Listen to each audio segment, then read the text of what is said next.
Racing isn't easy, but experiencing it is. iRacing puts you in the driver's seat with the industry's leading sim racing game. Drive on laser scan replicas of the greatest racing circuits from around the world.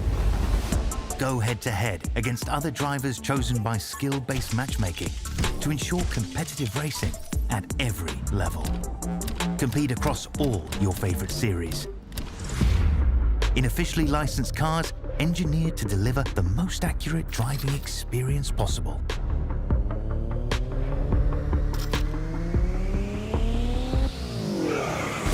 Join a race or host your own with players from across the globe.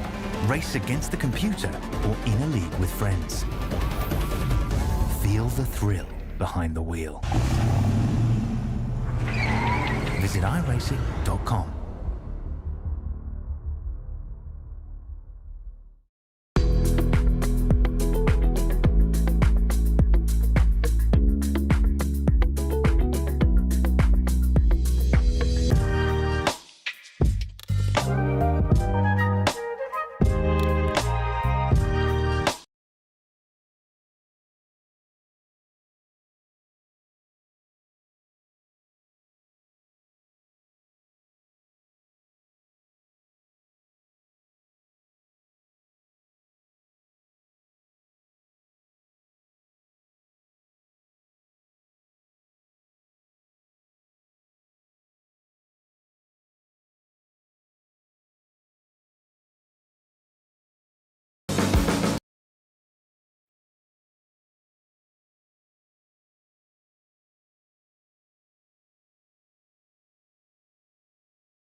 Drivers, all with one goal: to raise money for the Make-A-Wish Foundation.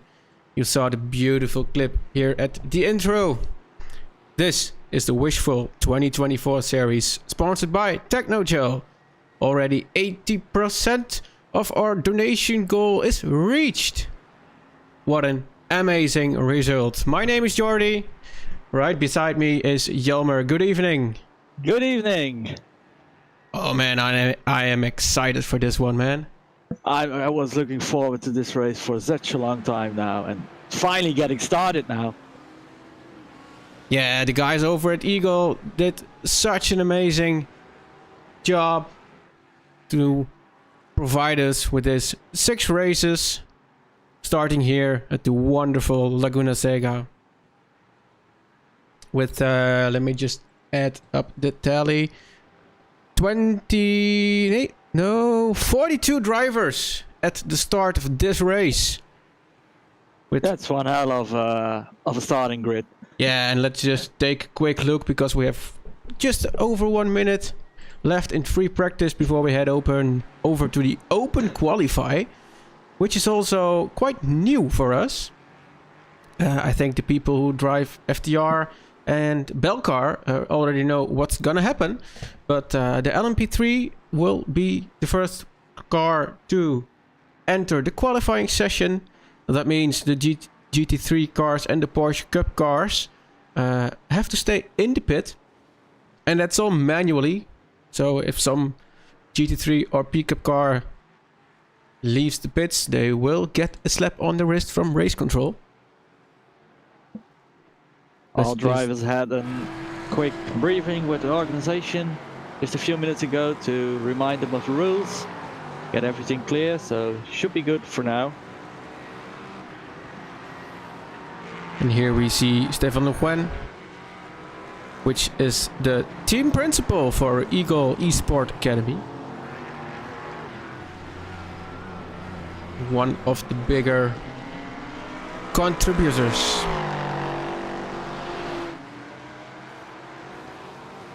Actually, that's not quite right what I said there, because it's Steve. Sorry.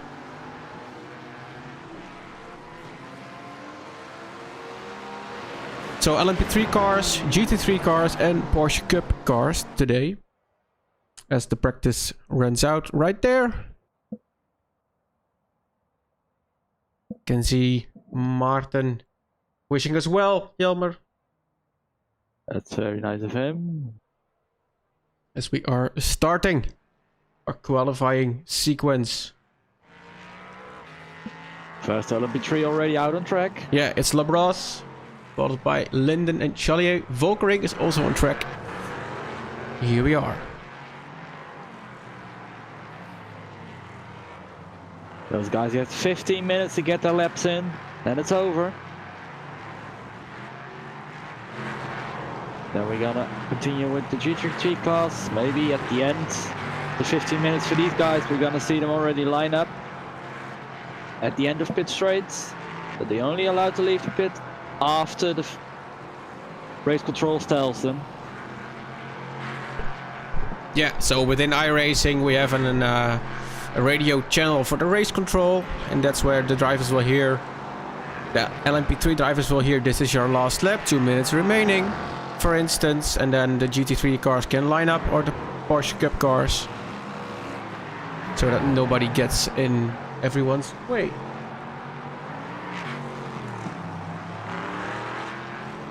Grondelaars also on track. And this is the Eagle car from Alex Byens, one of the organizers.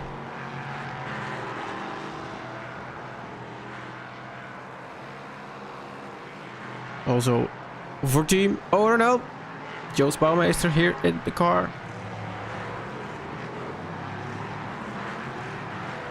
I think some of our regular viewers recognize this car and name, Ricardo Michalowski. Driving on his own today, that's gonna be quite a challenge, those 4 hours. Yeah, wasn't he supposed to drive with Danny?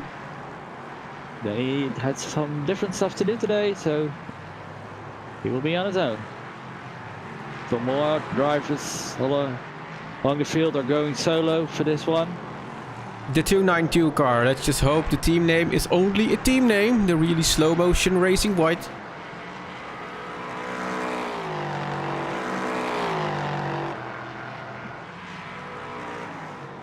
Currently setting the pace, Pat Labros.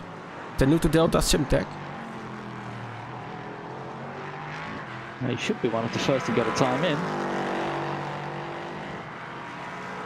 Yeah, and it's an open quali session, this one. Here we see Glenn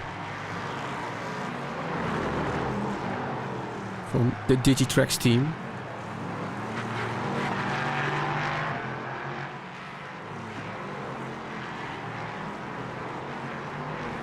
Ryan Whitfeld from Bub Racing.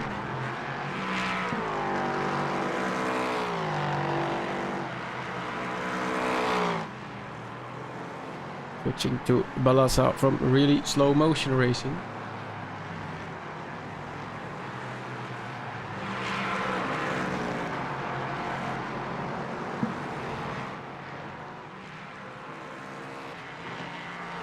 Team NNRT with a lot of cars available today. We're looking at Terence Huertas.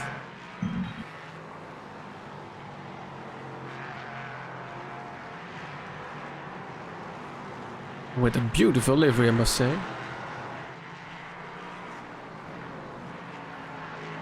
Stage 1 is also here. Ivo van der Linde.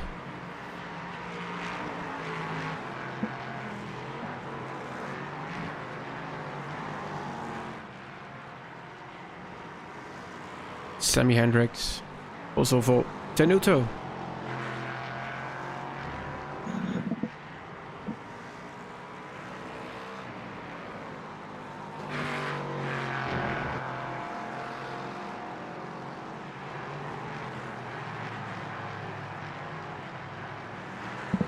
From the guys over at Mercury Setup Shop, Alexandre.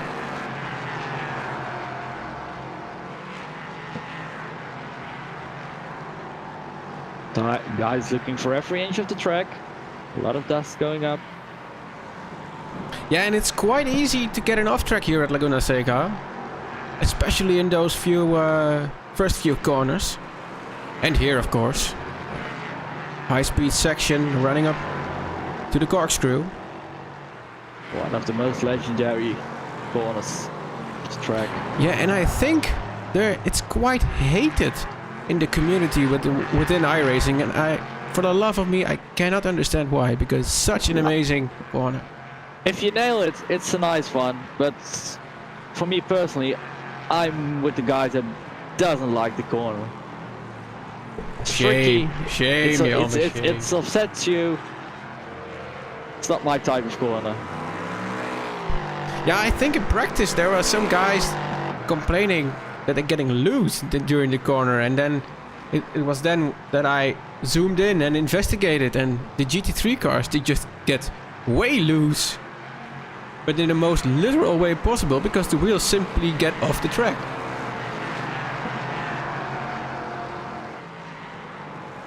Let's see, how is Windveld doing? Currently, Pat Labras with the fastest time, which means our overlay is not quite working correctly. Pat Labras set a best time 1:17.4. Alexandre Chalier 1:17.422, so it's really close. That's good prospect for the race we have coming up.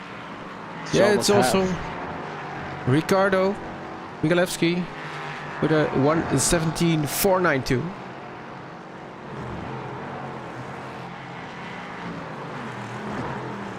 We see some support for the number 80 car, which is Alexander.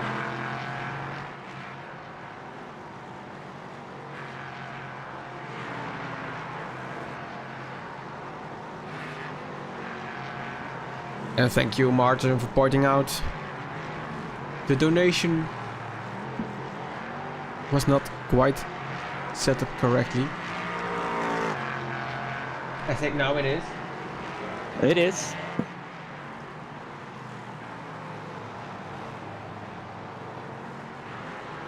And we've already got another donation. 2,845 euros. So that's 81% of our main goal. That's gonna make a lot of kids very happy. Yes.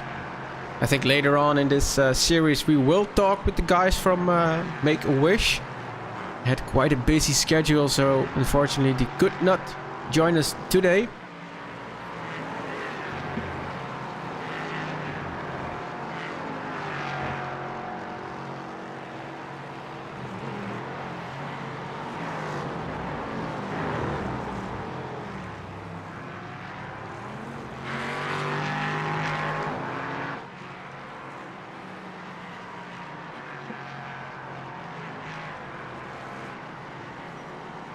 Switching over to Beerhall.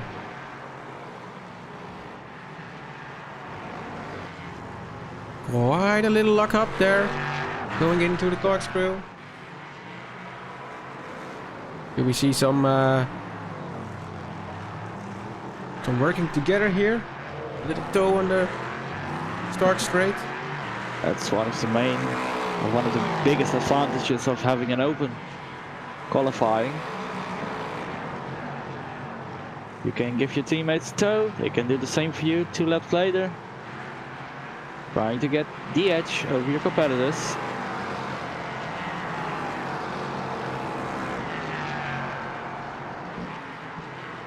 And of course, with the teams that have ended multiple cars, they have the opportunity to work together during the race as well.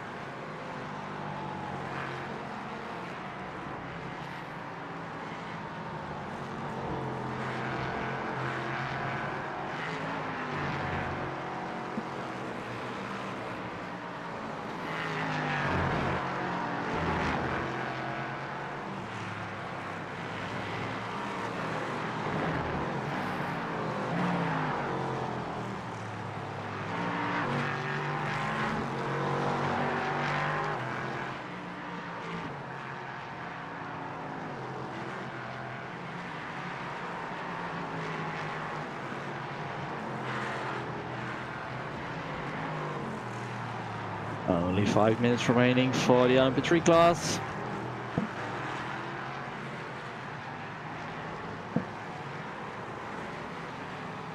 Guys are really pushing 3 seconds.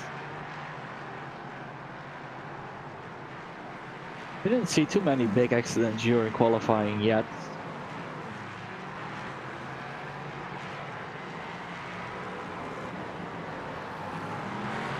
Let's hope we can keep that up for the rest of the race. Keep it clean. Yeah, I might hope so.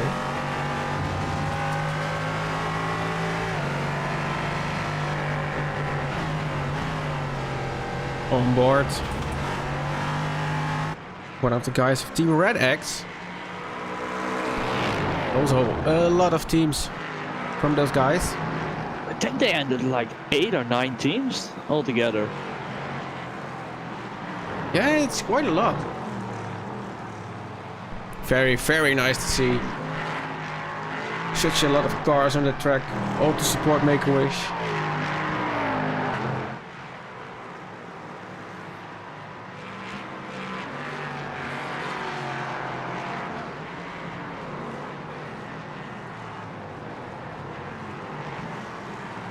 Take a look at the timing table. It's still Pat Labrosse right on top.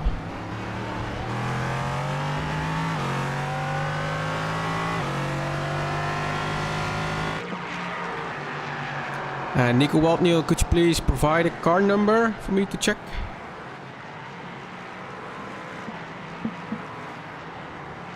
Boy Barman wishes us good luck with the stream.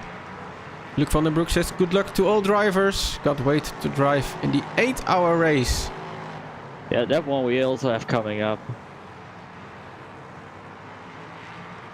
The 8-hour race on... Yeah, Fort looks now on the iconic Le Mans circuit, but voting is still open. Yes, until the 29th of February.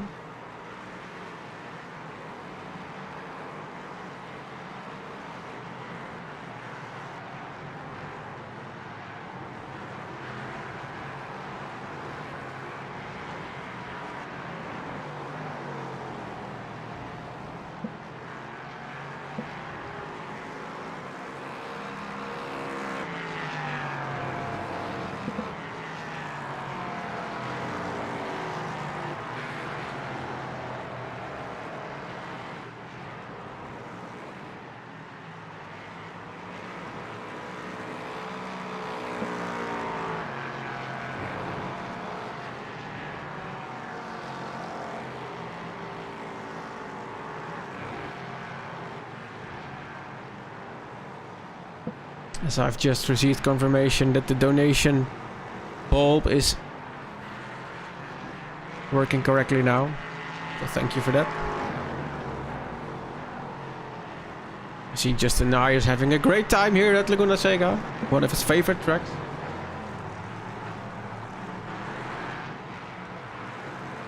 See the first GT3 cars or Porsche Cup cars lining up already. Yeah, it's the LMP3, which are now entering the last 2 minutes of their practice run, qualifying run. Then it's the Porsche Cup cars, so I think it's a little different as you might expect. The GT3 class is to qualify last. We already saw there some cars lining up. Want to be first on track?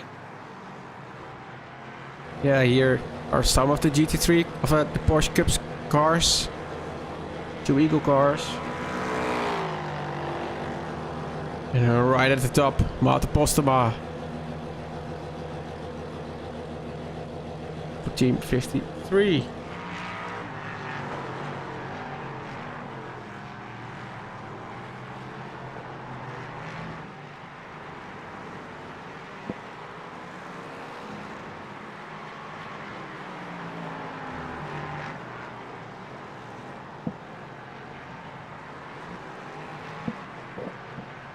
You can see the 83 car finishing his run.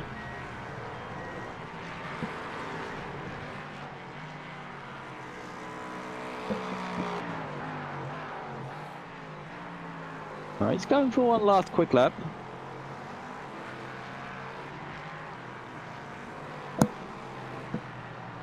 Same for this guy, Joost Bouwmeester and Ricardo Michalewski.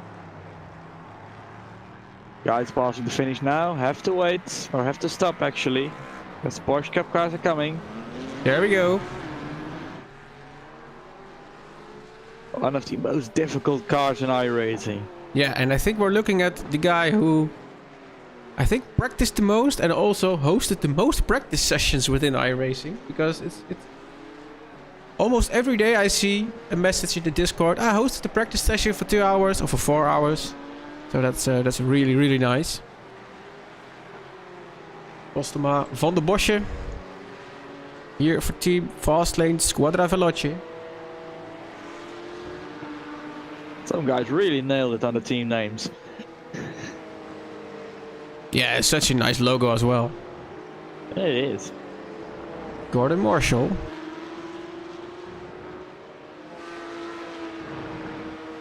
Also a nice livery. Here we see the 2 Eagle cars.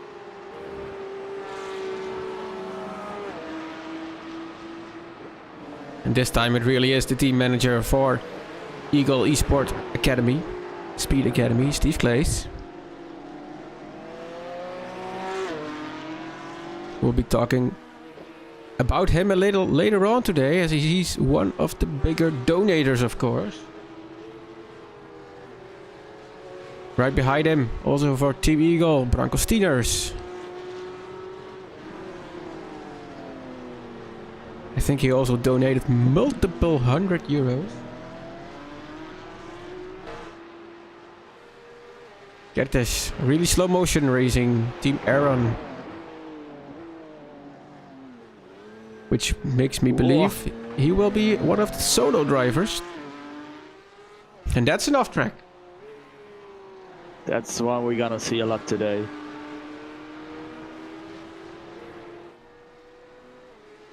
Yes, he is a solo driver. See some love for the Team Mercury setup shop here at the YouTube chat.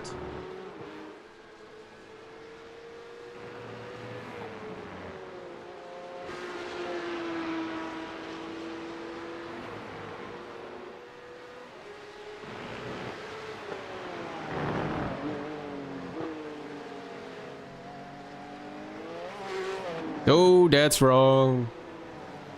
That's his first quick lap. Done and dusted.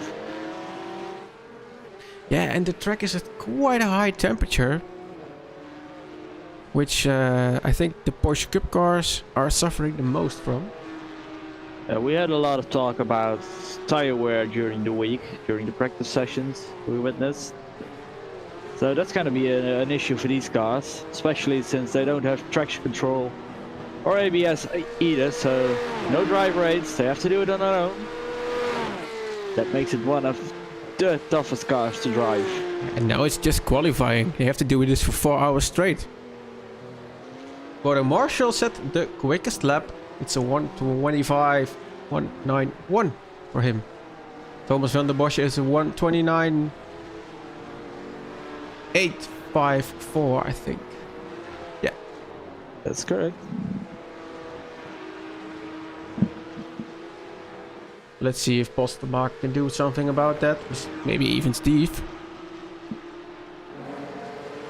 We're still waiting for more times coming in. We'll see a lot of orange or red messages popping up on a live timing.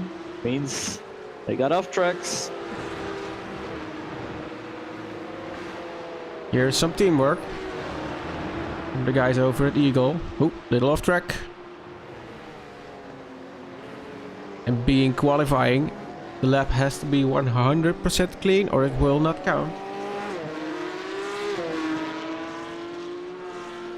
That's why we saw the second Eagle car back off.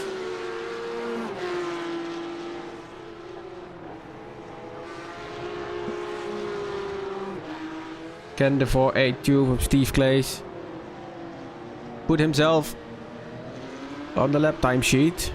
A nice little toe from Martin.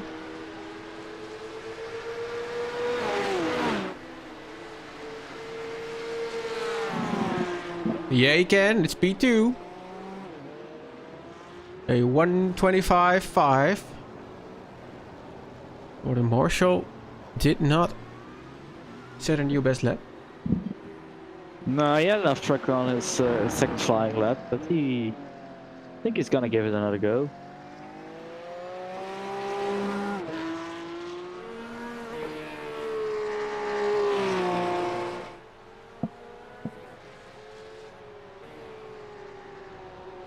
So as it stands, is this Aaron and also Branko Steeners, which did not make a qualifying lap as to such. Also the 528 from Colin Creedon, which hasn't even left the pit as of now.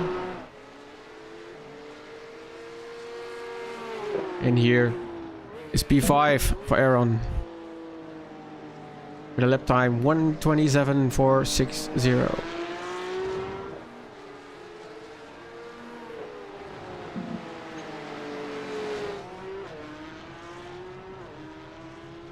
Means the guys are just short of 8 seconds slower than the LMP3 cars, so they will see them a few times during this 4 hours coming up.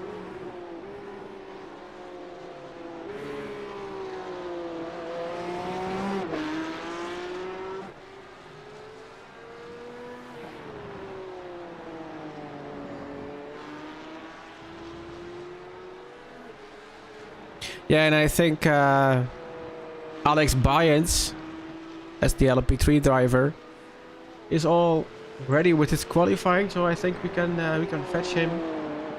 We'll have a quick word with him to see where he's at.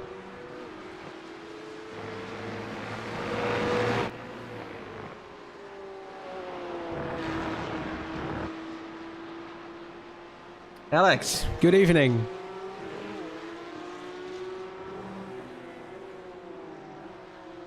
Let me see if just Alex is reading us.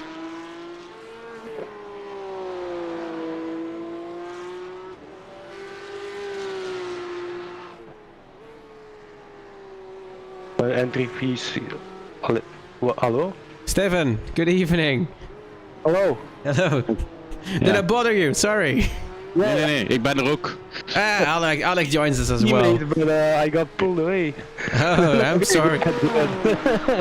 Yeah, because you're both LMP3 drivers, and I figured quality is done for you. So Yes. Yeah. Yeah, but I still have. I'm keeping an eye on proceedings in qualifying because I have to, at the right time, say when the GT3s can line up now and stuff. So. all right, then I'll make this quick. Okay. This is not the first Wishful you're driving, right? No, for me actually this will be the third one. The first one I just drove one stint because I was very sick at that time. So my teammates drove all race. Last year I helped Alex organize the race again, and I drove with a GTP car, if I remember well. Yes, and we had the lead of the race for a very, very long time, until iRacing screwed us by not fueling the car at the pit stop. So, Yeah, that's iRacing's fault, right? yeah. Of course. Never our fault. We have a teammate, Koen, and we always say when something bad happens, it's Koen's fault. So. That's the easy way. Yeah. So Alex, as one of the organizers, how are you looking at that enormous number, 2,845 euros you already raised? Yeah, it's amazing. When we start with the Wishful this year, we want to do a bigger, and then we had some plans, and Technogel, our biggest sponsor, he said, okay, if you want to go XXL, you can go XXL. I gave you the opportunity to make this happen. So yeah, we started. We thought that we had 30 cars, it was a nice league, but yeah, we have 55 entries. Okay, they are not all here today because some are on holiday and have other plans, so yeah, but we are now with 43 cars, I think. And yeah, the money that we already raised is amazing. Yeah, we cannot say about it, it's all for Make-A-Wish. So I hope it will be a lot of more, but yeah, we see. Yeah, we still have, after this, 5 races to go and already 81% raced, so it's looking good. Yeah, it's looking very good. Alright guys, I will send you back to your teams. Wish you the very best of luck, and yeah, and after the race I'm gonna jump in again. Or yeah, and if something happens, yeah, you can just bring me to here. I can't do anything because I drive the whole race solo. So yeah, if you see that I'm not driving, you can always come get me. I have a teammate who will be driving, so I have some time.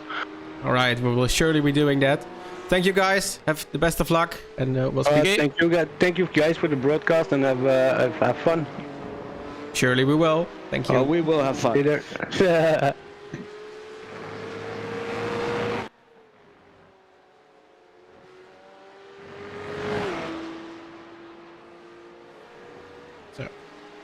Both guys gone off to their own teams. 19 minutes remaining in this qualifying session. I see a question from Luc van den Broek. How come the choice for LMP3, GT3 and Pickup? Well, that's all down to the lap times of these cars. The organization thought it was nice to have 3 cars which are quite similar in pace, so there will be a lot close fights. I think that is the mindset. That's the mindset I heard as well. Like, for example, if we go to Le Mans for an 8-hour race, the difference between a GT3 and an LMP3 and a Porsche Cup is almost 0. Like on tracks like Laguna, Seca, where downforce is more like an issue, they are further apart, of course, but we will get to some tracks where we will see some close racing between the back end of one class and the front contenders of the other classes, so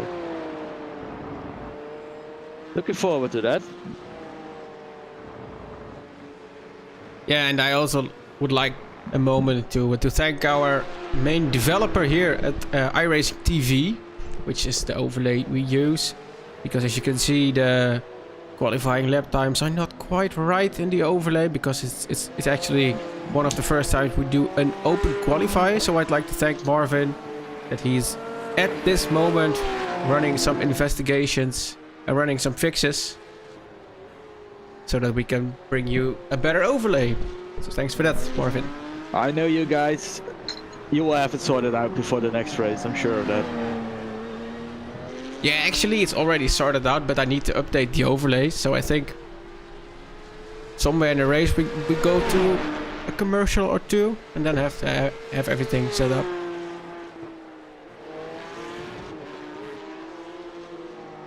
But then again, we will also be talking about the start grid in about 16 minutes, in a little bit. Yeah, we're into the last 2 minutes. First GT3 car, I think, is already lining up. Islas de Vries, waiting at the front of the pit lane. All ready and loaded to get out when he gets the sign he can go. So that means Islas de Vries is qualifying for his team instead of Justin Nair. Interesting. Because, little background information, we know most of those guys. And then for example, FTR and I think the Bell car, Justin is always the one qualifying. But then again, he does not quite like Laguna Seca, I know.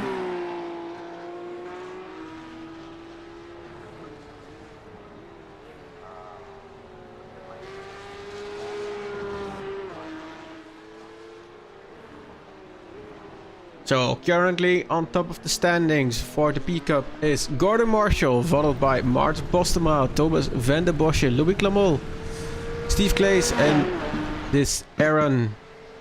Which means Colin Creedon for Team Red X has not set a time and he will not have the time to Z-lap time. As I can see, indeed, some of the GT3 cars lining up. This is a Porsche GT3. Don't let us fool you. Alexander Gorissen, the number 41 Audi.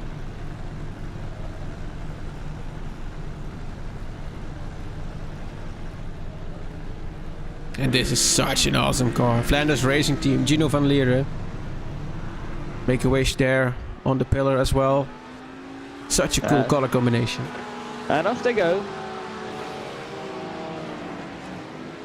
There we have the GT3 field. Starting there. First lap. Getting the tires all warmed up. What a big set of GT3s we have here. 19 GT3s. Yeah, it's the biggest class.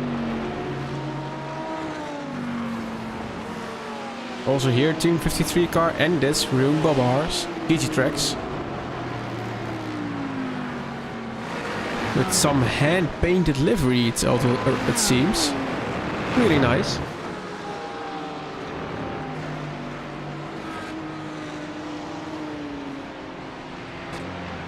This is also one of the organizers, or at least his team, ROI Management. I think the both drivers are Jeroen Diekman and Jarne Biesmans, backed by simracing.be.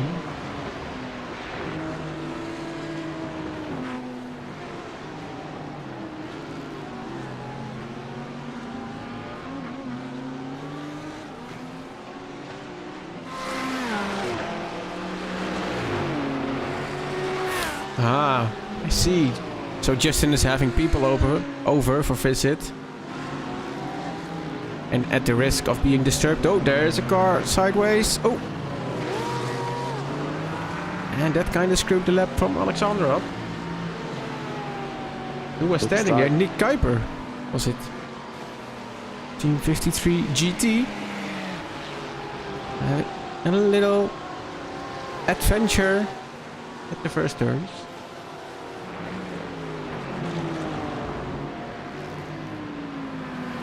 Really getting a nice tow here from the Mercedes. Yeah, and it's a small line between getting a nice tow and getting held up.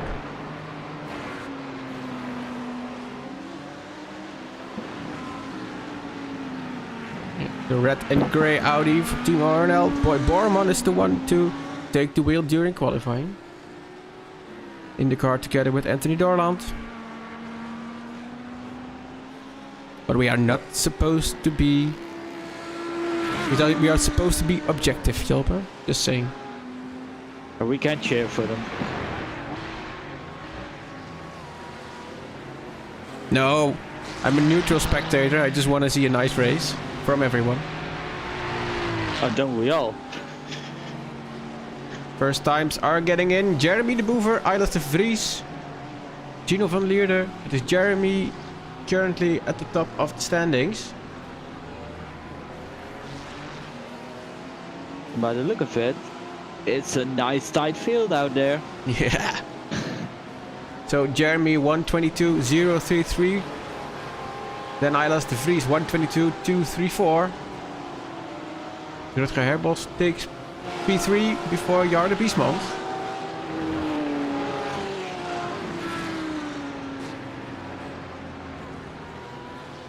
Here he is, Rutger. Driving for One of Team the many- ART. Yeah, one of the many ART teams. I think we have 5 entered for this race. Yeah, it's quite a lot.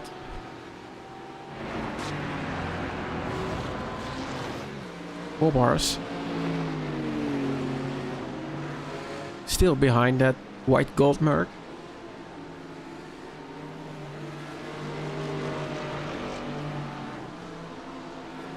Now he's pulling out. Merck is letting him by. Let's see what he can do.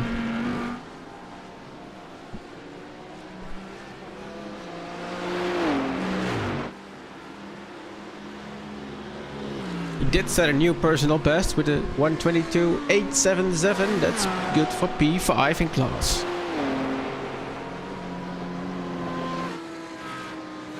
Our current pole sitter at the GT3 class, Jeremy de Boever. With a really nice livery. I said it during practice as well.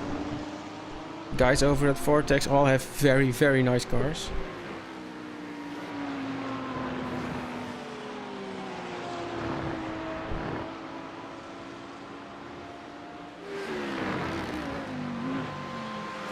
Nick Kuiper made a pit stop. I think he's getting some new tires.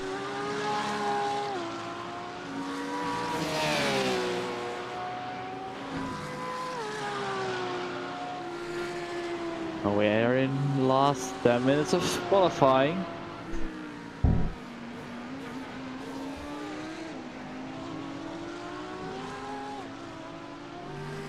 One of the late entries, Andrew.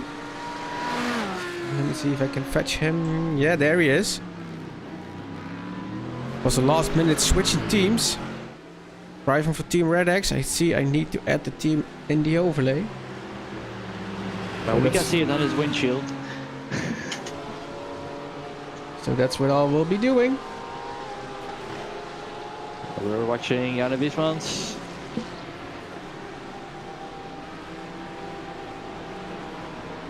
Here, one of the other ART cars, driven by Alexander Gorissen.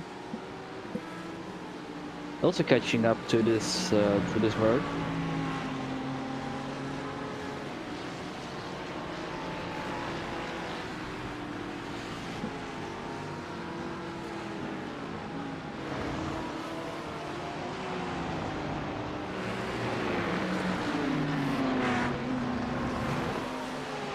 Right there.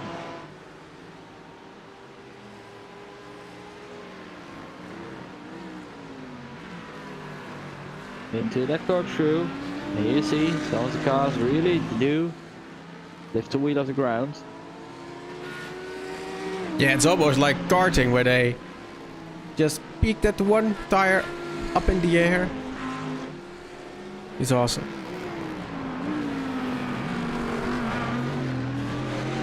But that's gonna be a nice view and 42 cars are going to get through that corkscrew on the first lap.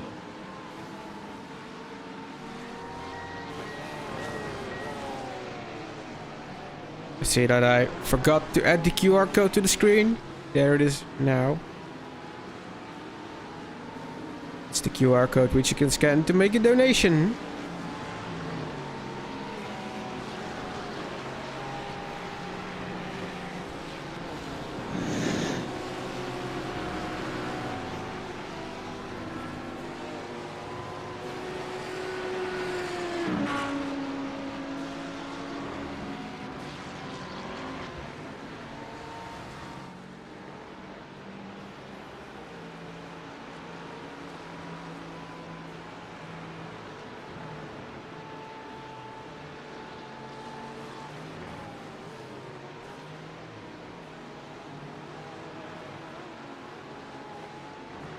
Checking the 525. Team Red X.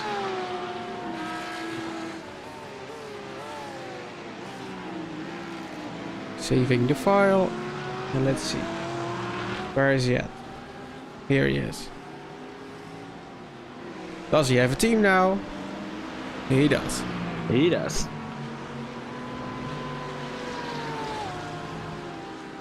There are not that many Mercedes around, gentlemen. I'm already surprised we're seeing some.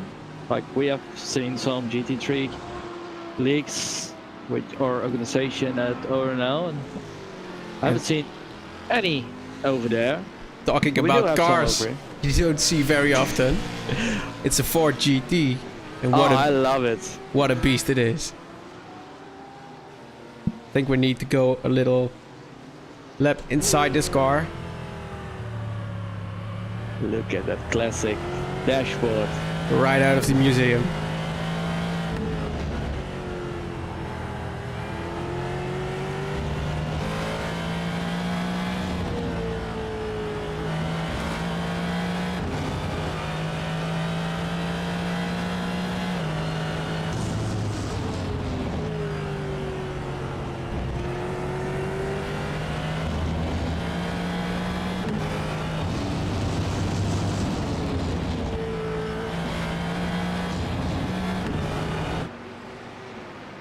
Coming up on the Digitrax car. And he is flying. He is quick. Currently P4, but the Sector 3 is, I think, one of the quickest. So the So- BMW isn't too much in his way. It'll be interesting to see what the lap time is gonna be. And he's Oh, did backing he- out of yeah, it, he- it looks. He's backing off indeed. That's a Taking- shame. Taking another run. Yeah, I think it's one of those drivers where only the very best is good enough.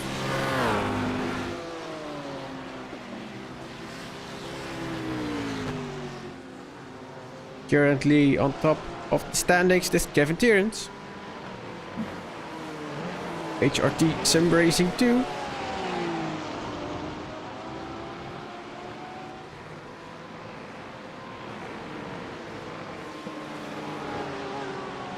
Also having a tow from 2 cars now. Midas de Vries got an off track.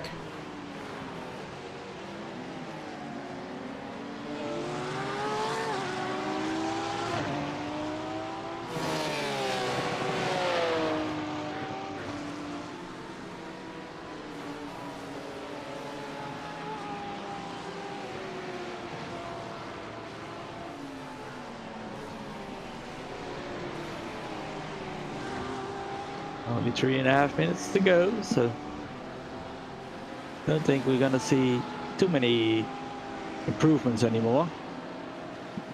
Lawrence de Vlieger. Eagle Esport.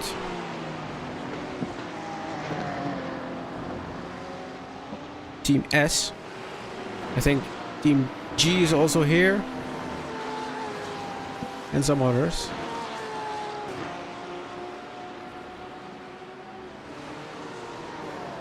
Oh, there is a little off track. And that's about it for Arne Vos. He calls it a day for now. Marcin Junk did not set a better lap time yet.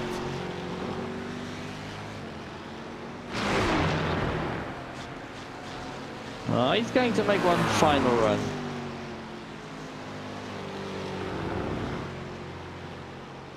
Coming up to the corkscrew. Backs a little bit off so he doesn't have traffic in front of him. Midas de Vries being chased by Roon.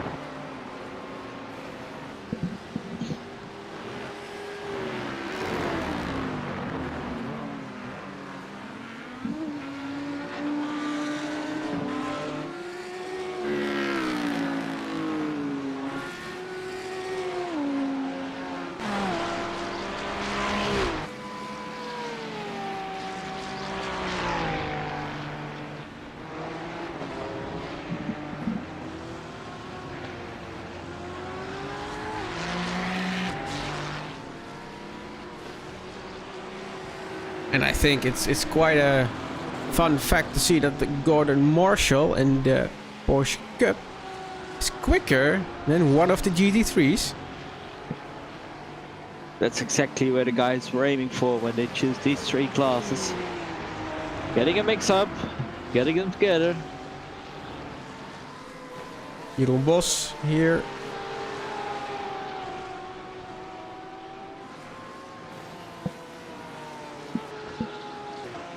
Earlier we saw Nick Kuiper driving. Yeah, Now that's is Jeroen Bos the wheel. one of the big advantages of the open quali, of course. We can switch drivers, give them both a try. We won't see that at Le Mans, I think, with the long lap times over there. Yeah, and I think Le Mans is the type of circuit you specialize in. Oh yes, you do. It's the people that don't like it say it's mostly straights, but those few corners there are, you need to be a specialist in these ones. Yeah, Le Mans is not that a difficult track to learn, but it's really difficult to be quick on. Last 10 seconds of this qualifying session for the first race here at the Wishful 2024 series by Technogel. Are ticking away, and there you are. Checkered flag is out for qualify. Drivers being an open quali can finish the lap, of course. They have 1 minute and 45 seconds left.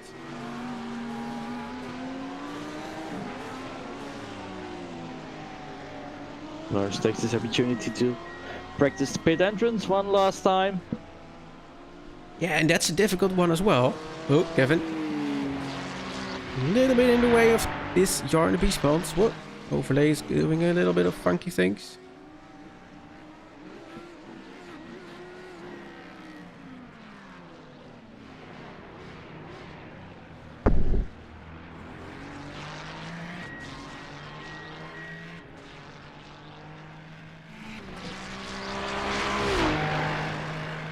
Let's just get rid of the leaderboard as of such. For now. Let's get ourselves ready for the race. Yeah, up next is the starting grid. Boy Berman, last man on track. Coming up to the final sector. Qualified in 11th. Is he on a better lap? No, he's going pit entry. And I think that's all of them.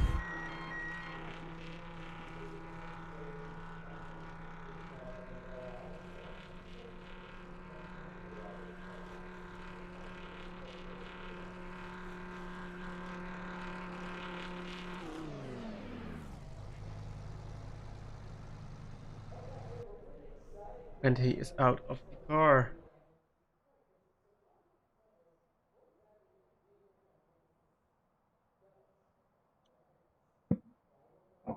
So now we wait till we see.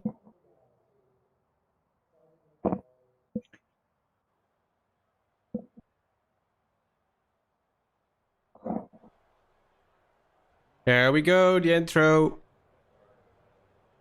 Up racing, stage 1 there. It's going a little bit quick because we have a lot of cars. Fast lane, DG tracks. Danuto, Team Red X. Alex Byens, Peter Balassa, really slow motion racing. Michael Volkering, Jos Bouwmeester there with the car. P15, really slow motion racing, and an RT in 16th. 17th. Terence Huertas. Aylas de Vries first in the GT3 cars. Dieder de Vlaming second for Vortex. Rutger Herbos. And there Jeremy de Boever, Jarne Biesmans. We see Marcin Junk in the GT40. Simon Brathen. Lawrence de Vlieger for Eagle. Alexander Gorzen for ART. And it's P10 Rune Bobbars. 11th Boy Borman. Jeroen Bos voor Team 53 GT. Bert Verbank for Flanders Racing Team. ASR and Team Redex are the next two. Then we see Flanders Racing Team Bravo and Digitrack's Pink Petal Racers. Ignition Racing is on 18th. Andrew Louvell on the 19th. Then we go to the Porsche Cups. Gordon Marshall and Maarten Postema. Thomas van der Bosche for Squadra Veloce. Steve Claes. Louis Lamel. Eagle Speed. Aaron Kartesh. And Colin Creedon. We did not see him during qualifying. Let's hope he is on the start grid for the race.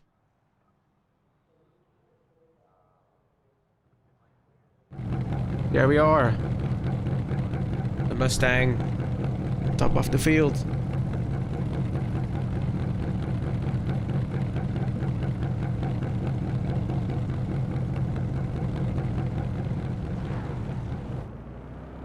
Nope.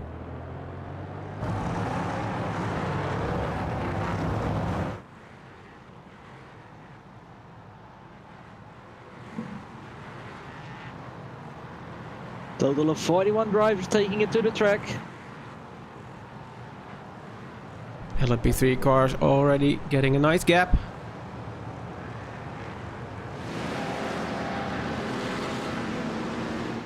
Because here are the GT3s.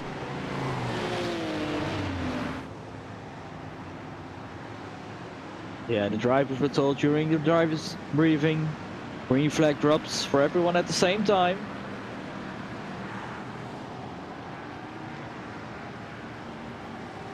So we're gonna see the GT3 cars and the Porsche Cup cars already racing before they cross the start finish line. It's gonna be interesting. Yeah, because they have quite a big gap. Followed by the P-Cup cars here. They do not have the gap.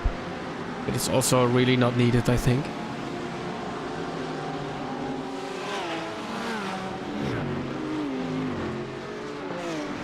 Four hours are on the clock.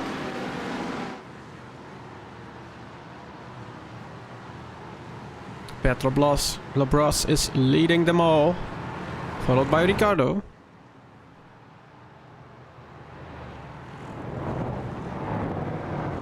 Ronald Bones, wish everyone's a good race.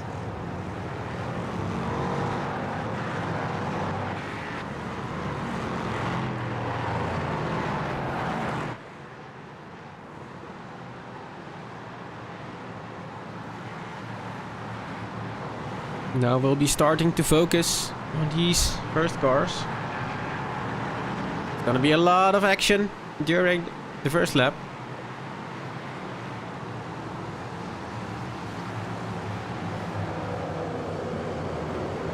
Waiting for the lights to go green.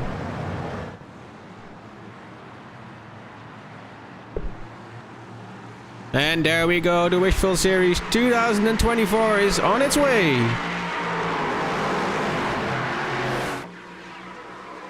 Amazing start for Alexandra.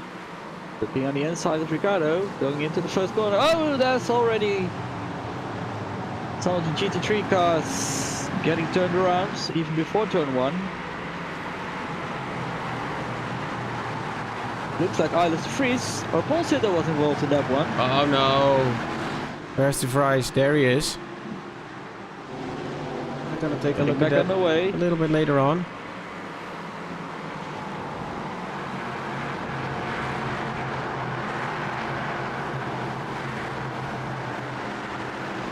Dive on the inside. Samen is on the outside in the Audi. Lost the position there. Terence Huertas is in the pit, and also Lawrence de Vlieger in the pit. We'll be taking a look at what happened there in a minute. We have plenty of... Whoa! Quite a dive from the BMW. Guys all know it's a 4-hour race, but still they fight like it's a 4-minute race, looks like.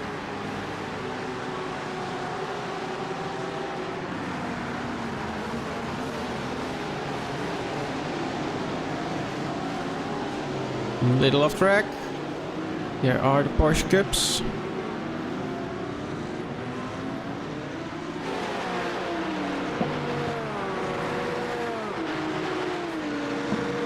And there we see Barman also pulling into the pit lane. Yeah, did not have the best start of the race. Looking at Michel Volkering, Team Racing Golden Feathers. That's a good name.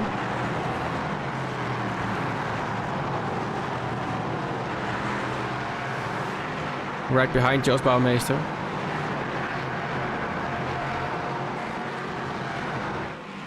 And there is already starting to be a small gap. Having a look on the inside, Stefan. Not quite working yet.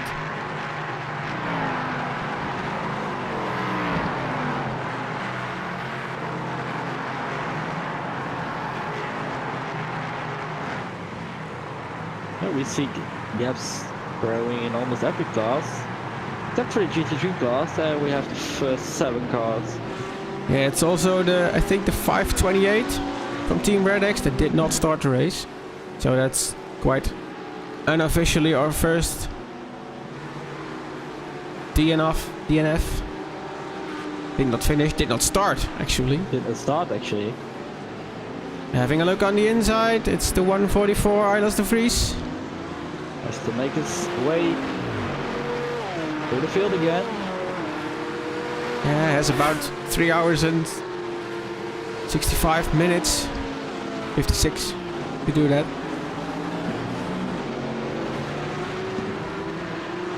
Comes across some Porsche Cup cars as well now. There's the 53 versus the 187. Kevin Dekkers. Having a look on the inside, outside Glenn Gondelaars. Gets it done and dusted before the goes through.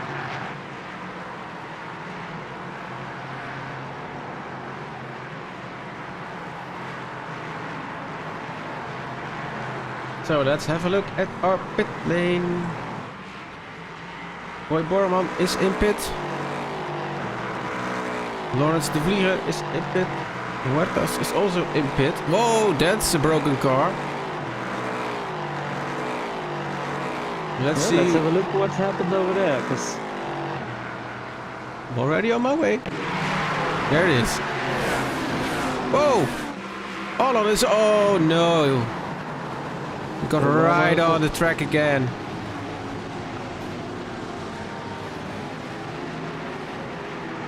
What happened? Boy was one of the victims of that one as well. What happened there?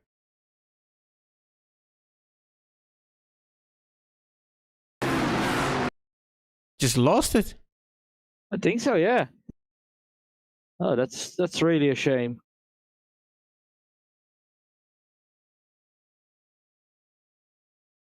And Lawrence de Vlieger has nowhere to go. Oh, that's a shame, man. It really is.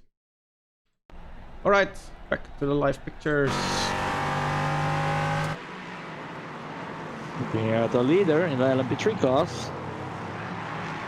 Still has Alexander Chalier on his tail. Guys pulled the gap to Ricardo Michalewski for about 2 seconds. So. Let's see if Laguna can do anything. Put the pressure on Aaron Hall. Ivo van der Linde is also not that far back. Back of the field, Ostema.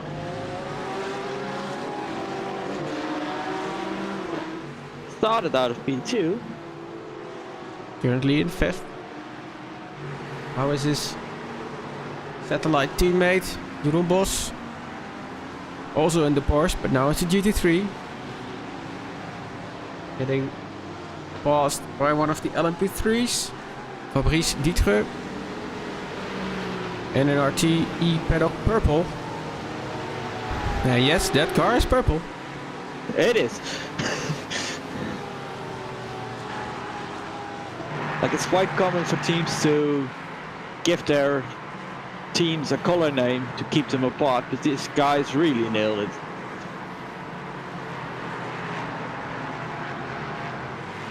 And also Glenn Gondelaars is joining this fight, which is then running from Aaron in P5 all the way to Glenn in P8. See one of the take cars getting closer and closer.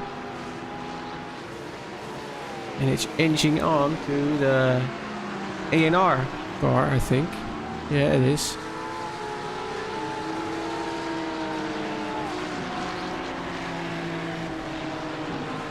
And by the looks of it, the Porsches are the dominant cars out there today. Let's have a look on the inside.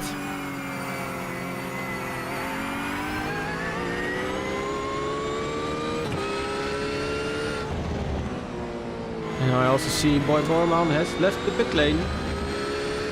How is that car looking?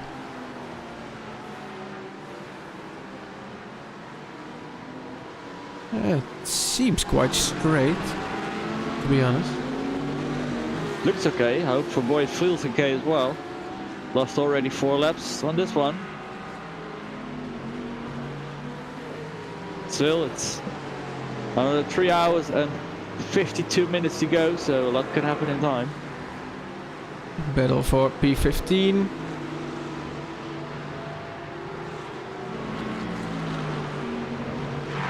Volkering. Putting the pressure on Alex Byens.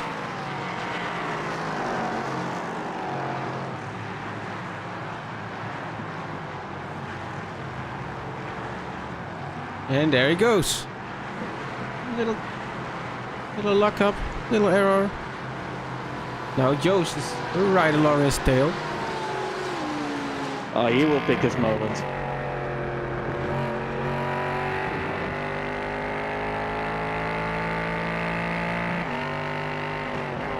And isn't it an awesome sounding little car, Jelmer? It is. It's commonly referred to as the dentist car, but Joost going for the action in the kink. puts it on the inside and makes it. Yeah, it's quite ballsy, but now Alex gets the toe on the run to the corkscrew. Joost gets it done. Bobbars. Putting the pressure on Alexander Gorrissen.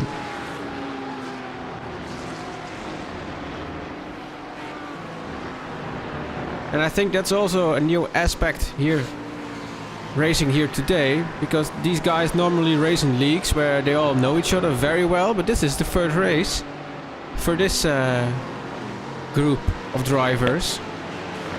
Yeah, it's a lot of getting to know each other, knowing which driver does what, if it's a hard defender or someone it's easy to overtake, or someone that shuts the door a lot. So We have a fight for P1 in the LMP3 class. and already they are lapping some cars. So that's gonna be interesting. Who of those guys can manage the traffic the best? Yeah, it's gonna be Morris, the first one. I think he had a problem. I think. Quite know for sure. Oh, that's a big sand on the inside. But it seems to have stuck. Alexander wants to keep up. Petrol Bros here. And he got it done. Yeah, this is also a big part of the race. When you do a longer race, traffic management is key. It always has been. Now catching up. Really slow motion racing white. Got a black flag. 292 car. It's a third black flag, so they just had to slow down. You're right. Ostema there. Alexander passed Pat there for the lead. Yeah, it was all during traffic. And now And then right in the middle. Lawrence is between that. Labros needs to make the move. Makes the move. Needs to keep up. Let's look at when. Train of 4 LMP3s. Oh, There's there's one going off. Who is it? It's Ivo van der Linde going off there, I think. Yeah, Ivo. Oh, not too bad. Let's just quickly see what happened there. Have a quick look. Ooh, yeah, that's traffic management. Yeah. Went for the move. Got hit by Aaron Cassis Yeah, in the 76 car. The Porsche did not really have any space to move into. Yeah, that hurt. Alright, back to life. Kevin Deckers.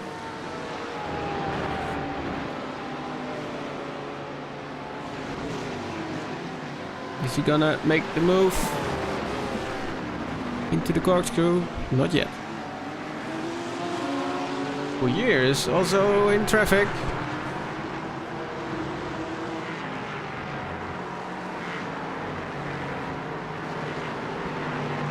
Pat somewhere lost 2 seconds on Alexandre. So That's also a late dive into the corkscrew. Bit of a luck up. but lucky he didn't hit Ricardo there. Did manage to keep up with him in traffic. Yeah, for years coming.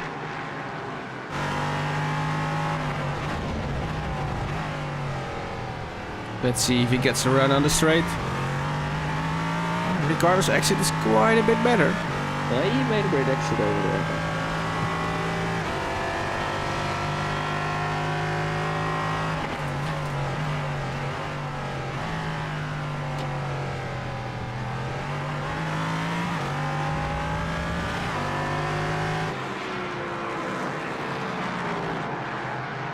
So let's have a quick look at our 3 leaders, starting with Alexandre.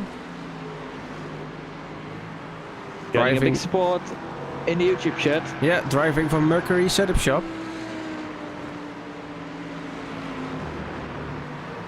Then it's on to the Boover. Let's see where he is.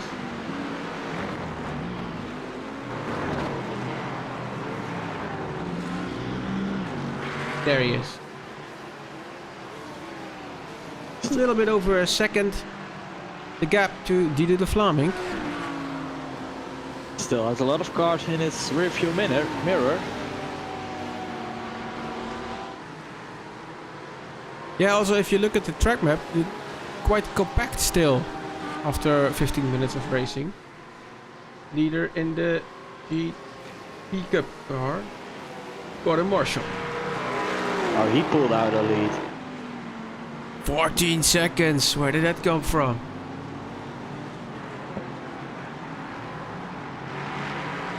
Van der Bosch.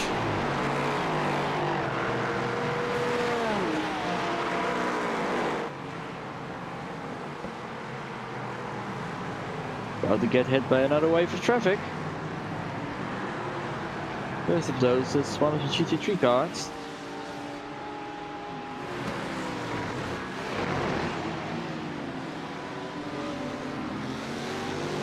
Nick wanted to see the battle for P8 and P9 in class for GT3. So here it is. Jeroen Bos trying to get the move done. Oh, and the braking, he's quite a lot faster. Old car, old brakes.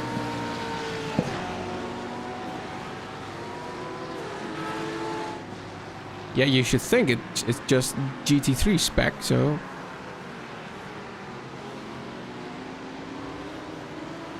On a straight line, that Ford is a rocket ship.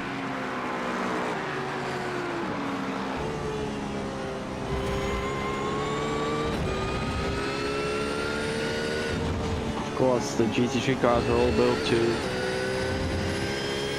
match equally during the race, but still they all have their own characteristics. For example, like the BMW and the Mercedes, they are Alright, let's do lightning freeze. quick. Having a look on the inside, getting it done. Already up to P10. After that horrendous start.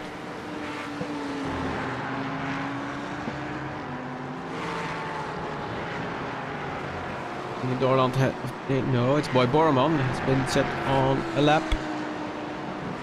P18 in class, 4 laps down. Has to be something of a strategy to get him back. Peter Balassa. Oh, Mason also not having the best time, I think.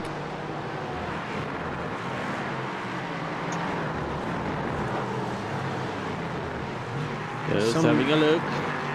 Some guys already passed the 10 incident mark. We will not speak of numbers, because maybe some other teams are watching this stream as well.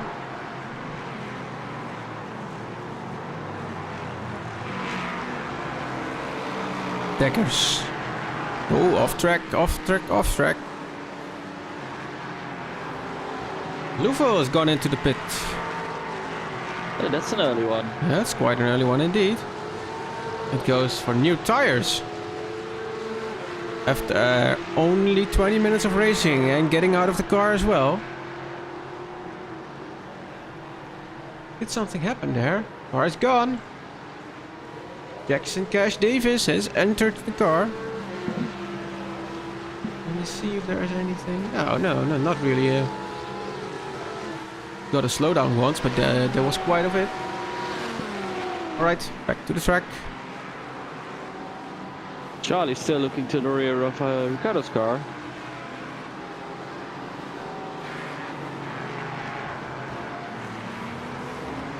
Let's see if Boss managed to get in front. No, not yet. Still in touch, by the way. Cheeky Dookie in the chat. One of our own ORNL Live sponsors, 597 Designs. Here it's busy again.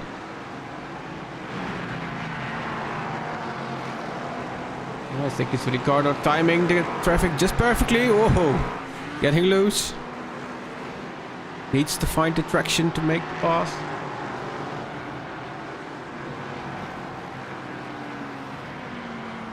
But he got there.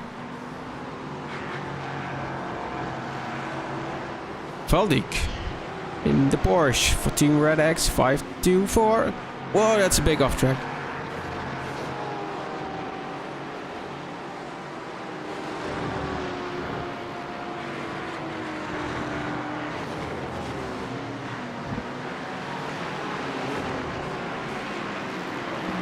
So That's a bold move.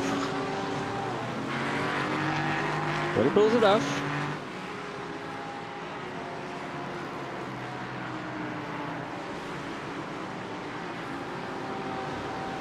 oh, the BMW. Thomas is putting the pressure on. Better exit. Needs to account for the LMP3 too.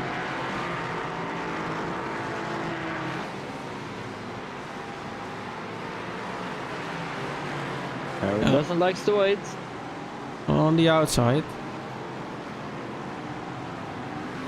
Meanwhile, at the top of the field, Alexandra lost the lead. Pat Labros took it back. Whoa! Whoa! That's a scary moment. He's gonna need some new underpants, I reckon.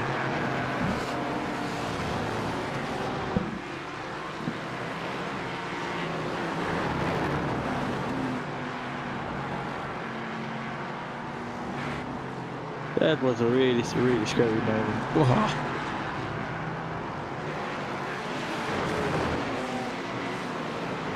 Lars is getting a move through the traffic. They're right in between the traffic right now.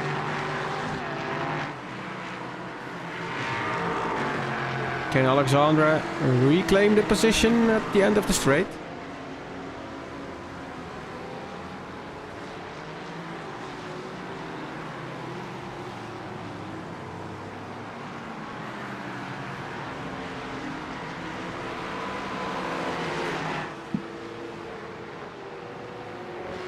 Two Eagle cars here. Louis Lamoule, Steve Glaze.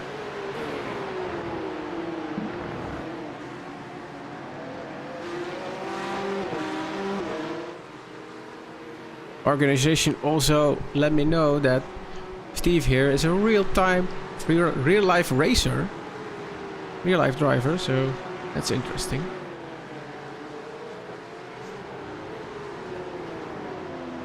And I think a fun fact about Loic here, it's our top donator, 500 euros.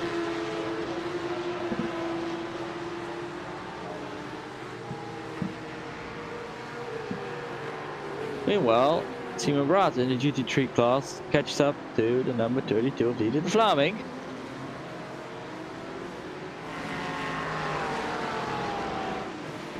Here we are. There's still Jeremy de Boever holding on to that 2-second lead.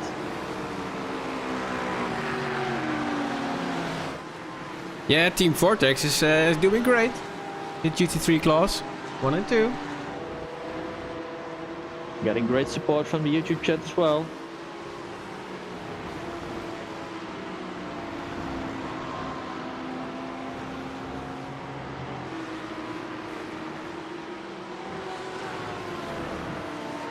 Car 525.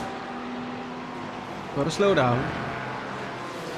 Meanwhile, Jos Bouwmeester is putting the pedal to the metal, setting a personal best.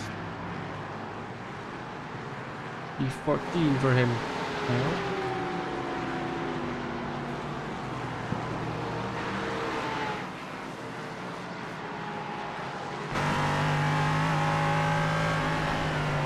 Oh, little bit of traffic management. GT3 from Herbos.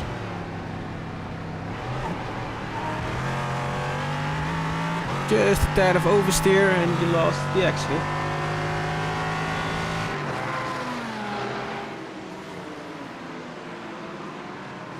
So no real opportunity to make a move.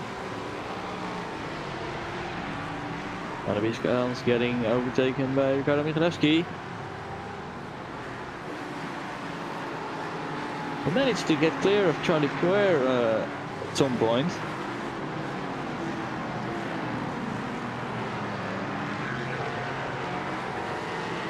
Balata and Reina also clearing some traffic here.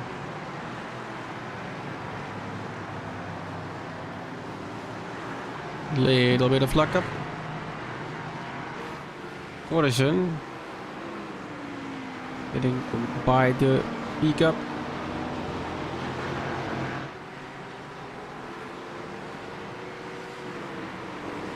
The crowd to see one of BMWs, the 777 from Rune Robert, flashing his lights to the Porsche to let him know he wants to get by. I think a lot of guys want to get by this car. The 67 from Iron Carrots.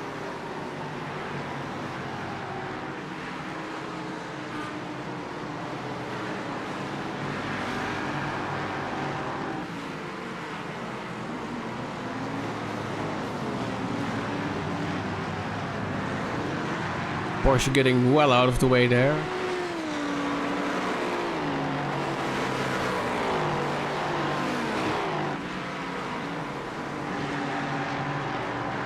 Leaders in the LMP3 getting around the pickups again.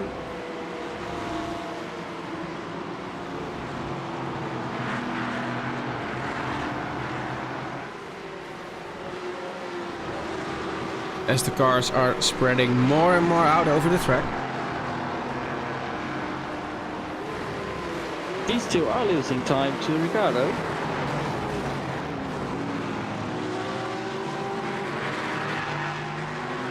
Oh, Taking a lot of risk over there. just getting it done.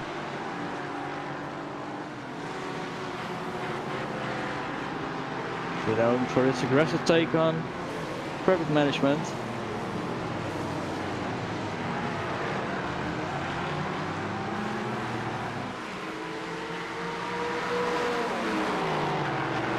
Now needs to get past these two cars.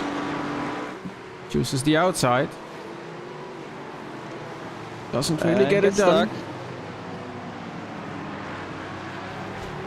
Stuck. Got way stuck.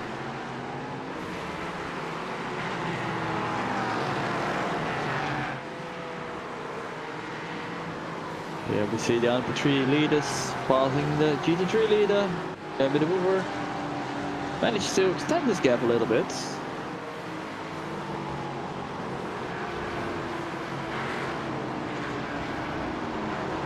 Go! Oh! Racen!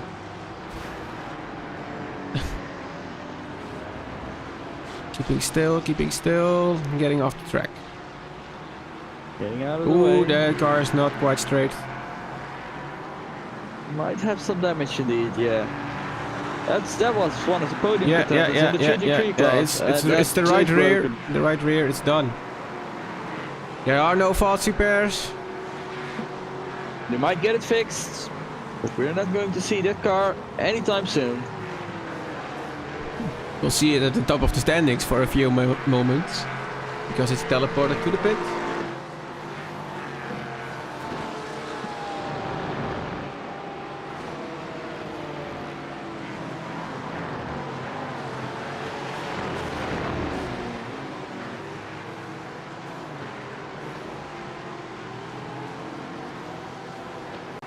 What's Piesman's doing? They're on the inside of Mark Postema.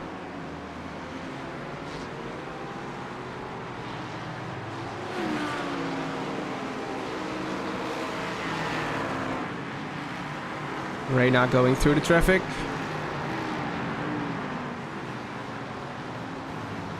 Oh, there's a little glitch from one of the RT cars. That's the Vries. Oh yay.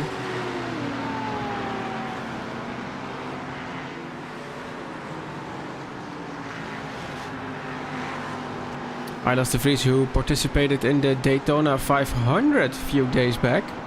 The iRacing official, and the most amazing thing happened there. He got stuck in the pit box, could not get out of the pit box. Every time he pushed the throttle, iRacing said, "You cannot get out of the pit box. You need to stay in." Then he disconnected his pedals, connected them again, and then his brake was the throttle and his throttle was the brake. Never seen anything quite like it. I think Jelmer went on a little adventure. Yeah, I got the stuff back from the guys at A&R. Really disappointed. Felt like they made a mistake on their own. Just busy in their head with traffic management, but they think their day is done, sure. Yeah, that car was quite beaten up. That's the Vries yet again. Getting lapped by Ivo van der Linde in the LMP3 car. There is Fabrice. Oh, it's going. Shows up with a meatball and the black flag. Yeah, but did he got out? Yeah, he got out. Uh-oh. What happened? No, this is Jackson Cash Davis. Oh, there is another crash. Oh, that's with the leader. Ouch. Yeah, because also Petros also got into the pit lane. Yeah. Oh, that's a shame because it really is. they got really close. But we have another battle for the lead in the LMP3 class because Ricardo managed to catch up to Alexander in the meanwhile. Yeah, we saw Alexander getting hit as well. I'm wondering if he got damage. Car seems fine. All of a sudden, a lot of action on track again. Bobars. Getting mixed up with the traffic. Van de Gorrissen is in it as well. Alex Byens. There he goes. Down the inside. North to Postema. Getting it done. P12 for him at the moment.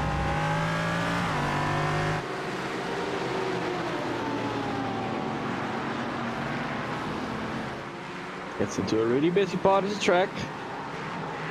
Ricardo gets once again a little bit stuck in traffic. Does he get by? Yeah, he gets by.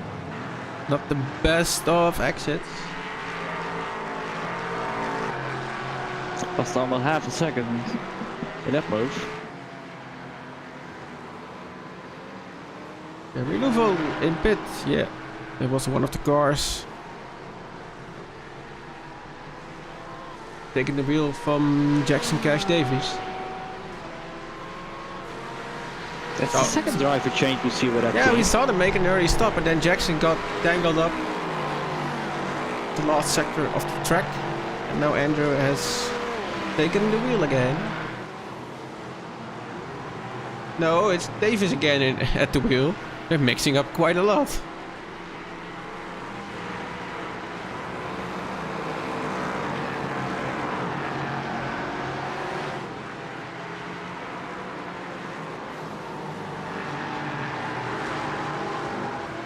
Quite a little group of cars here. Gondolas, Hendricks, Volkering.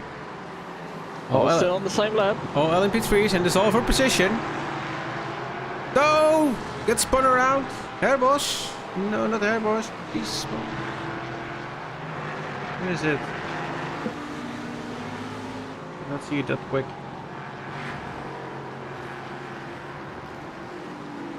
I think it was Aaron. It's not Aaron. Aaron's driving a red car.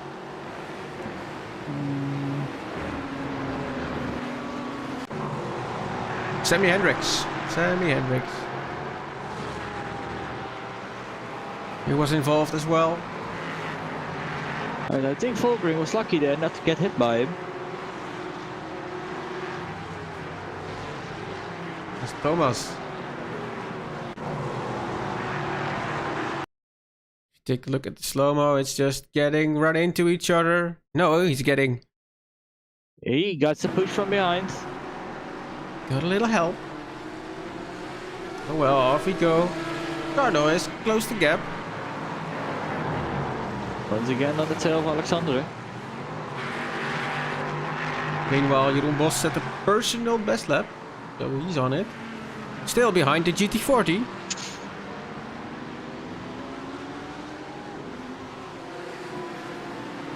Alexander Gorsen now. Aylas de Vries in his gearbox. Do we see some position changes for the team? I think Yes, we do. we do. We absolutely do. Moving out of the way. Yeah, now marching. Does not want to get stuck, obviously. Oh, Alexander Chollier. He got a little nudge. And we have another lead change in the LMP3 class. Let's see what happened there. Oh, he just ran into the back of him. Is that car still straight? Looks like it. Back to life. And we have another. And it was his teammate, I think. No, it was not. Just to spice up things, we have another meatball flag. Oh, I need to. Dino Verlier has a meatball flag, so pulled into the pits as well. Flanders Racing. Oh, the beautiful car. Oh, what did you do? What What did happened? you do? Let's take a look. Flanders Racing Bravo got a meatball flag. It's a 4X. It's into turn 1. Oh, it's contact with an LMP3 car. Is it contact with Biro?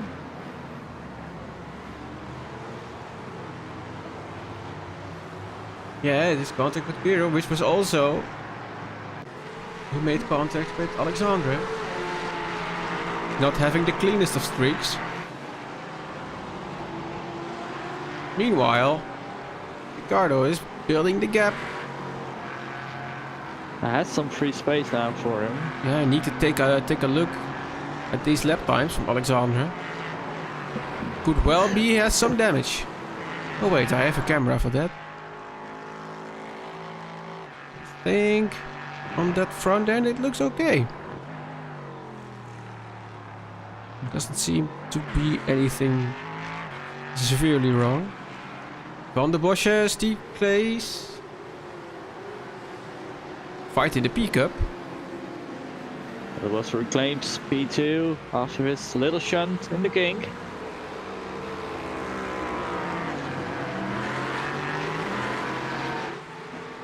And the bad day for Petrobras gets worse because he has a black flag.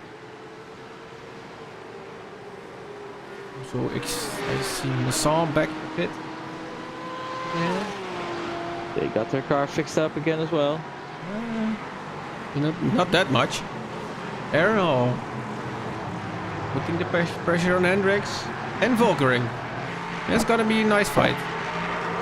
Also the A&R car we saw crashing out with a broken rear suspension rejoint on track, so they're back.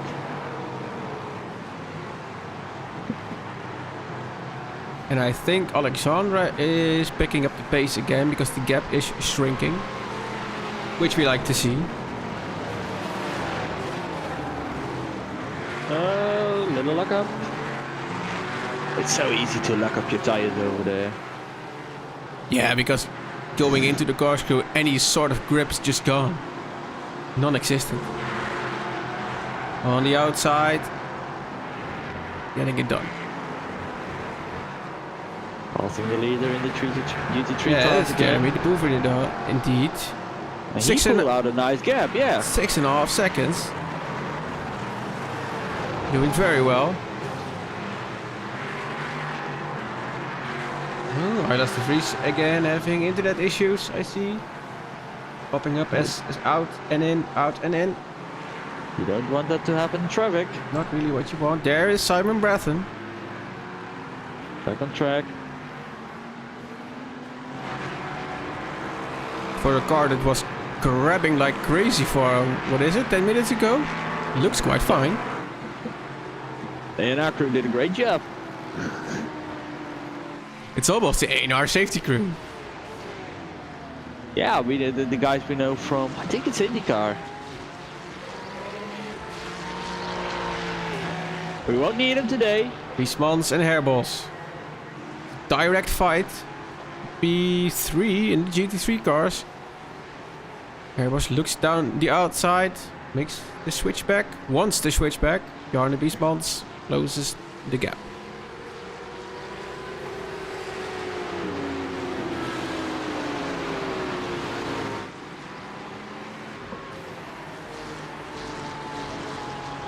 Seeing a lot of love from Morris in the YouTube chat. Let's have a look. Dries Morris for the ASR esports team. Currently in P14. 31 car. Having a look at Charlie. Getting right stuck in traffic.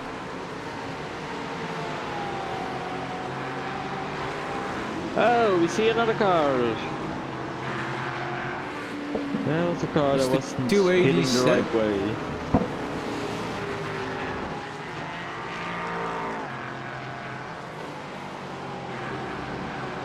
Did something happen with Alexandra again? Yep, oh, it is a nice streak of off tracks every lap. That's surely something he should notice. Are we gonna have some drive-through penalties today? Yeah, the guys over at Eagle, the organization, they removed the disqualify limit because we saw during practices, during the official practices, that it's quite easy to get an off track, get an incident point. And now it's one of those moments where there's a lot of things going on at the track.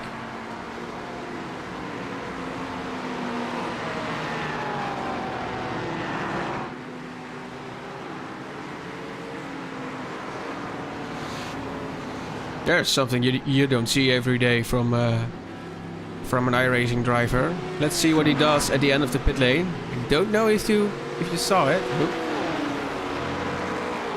Do need to fix the camera then. Get a little ahead.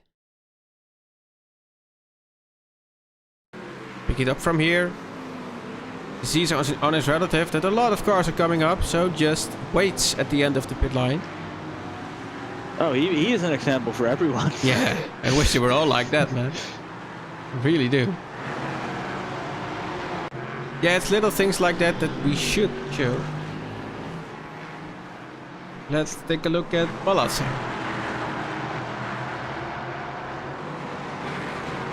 And they're still out here with their little group. Well, the group gets smaller and smaller all the time.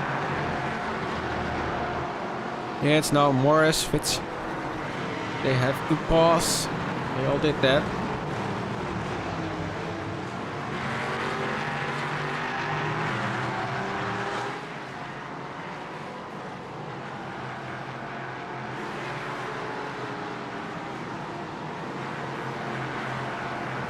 Oh! Big crash. It's one of the Labros and I think Hendricks.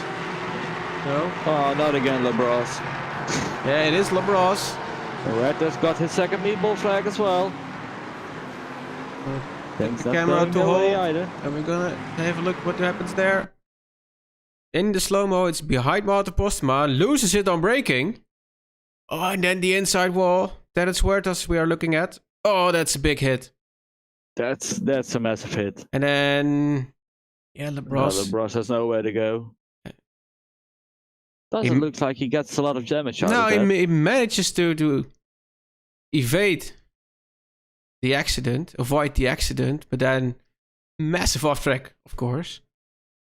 But if you have to choose between a massive off-track and a massive crash, I think you all But know. this one won't hurt you. But it's a big shunt, Terrence. That's his race done. Aaron having a look down the inside of the corkscrew. There's just no grip. Labros back in 15th, 6 laps down. That's a shame. Looks like some damage on the back of Postma's cars as well. Yeah, because I would have said a little dent, but it's a big dent. His back bumper, and we got another meatball flag. yeah, it's quite a lot of damage there. 53 car. 531, I should say. Just so used to Martin driving with the 53. Another meatball. Flanders Racing Team. Oh no, don't worry. They cleared him. They cleared him. they- Yeah. All right.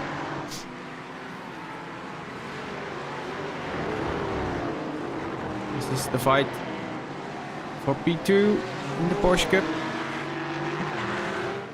Steve versus Thomas. We're already 45 minutes in, so we should see some pit stops coming up in the next few minutes. Also for our Dutch viewers. Oh, no, there's a little shunt. The car Trying was to get not. messier. Car wasn't quite clear yet. As I was saying, as we approach the full hour, so every full hour we make a progress update in Dutch for our Dutch viewers. For the few people that didn't notice yet, we are Dutch. I think everyone did. Oh, we do it again! And that's a spin. Rolling it off the track, doing that quite nicely. And off he goes. It's getting a little bit aggressive at times now. Just Anaya thinks it's an exciting race on the moment. Yeah, let's see how Islas de Vries is doing. Currently in P5 already. They're making places. That's quite a recovery. The gap to Herbosch is there. Because he's already running into turn 1 here. Lars is lighting up, which means he's in a fight. And he is in a fight. He He's indeed fighting for is. 4th in class. Fighting with Stefan. Yeah, is it Le Guin? Is it Le Geun? Really don't know. He's racing right now, I'm not going to ask. Well, he said we could. but I think we should. If it was really, really necessary. Let's just wait when Glenn is right at the back of him and then ask him. Valdik going on the outside. Putting the 524 Team Red X car ahead.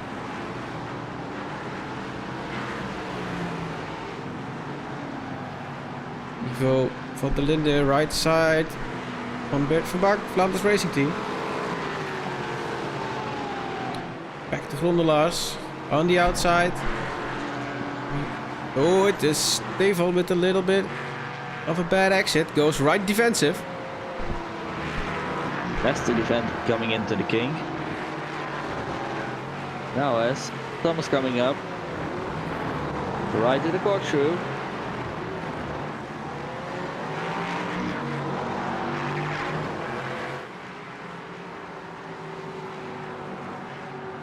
And it's the ORNL blue team that got a slowdown penalty.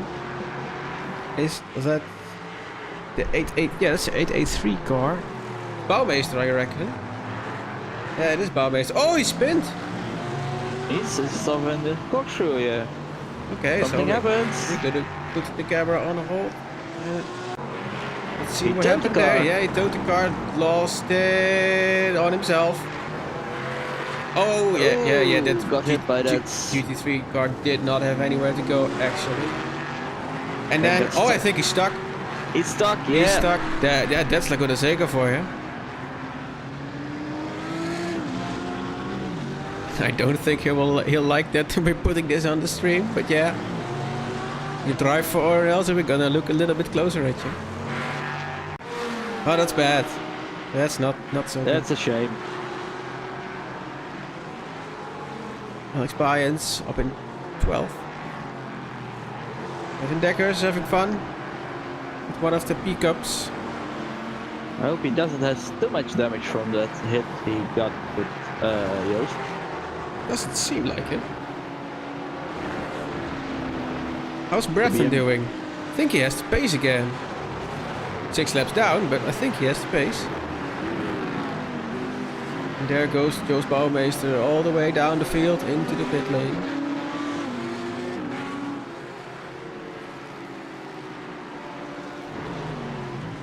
Aaron Hall with the lockup.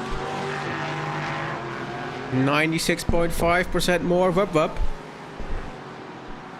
Really don't know what that means. Down the inside. That's a risky move. We've seen a lot of risky moves from him today. Some didn't really pay out. Yeah, I must say it's quite aggressive racing, considering this is a fun race event. Which is nice, don't get me wrong. I'd like to see some hard, fair racing.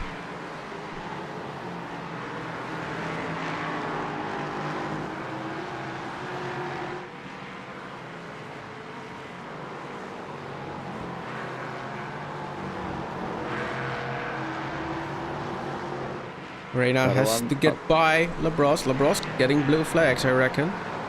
Just 6 laps down. We have seen the pace of this guy at the beginning of the race. He was flying. Yeah, but I think 6 laps in 3 hours, it's not meant to be, I think. No, he sure could move up some places with some cars in the pit lane right now. Yeah, Bureau is in pit, going out again. Beach Tracks Pink got a slowdown penalty.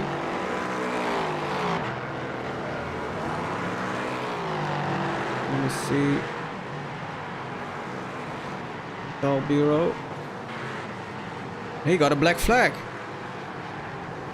Where did he got that black flag? That was here. Was that... If it is falling an off track, yeah, that's an incident limit then. It has to be. He's one of the first to hit the incident limit. That's only 1 hour of racing, so it's something he should take a look at. Oh, Bouwmeester is... Don't know what Bouwmeester is doing, but he's gone. Made like 200 pit stops on the live timing sheet. Gondolars. Still not. Still behind the Ben.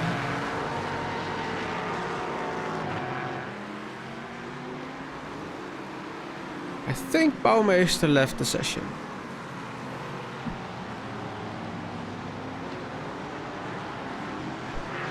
Lucas Romano has a little tale for us. The first edition of the Wishful, we were 3 laps behind and we retook the lead with 5 minutes to go. It is possible. Well, that's just great to keep the spirits up, Lucas. I'd love to have something like that today. Van der Bosch.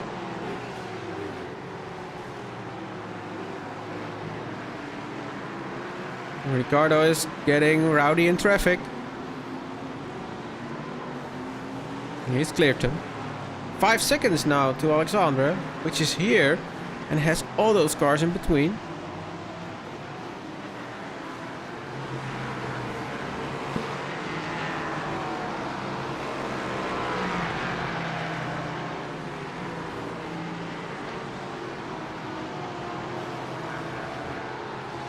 And Lars going on the inside, last corner of the track. Getting past Alexander Korsen. Volkering is not that far back. There he is.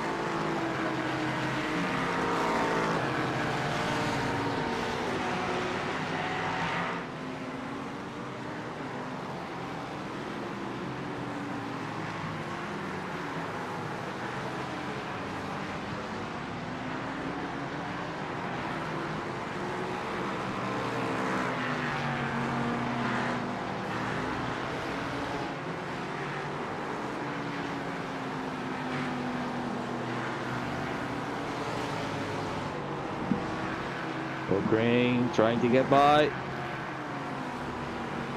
the number 41 car. Alexander still playing catch up to Ricardo Michalewski. Already had his nasty moments in traffic today, so might be a little bit more careful. Yes, Baumeister indeed retired from the race. Sends his apologies to the guys that had a little inconvenience when he was stuck. But inside curb into the corkscrew. Here we see a lot of traffic. The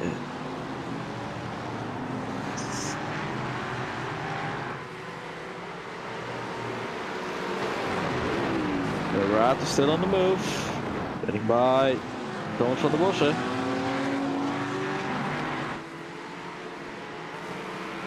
I would love to see this car moving up the order a little bit when we come to the end of the race. They had such a good run in the beginning. Lost it on their own, so there's no one they can blame except for themselves. And we got another black flag. People from the Lindes. It's hit the incident limits.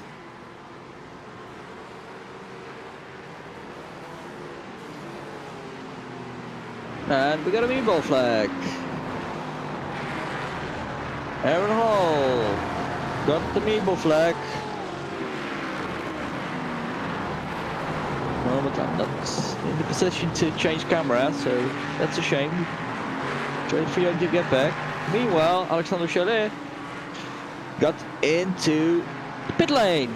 He's the first one of the other pit trees to go for a regular stop, I think. Meanwhile, Michel Volkering also entered the pits.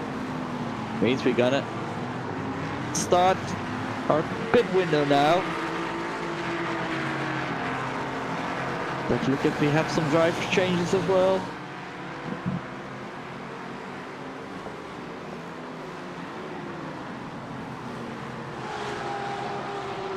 But we do have some driver changes.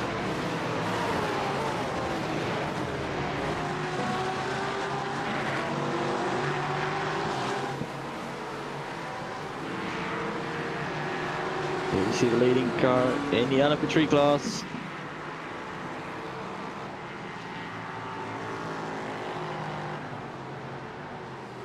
Goes on for another lap.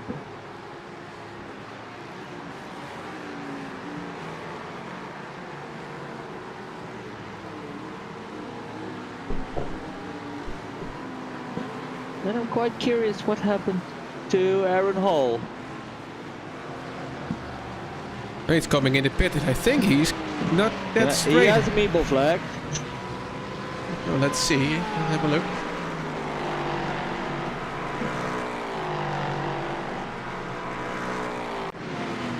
Must be happening here then. Going into the last corner. Losing it by himself. Yes, Ooh. yes, yes. Nowhere to go.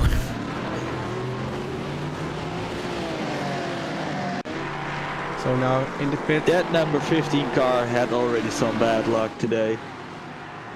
So they entered the pit lane again. I think it's their third or fourth time repairing. So Chelier did not let anyone get in the car. No driver change. No driver change for him. And we got another black flag. It's for the number 11 car. Oh, Riccardo Michelewski is hitting for the fences because he set a new overall best time. Car is empty, I think. Nice and light.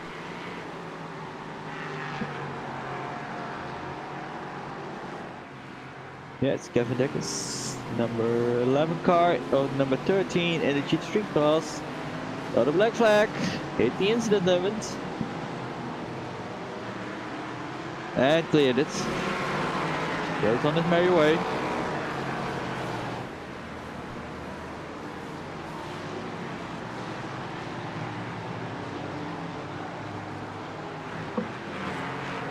There's Palazzo.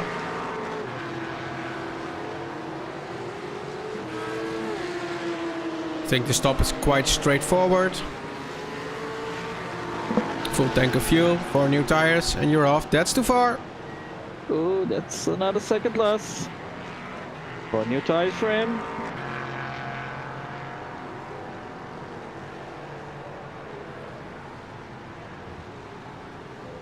Quite some different tractors already in the LMP3 class. 2 of the really slow motion cars there up in the air. It's Bureau as well. Which is changing drivers, I think.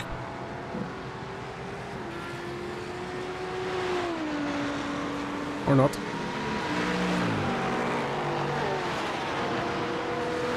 Palazzo on his way again. He stays in his car. And after an hour of racing, we only have 2 people out of the race. Jos Bouwmeester is one of them and Creedon is the other, but he didn't even start the race. Biesmans is lighting up. Defending against the pickup car.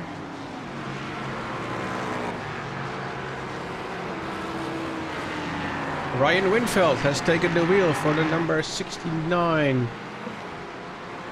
Which team is that? Let me see. Web Racing Pink. Yes, yes. He's taking over the seat from Aaron Hall.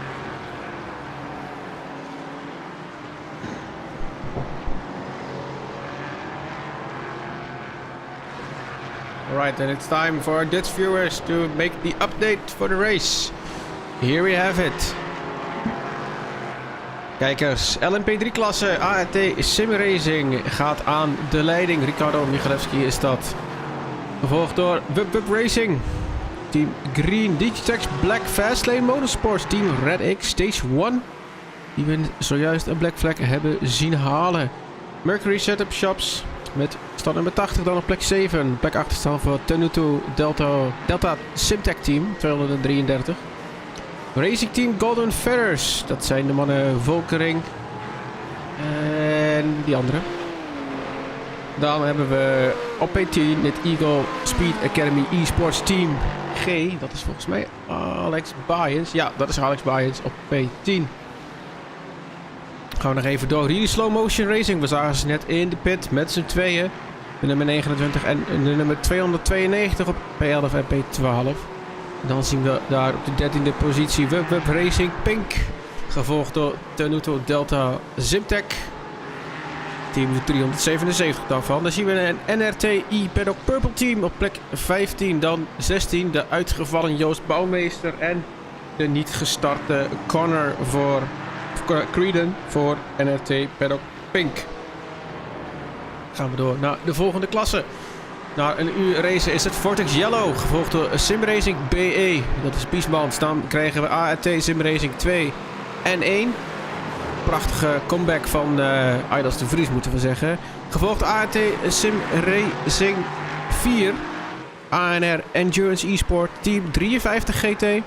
Vortex Red Team Redix eSports. En nog een positiewisseling ASR eSports Team komt de top 10 in. Digitrack Racing White verliest daar nog een plekje. Flanders Racing Team Charlie op plek 11. Dan inderdaad Digitrack White op 12. 13 dan voor Big Battle Racers. Ignition Racing Red op 14. Terwijl de pitstops gewoon verder gaan. ONL Red op plek 15. Ik denk dat Alexander... Of nee, dat Anthony Dorland daar zo dadelijk in gaat stappen. Het ANR Endurance eSport Team. Nummer 61 op plek 16. Dan op P17 Eagle Speed Academy eSports S. Flanders Racing Team Bravo, Team RedX 525. Komen we bij onze laatste klasse van vanavond. De Porsche Cup, de Carreras Escocesas. Nou, dat spreekt nog maar een paar keer uit. Gaan als eerste de streep over na een uur. Eagle Speed Academy eSports B. Gevolgd door Eagle Speed Academy eSports P. Dan Team 53 Cup. Wouter Postema is dat. Really Slow Motion Racing Aaron. Met de gelijknamige rijden. Dan Squadra Veloce met de nummer 446. Gevolgd door de laatste Team RedX 528. En dan hebben we het eerste uur gehad. Schakelen we snel weer over naar de Engelstalige livestream. Ricardo still at the lead. While Jelmer is taking a little break. Walking for an hour long. Need some drinks. Just finished my dinner. Just finished my dinner. Yeah, that's quite late, Jelmer. Yeah, I got home late, so had to skip the dinner first. We have another black flag. While Michel Linden has taken the wheel for Team 145. Just quickly check where they're at. Pull it on to hold. Ignition Racing Red. It's the team with the driver change. That's the Vries getting in all sorts of fun stuff. Ricardo lost a lot of time on his pit stop. Yeah, but it's Ivo who's behind it now. So the 9 seconds is to Alexander. We got another black flag. It's keeping up, coming up, coming up, coming up. Digitracks. 187 car.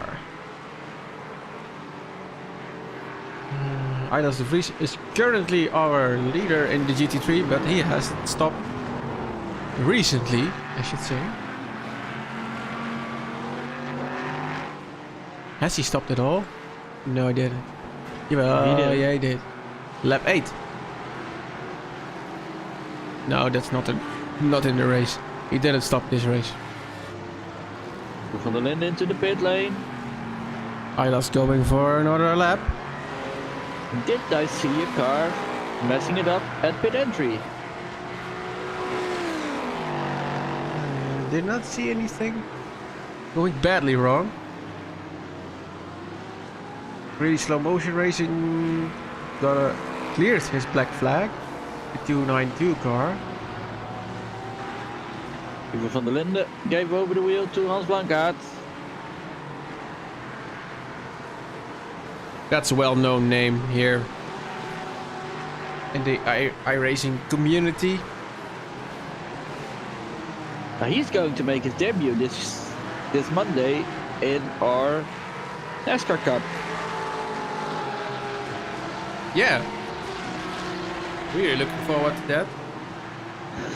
We had to. If you think this is crazy, that's gonna be even more madhouse. Yeah, of course, the Daytona 500 is going to run tomorrow evening in the real life world, and then on Monday we run our Daytona 250.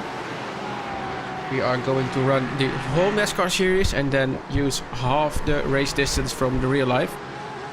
And we had to lock the league from new drivers entering because we are at capacity with 60 drivers. I see Vaas getting some love in the YouTube chat, so let's show him. Arne Vaas from ASR Esports team.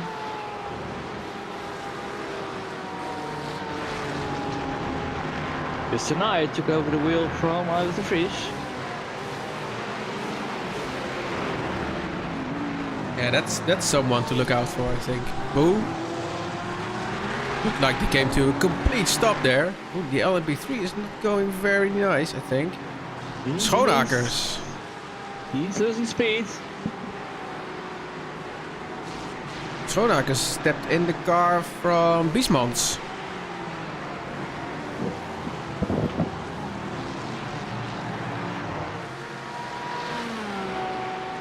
And there's Dirk Bouts. I've been told he is an all-round good guy. He took over the wheel from his teammates. Yeah. Dirk Bouts is team manager also for Vortex. Not only for Yellow. And donated 200 euros. So it's one of our top donators. And I said it before, I think the nicest looking car around here.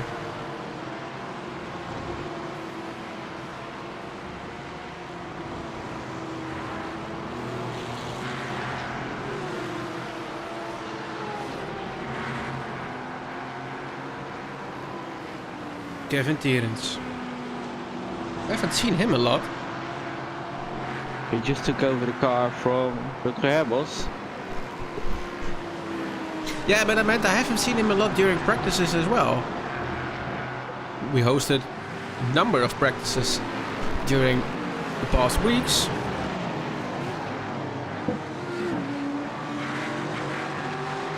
Massant.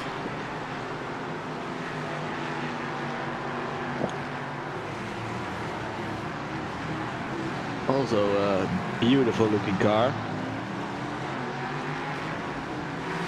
Wishful logo there on the back of the car, very nice. Palazza in the red X car, really slow motion. Excuse me.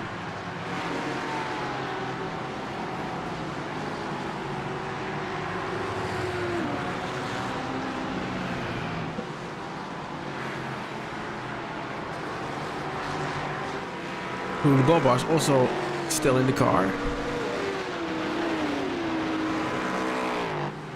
There is the GT40 going out of the pit. Is that... Let's see what it is. It's an 8 now. The pit stop did close up the GT3 field. Yeah, it did. Even we had a lead change during the pit stops with either the Flaming taking over the lead. Did something happen to Alexandra? Oh, he lost a lot of time, yeah. Yeah, I see something with 4X. But I don't think we're quite live. No. Dorland is taking the wheel from Boy Borman. in the meantime, Alex Bynes got his first black flag of the day.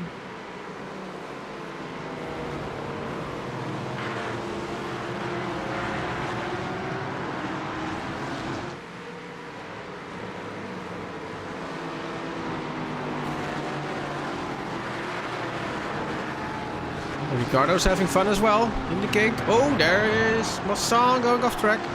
No, it's Bureau. And Albero. Litwick joined the track for Team Red X.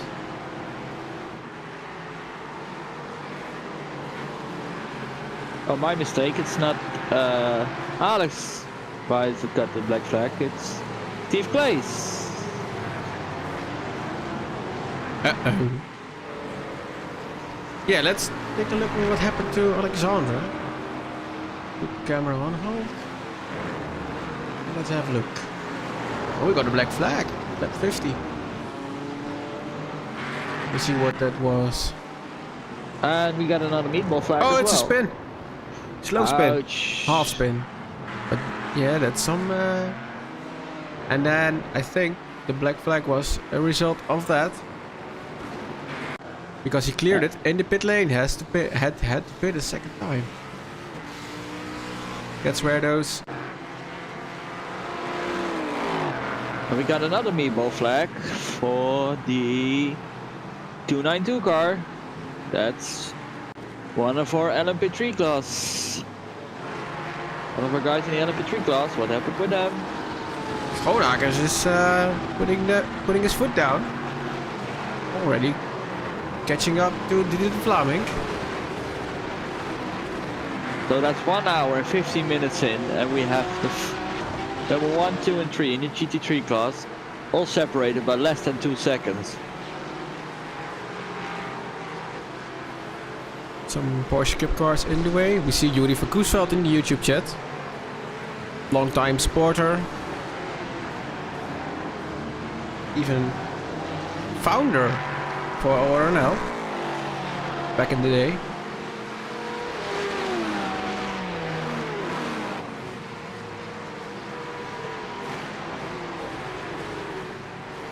Samen getting by Postema. Can Schoonakers do the same? No. Postema still driving around with the dent in the back of his car.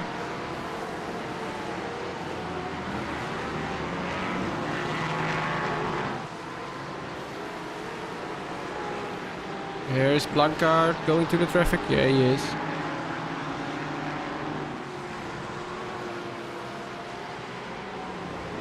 Quite busy on track now. This section. Simon Bratton.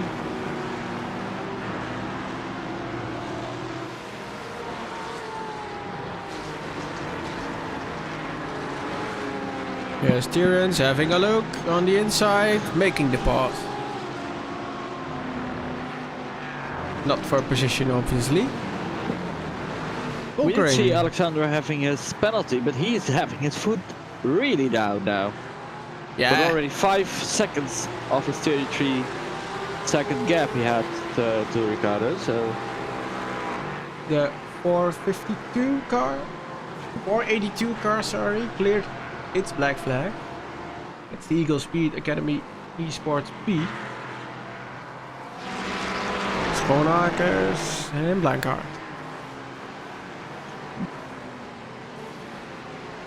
Blancard currently P9. 1 lap now.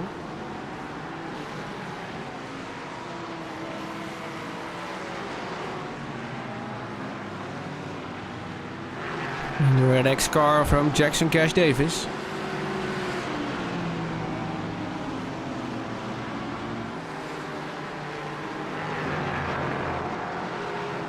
And Peter Balassa. Right, field got a black flag. With the incident limit, it's already in to clear it. Up Racing Pink. Yeah, I think it's gonna be the name of the game. The off tracks, the incidents. Postema is in pit.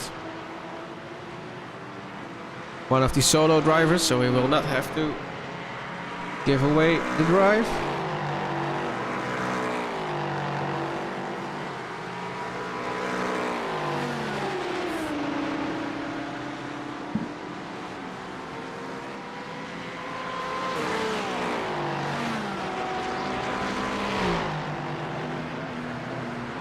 Those Porsche Cup cars can do some very, very long runs.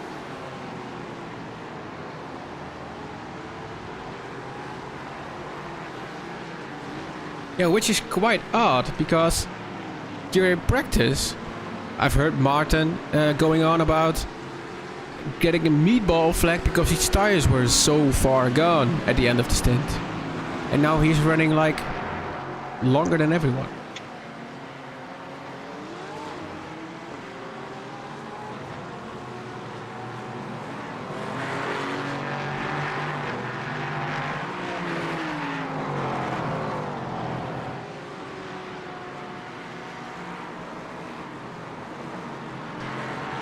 For all of you interested, I'm posting the live timing link also in the YouTube chat right now.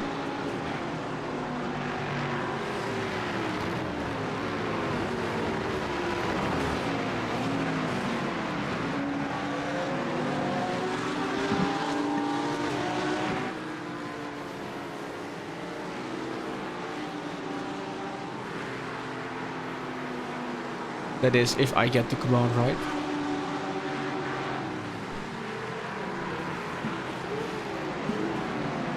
Meanwhile, we see tonight taking the fight to Kevin Tierens to get into the top 3 of the GT3 class.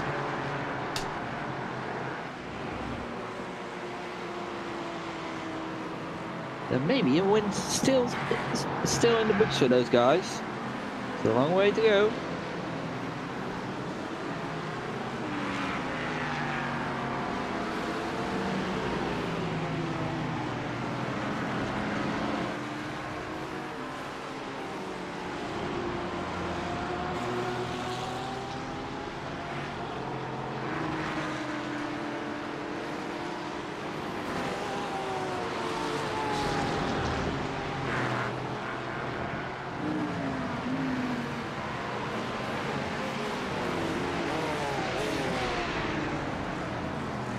Also with exclamation mark Discord, you can fetch our Discord information.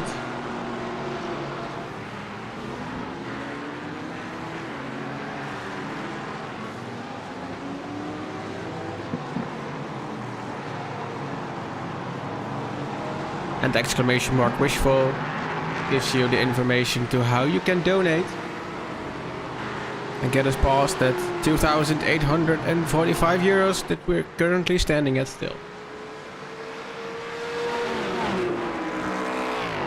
It's a Volgan. Pick over the car from Thomas van der Bossen.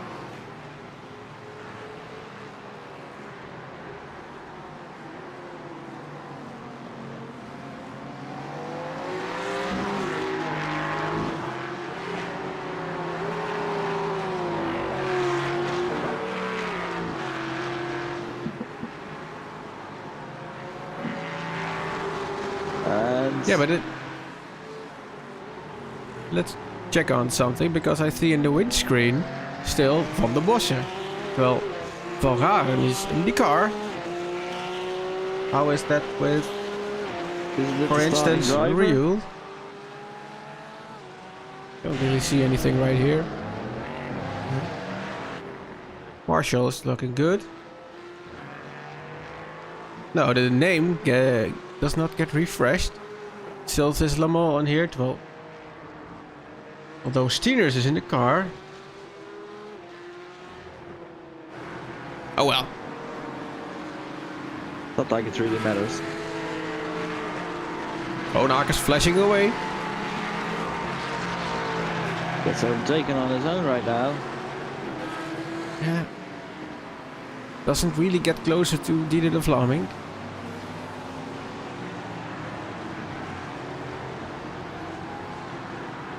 Who took the wheel from?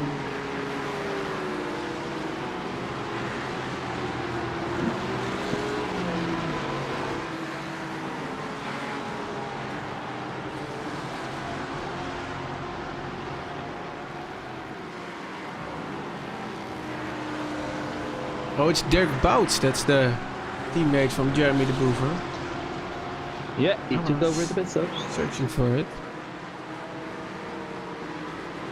Has a 10-second gap to Kevin Tierens.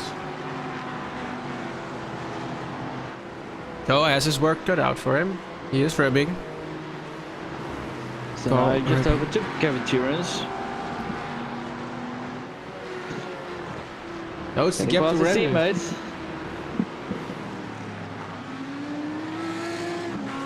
see Kevin. In front of him is Justin. Justin going on a hunt for Jasper Schoonakers. 7.8 seconds is the gap.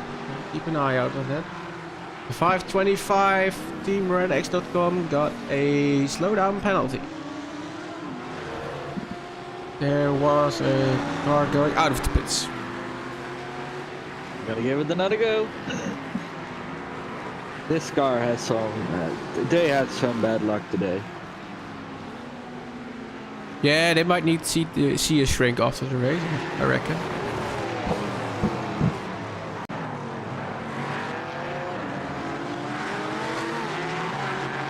Jesper Lippmann going down the corkscrew. Seeing 2 cars ahead of him. Let's see how he solves it. Nice and easy. Well, the postman doesn't quite see him, I think.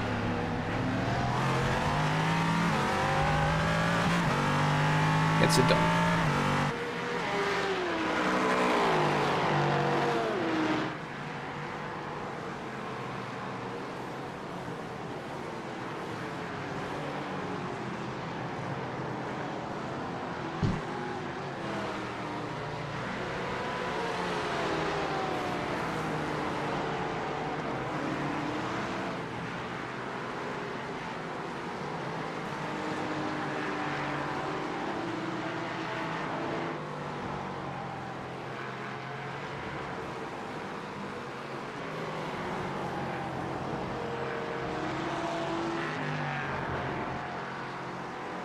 Let's have a look at the renders. Getting stuck. Now, right on the edge of Bouts. Seems like, with all due respect, Bouts does not have the pace that Jeremy de Boever has. Which is nothing wrong with, of course. Jeremy, no, it's Renders going for the overtake. Nice and clean down turn to 1.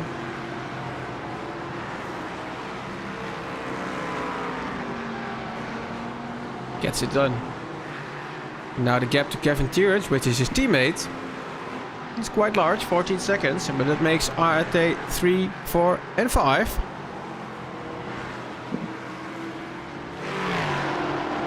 Nick Kuiper has joined us. Took over the wheel from Jeroen Bos.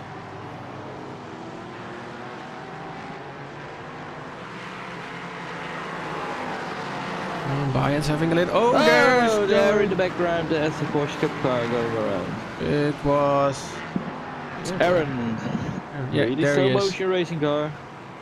Hey, let's hold the camera and let's see what happened there. Did it on his own? Yes. Totally on his own. I think no damage, no. Did not hit the wall or anything. And is on his way.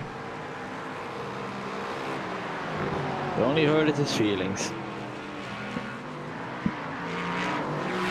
Volkering. Needs to go past Renders. Masson is right there. It's not for position.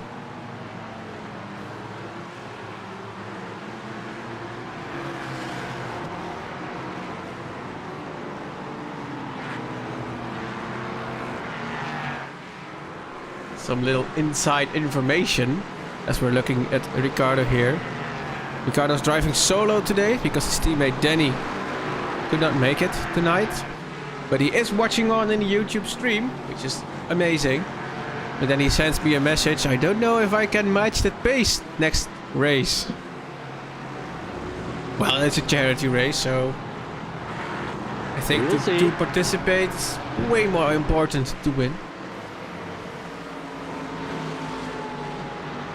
Danny isn't the only one watching us right now. We've got quite some viewers. Let us know in the YouTube chat where you're watching from and maybe who you're cheering from. We'd like to know that.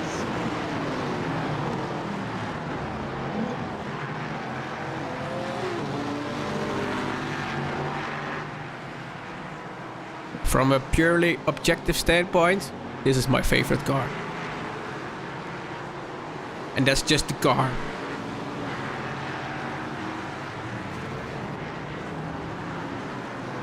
How's Hendricks going along? Doing quite well. Still in the top 10.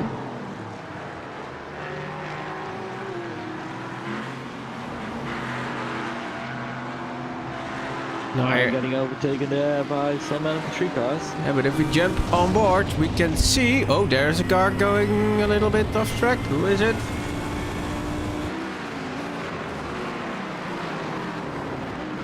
It was Breatham. That's his first moment of the day. Renders is sliding up because he passes one of the pickup cars. Ooh, that's quite tricky. Tight one. Really tight one. Pull it up without damage. Verstraeten with Blancard before him. There he is.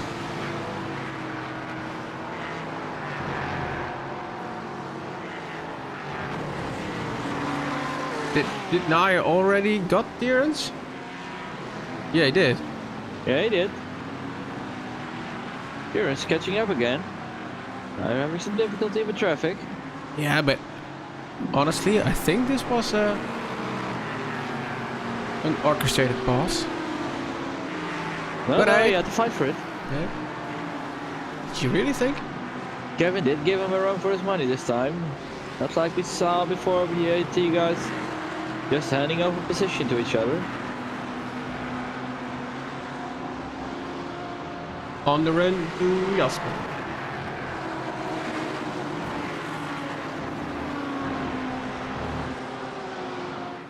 Ricardo going 3 wide with traffic. Brenda's behind him.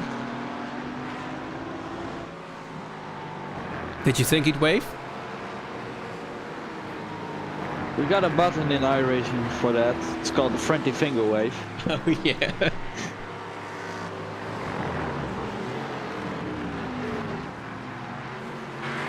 Oh, I see Chris van Gucht couldn't make it today. It's a knee injury for over 2 weeks. Oh well. Hope you can make the next race, buddy.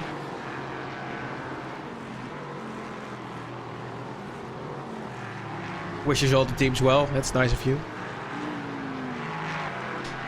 Our next race will be the 16th of March, 4 hours at the beautiful Italian track of Imola.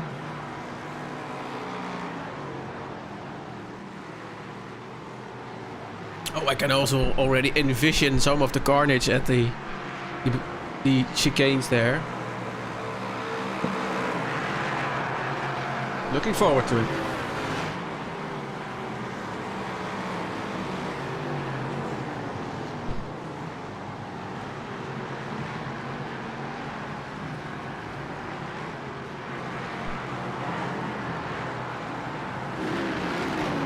Berthen is making his way through the traffic. Fight with Darland is for position, although there is still a lap between them.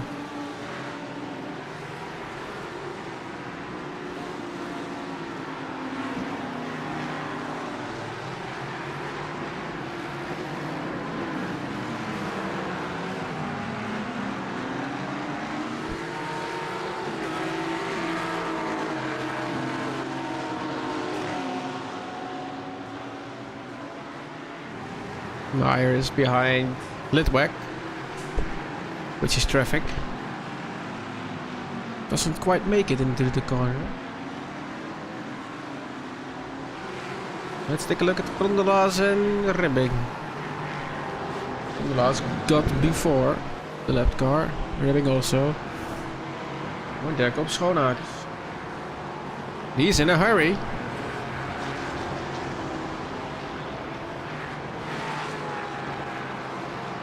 Wants to get by that BMW as quickly as possible. Nair is not really getting away from Terence. No, and he isn't catching up to Jasper either. Maybe overcooked his tires already. It's a hot track out there today. It really is. Blancard is sliding up.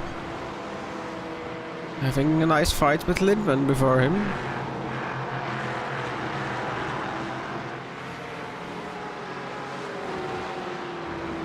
Flashing lights at Jasper Lindman's car.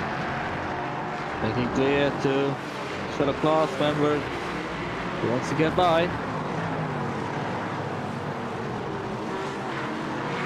One of the most common ways during multi-class racing to let other cars know you want to get by in the next corner or the next opportunity. And this, ladies and gentlemen, is our main sponsor, Dietrich Thieren, owner from Technogel.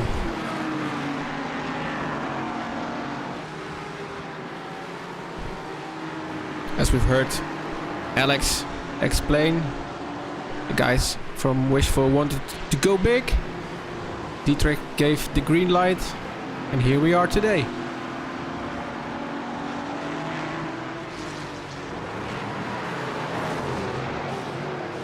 And all of that just for the sake of Make-A-Wish Flanders.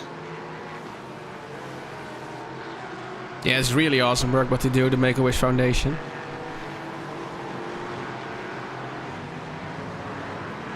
So, needless to say, when they asked us to broadcast this league, didn't need to think twice about it.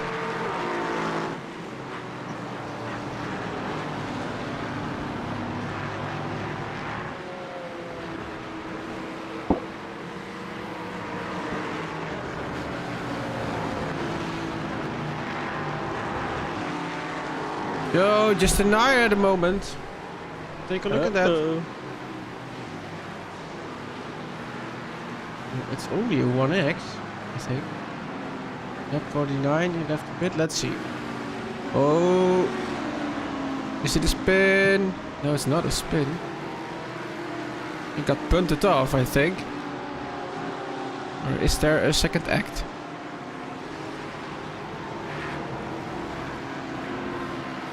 Not really anything.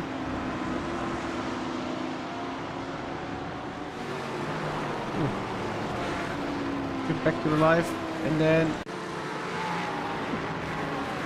already a backup in P3. Curious. Didn't lose a lot of time either. Still at roughly 8 seconds from Jasper Schoonakers. Oh, there's contact in the corkscrew.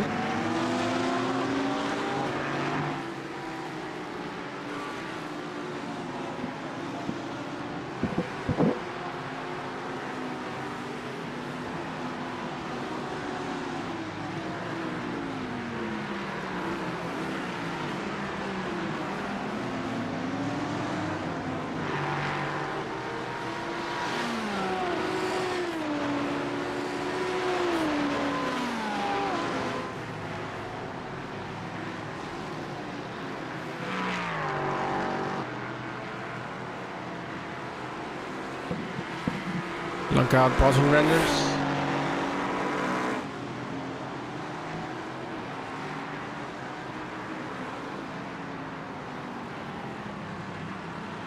He's doing a nice job out there at the moment, taking the car into the top 10 again.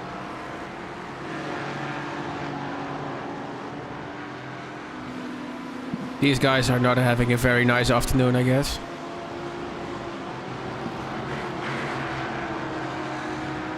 "29 laps down, but still moving on."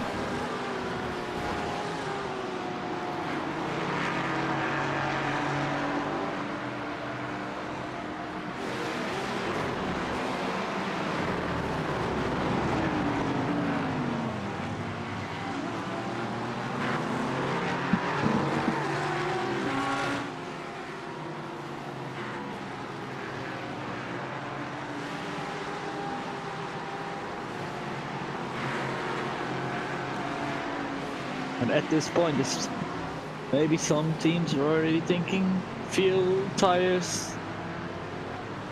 What's the best strategy to get them to the end of the race? Side by side.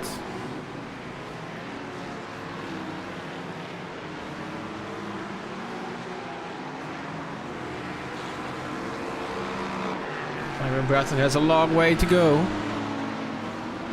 Recover from 6 laps down.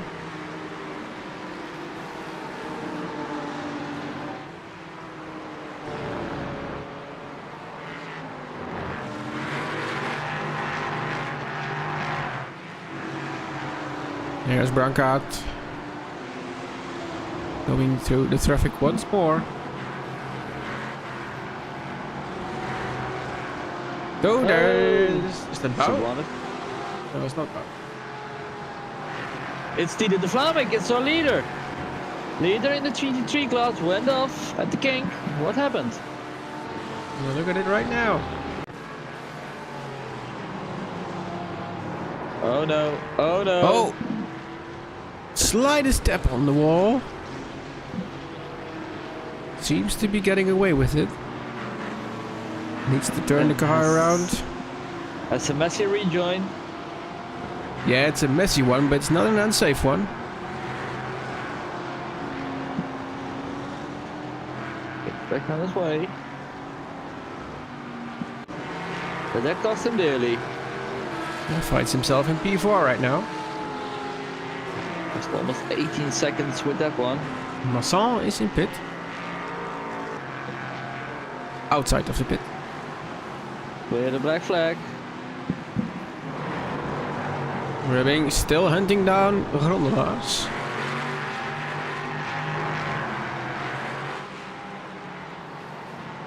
These guys having a little bit more luck than their purple teammates who crashed out in the first hour.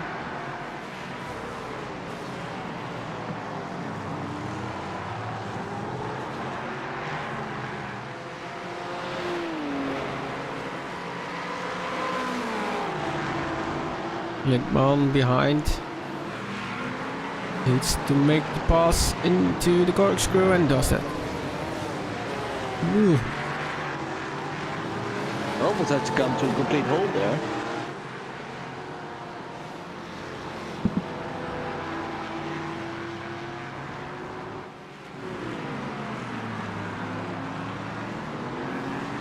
Plaza going through the middle.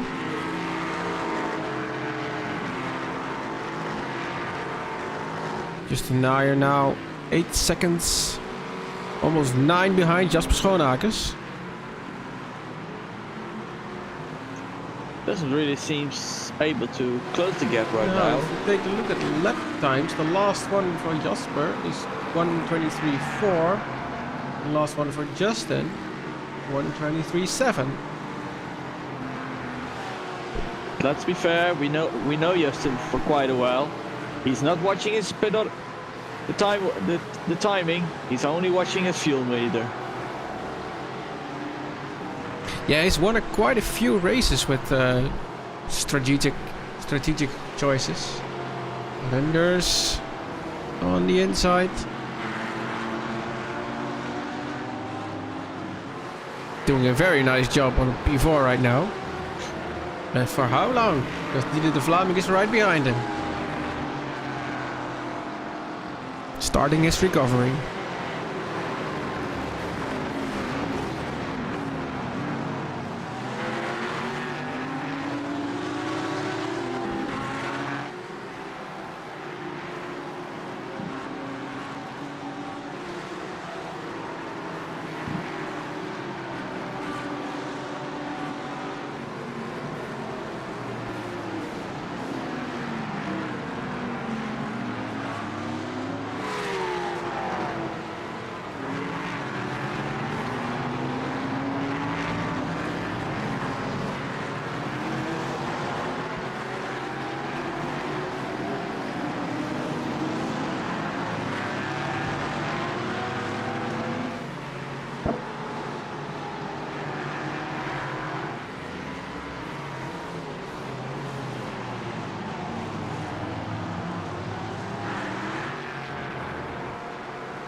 Hendricks, one lap down.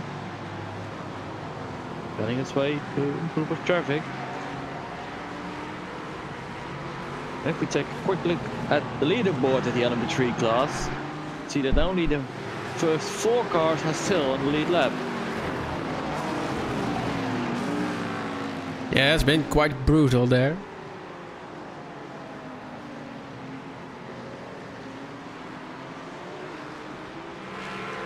I still think this is a beautiful car as well. The BMW. Yeah, it's a bit underrated, isn't it?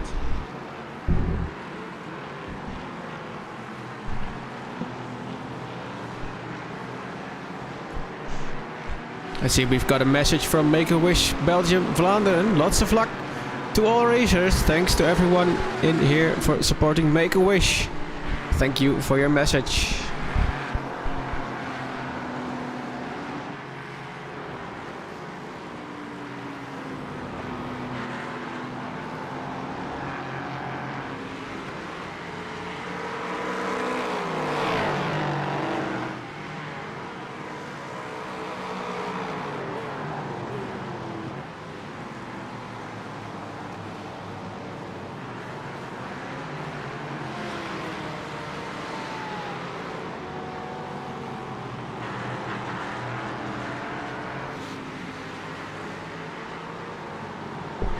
I don't think Glenn Grondelaars has been clear for 2 or 3 seconds this whole race. No, he has an interesting evening, that's for sure.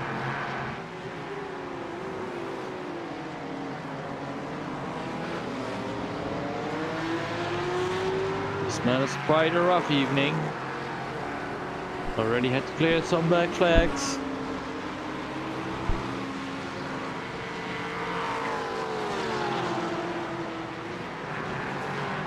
Kevin's here and sending it down the inside.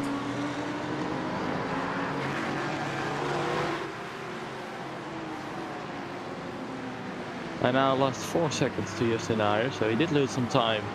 Yeah, but Last Justin few Iyer laps. is also losing time to Jasper.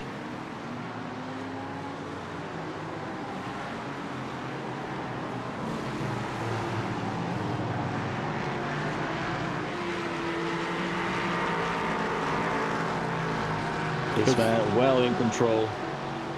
Yeah, indeed. Looks like yes, that it's all working out. But then again, we're not even halfway yet. That's a little off track.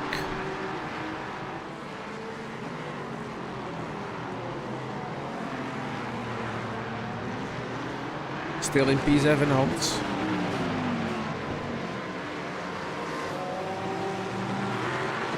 Flashing his lights, Thomas Renders.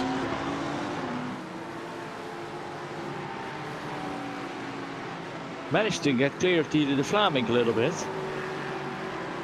There in the background we see the Flaming in the number 33 Vortex car. Boy Borreman in the... Oh! That's a big shunt coming into the corkscrew. Taxi, is it? Let's take a look what happened.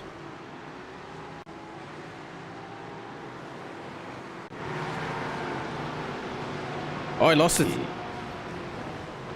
Whoa. Was only in the car for, what is it? 6 laps.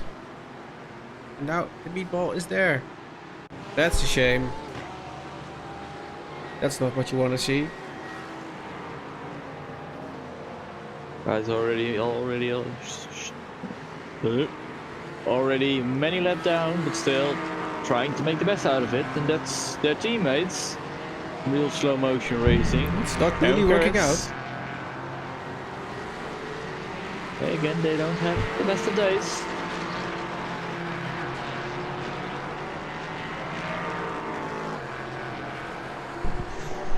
So I was telling about Boy Borremel being in the YouTube chat, explaining they had a crash in lap 1 because of an LMP3 losing control and 5 minutes of repairs. Ouch, yeah, that's ruining your race right from the start.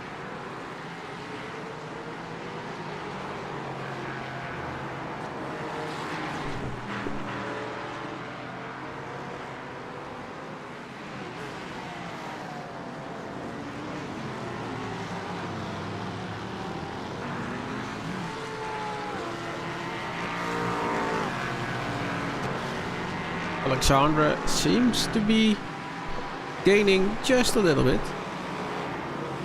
Yeah, good. Got the gap back under 30 seconds.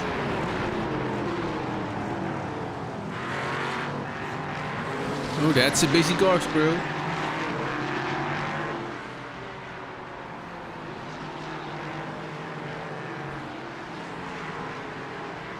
De Postma holding on to 5th place in his class.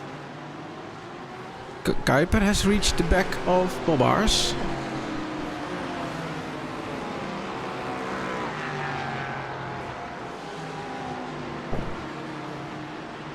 Yasinayan managed to almost half the gap. Yes, something happened over there. Hans Blankard has a meatball flag, I think. Ooh, what happened? In the pit. That looks like a missing front end. Let's take a look. Oh, yeah. There's already a whole lot of parts missing right here. It's with one of the DG track cars. Misses the corkscrew completely. Does it all on itself.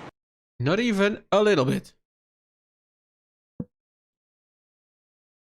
Go straight on. And that's Hans done for the day, I think. That looks like a lot of damage indeed, yeah. Kill all tires. It's on his car. I think that also means the tires that are on the wall. Oh well. It's a shame to see it.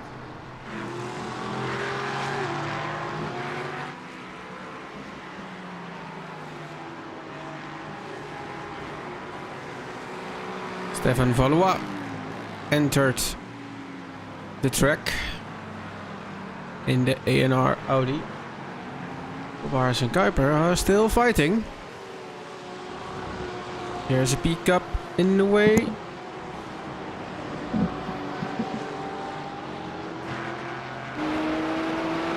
On the bumper of room.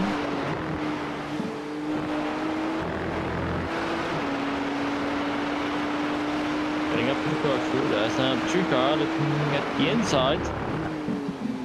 Can he make it stick? Oh, I got pushed wide by the LP3. Which is That's Alexander. Yeah, the number 2 in our LP3 class, taking a lot of risk over there. Oh, That's Kuiper! Sneak having a moment over there. He's not enjoying those last few corners.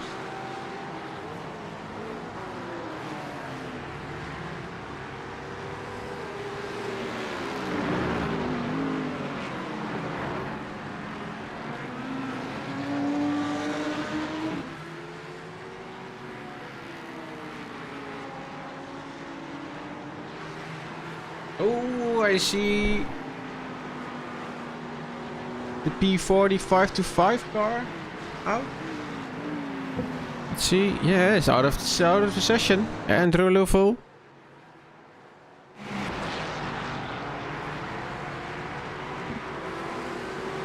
Those guys were having a hard day already. Lost many laps. I think one of the first crashes of the day.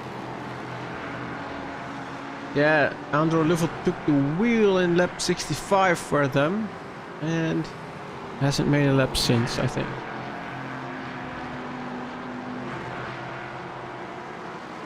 But they got better luck next month.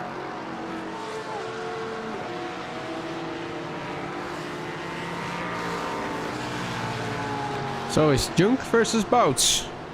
It's gonna be an interesting one. Two very different cars. You see the 525 is coming back. Jackson Cash Davis is taking the wheel and driving out of the track, I think. Onto the track. We already saw a lot of cars out of the track, but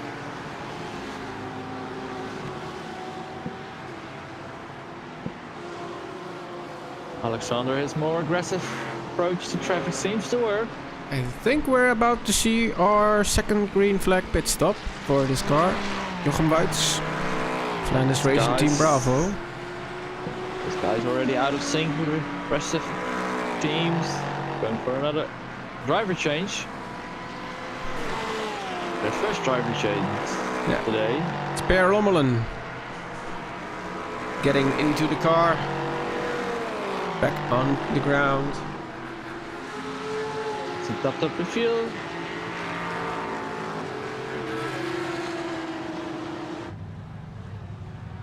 Waiting for him to go. Those are long moments while you're waiting for the car to be topped up. In gear and go. Don't forget your pit limiter. Especially towards the end of the race, it's something drivers sometimes forget about.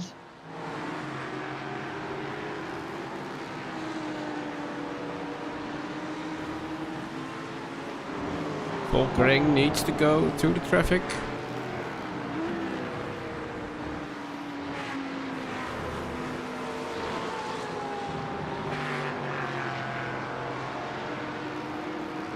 Did manage to gain an advantage out of Hans crashing out. Goes up to 4th spot now. Yeah, it's going quite well. Only the top 3 of the LMP3 cars are in the lead lap. Same for the Porsche Cup, also there. First 3 in class on the lead lap. Take a look at the gap Gordon Marshall took in the first 2 hours of the race. This man is flying.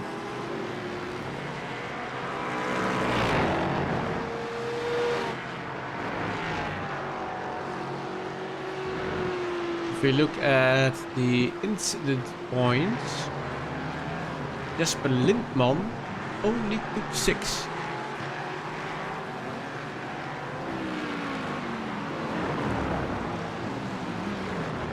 Had some late braking into the corkscrew. Guys got their car back fixed up again. Duke had to go all the way on the outside. Did lose some time on Hugo de Vlaming.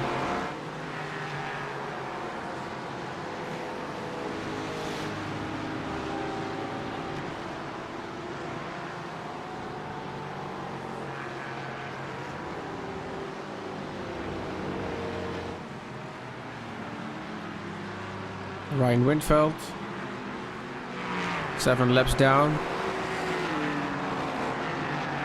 trying to make the best of it.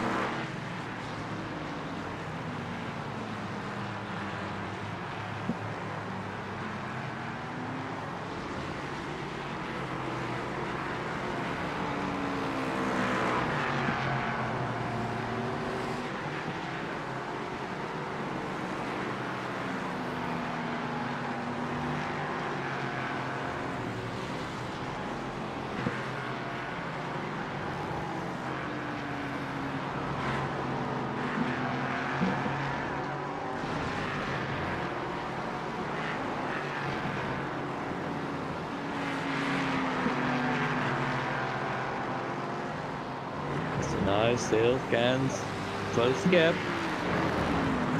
I still think he's preserving fuel.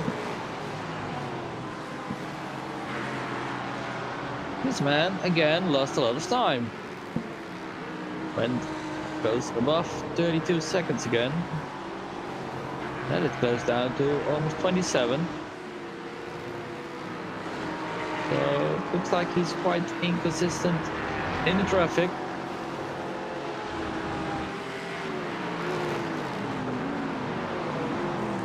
Here at the back. Now also got this is losing him time. Got confirmation that the 292 car has been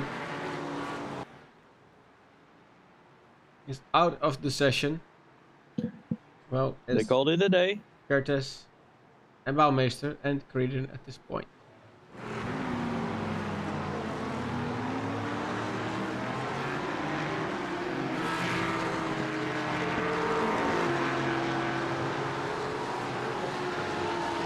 As we are slowly but surely approaching halfway time.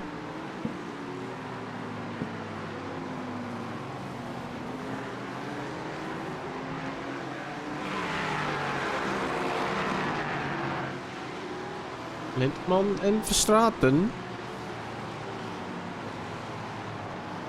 are both a lap down, but this is a fight for position.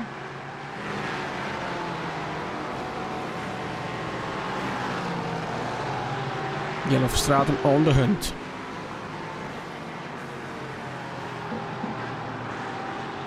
No! Spin! Was not clear. That looks like it's the end of his hunt. And it ended in a shunt.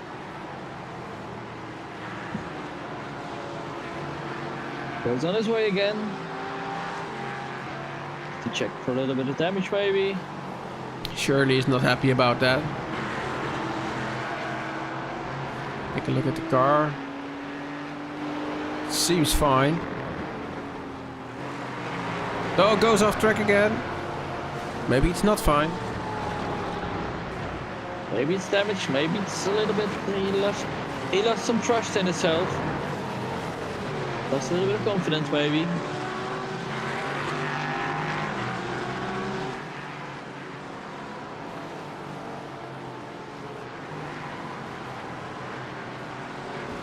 Dirk Bouts has entered the pits. Opening up the second run of pit stops. Remember, this car was in the lead of this race at the end of the first hour.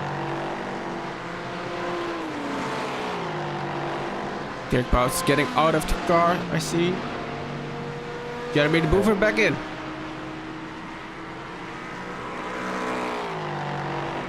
Now it's getting interesting.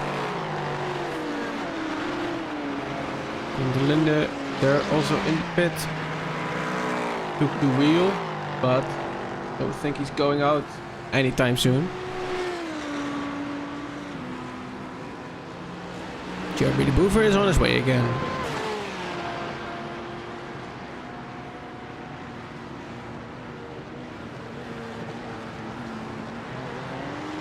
This gives the indication the Vortex guys are going flat out. Not considering anything like fuel.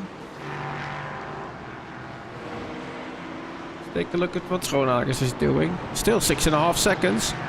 Ooh, that's a little tricky. There's also 2 LMP3 cars coming up. I think he's gonna have to let them pass in the corkscrew. Right before the corkscrew, maybe. We got a lot of meatball flags at once. Ryan Winfeld. Rob Muldering has a slowdown. Julian. Let's have a look what happened over there. Oh, that looks like a missing rear piece. Missing some parts. Let's have a look-see. Oh, it's a 4X. Already tells me it's gonna be quite a big one. They already had lost it in the kink. Oh, contact with the whoop pig. Both cars already had their fair share of bad luck today. And that's a lot of parts. This is not going to make it any better, no. I'll be past the 2-hour point of a race. We're over halfway now. Well, it clears up our mystery from the meatball flags. Alright, so it's time for another update. And it's in Dutch. Dan zijn we dan met de LMP3-klasse hier bij de Wishful Series 2024, gesponsord door Technogel. AT Sim Racing 5. Ricardo Michalewski gaat aan de leiding. Mercury Setup Shops erachteraan. Digitrax Black. Web Racing Green, waar we net de pink auto compleet af zien schrijven. Fastlane Motorsports op 5. Team Reddick Simsport op 6. Team 809 is dat. Really Slow Motion Racing wordt even ingehaald door Team Reddix. Vervolgens zien we daar Racing Team Golden Feathers. Dan hebben we het team van Eagle Speed Academy G. En dan gaan we een pagina verder. Ten nu toe Delta Simtech 377 op plek 11. Wub Racing Pink op plek 12. NNRTI Paddock Purple dan op plek 13. Stage 1 Racing, die staan nog op plek 14, maar die zullen nog wel wat gaan zakken, denk ik. Vervolgens zien we daar Really Slow Motion Racing White. NRTI Paddock Pink, die auto die we net kapot zagen gaan. En de uitvaller Joost Bouwmeester in de auto van Orenl.nl Blue. Bij de GT3, dan is het de auto van Jasper Schoonakers. Simracing BE bij ROI Management op de eerste positie. AT Simracing 1 is dan de auto op de tweede plek. Dat is Justin Naaier. Dan zien we op de derde positie AT Simracing 2. Dat is dan de auto van Kevin Tierens. Vervolgens Thomas Renders voor AT Simracing 4. Dan gaan we naar Diede de Vlaming van Vortex Red op P5. ANR Endurance eSport 60 staat op plek 6 en dat is Marcin Junk. In de GT40 Rude Bobbaars zien we dan voor Digitrax White op plek 7. Team 53 GT, daar zit in de auto Nick Kuiper op dit moment. P8. Dan de nummer 14 op plek 9 Vortex Yellow, dat is Jeremy de Boever. Die is ingestapt, dat is toch een van de snellere mannen van het veld. ASR eSports team vinden we op plek 10 met achter het stuur Arne Vaas. Die op dit moment trouwens eventjes off track gaat. Dan gaan we naar teamredx.com 525. Hebben ook al het een en ander meegemaakt. Daar zit achter het stuur Michael Litwek. Dan gaan we naar Digitrax Pink Petal Racers. Kevin Souvreau zit daar achter het stuur. Gaan we naar Ignition Racing op P13. De startnummer 145. Daar vinden wij achter het stuur Michel Linden. Een Flanders Racing Team Charlie met startnummer 87 Delahaye Riul. Dan gaan we naar ORNL.nl Red. Daar zit Edry Dolland achter het stuur. Overgegeven van Boy Borreman. ANR Endurance eSport Team 61 op plek 16. Met achter het stuur Steven Valois. Dan gaan we naar de hoofdsponsor van vanavond. Eagle Speed Academy eSports. Met achter het stuur Dietrich Tieren van Technogel. Dan gaan we naar startnummer 287. Flanders Racing Team Bravo. Per Lommelen zit daar achter het stuur. En dan gaan we door naar de 525 van Team RedX. En daar zit achter het stuur, even kijken, Jackson Cash Davis. Die ook al het nodige heeft meegemaakt vanavond. De Carreras Escocesas gaan aan kop bij de Porsche Cup. En dat is Gordon Marshall. En is toch wel veruit de beste vanavond. Namens Squadra Veloce is het Jonathan Valgaren die daar aan de kop gaat. Of aan de tweede positie ligt. Eagle E-Speed Academy B en P zitten daar achter elkaar. De 483 en de 482. Branko Stieners en Steve Klees zijn dat. Dan zien we Team 53 Cup van Maarten Postema. Dan gaan we naar de nummer 76. Aaron Kertes van Really Slow Motion Racing. En dan de laatste Team Red X is niet gestart. Colin Creedon. Hebben we onze update voor de halverwege punt van deze wedstrijd gehad. En gaan we snel weer door naar de actie op de baan. Ja, en nou ben ik toch wel heel benieuwd wat er met de nummer 53 auto gebeurd is. De GT3? Sorry. Yeah, GT3 class. I'm quite curious what happened to the 53 car. Got disqualified, it said here. Oh no. Must be something serious. Got a meatball flag as well. Let's have a look. Where Where are they? Where are they? Where are they? Kijk. Ja. That's not what you want. Did it all on his own. I really don't get why these mistakes are being made, honestly. Oh well. So, That's not what you want to see. We have a new driver on track 7. took over the wheel. From Alexandre. Yes, there we are. Well, Michałowski's in the pit lane. Whoa. These guys already made their pits up. Michałowski coming out again. Wait for the timing screen to update a little bit.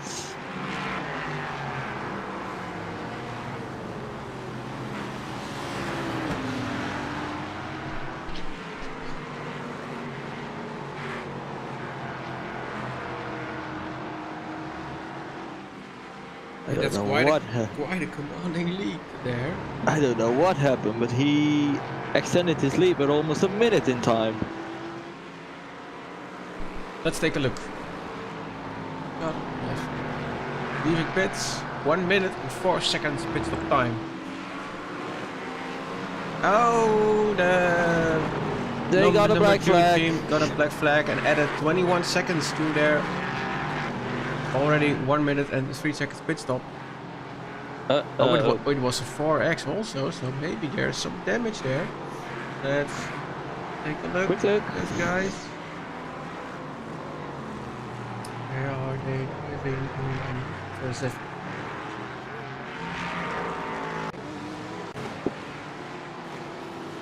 Oh, it's with the 53. 53 spinning, going down the track, and then hitting them. That's not what you want. That was on his outlap.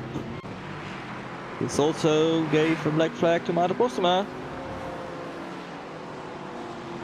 Is not going to enjoy that one. Racen in the pit. From P6.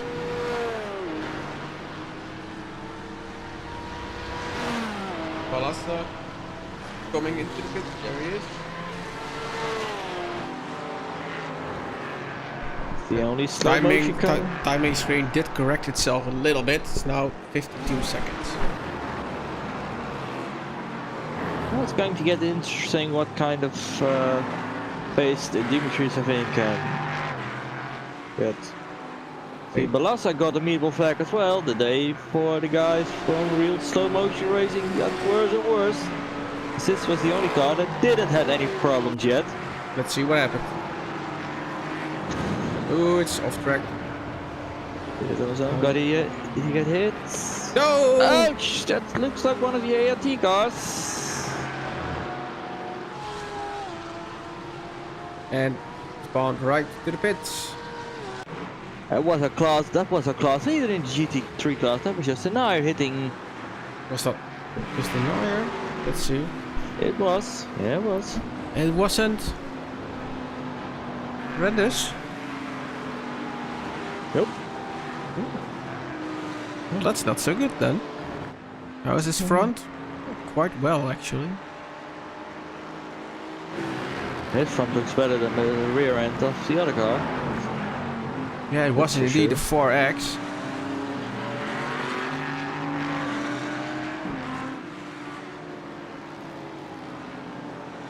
Yes, Jeff, it's possible if you look a little bit more up top, you can see there's a link to the live timing. I've posted it one more time. Let me just quickly check the work.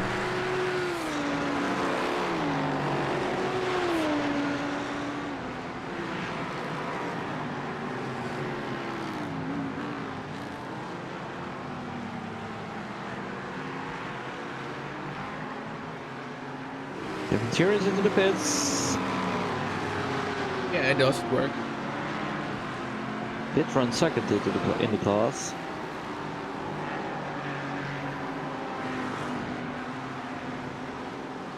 Peter Balazar calling it a day for today. So it sounds like for the rest of the season, as he says. I hope Benkai.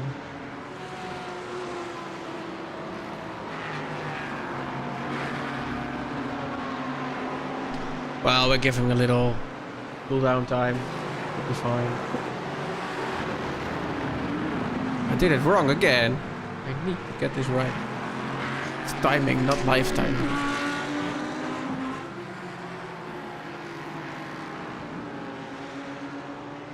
Oh, there we go.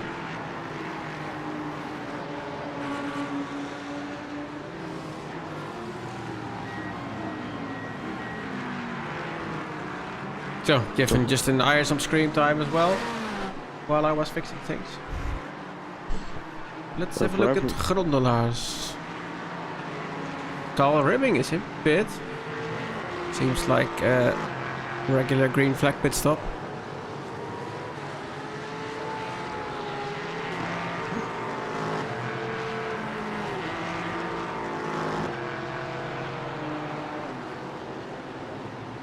Coming up for some new tires. He's cozy as well. They got the car going again. Both of them. Both of them indeed, yeah. Oh, those mechanics are having a long day.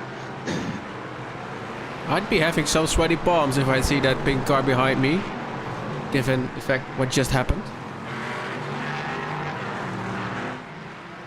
Alright, so Justin Nair is now in He's leading still position. leading, but Yes. has yet to make his pit stop. Like we said, he's stretching it. Max Kloppert is entering the track. He took over car from Thomas Renders. Shepard Verbeek took over Kevin Tieren's car. There we go.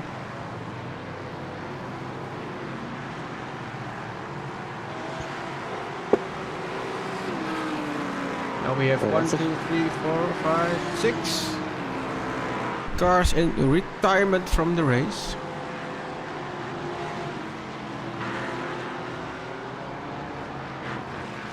Dimitri Sevin is chugging away at the gap. Was 52 seconds, now 46.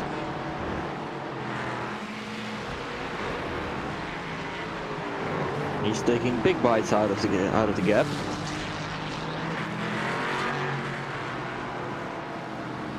One hour, 45 minutes left. How's Bias going along? There he is. Robert Light behind him.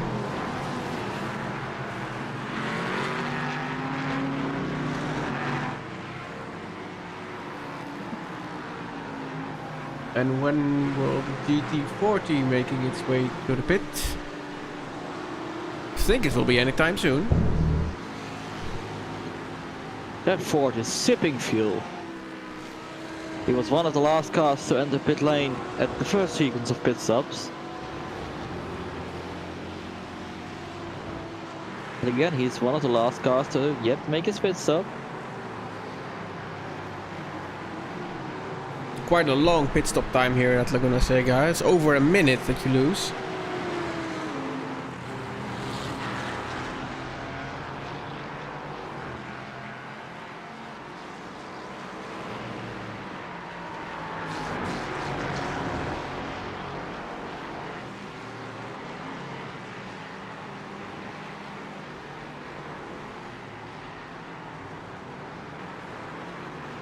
Huh.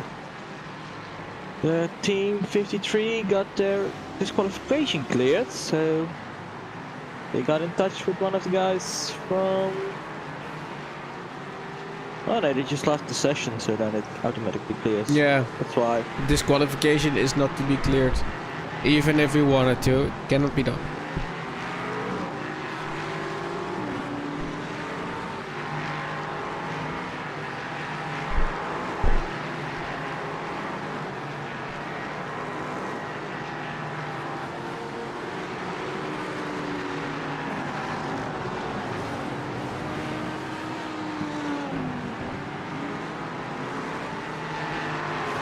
Guys already had their fair share of bad luck.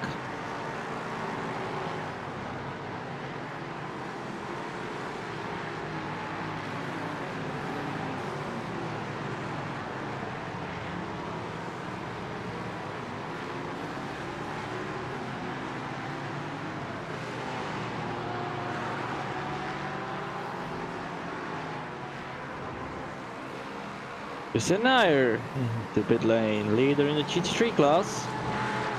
That's gonna get interesting where he ends up. That's de Vries taking the wheel again.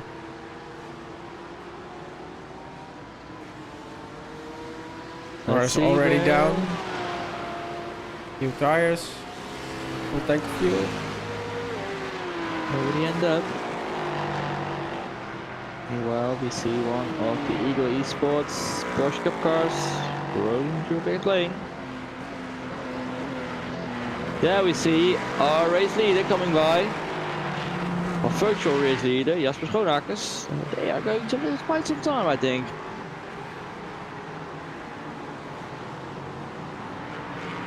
Where's Islas? Islas is there, yeah.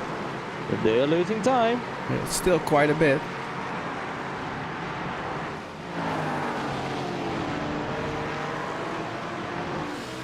Still Martin Jung here, passing by Indy 4 GT, leading the race, yet to make his second pit stop. Yeah, I like this story for this team.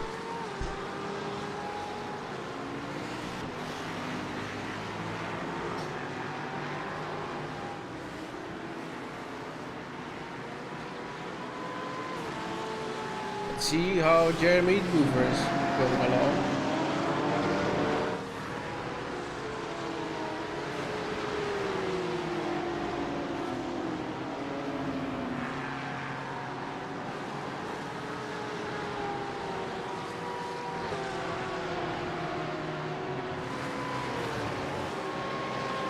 Verbank. See where he's at. There he is. This car we haven't seen too much.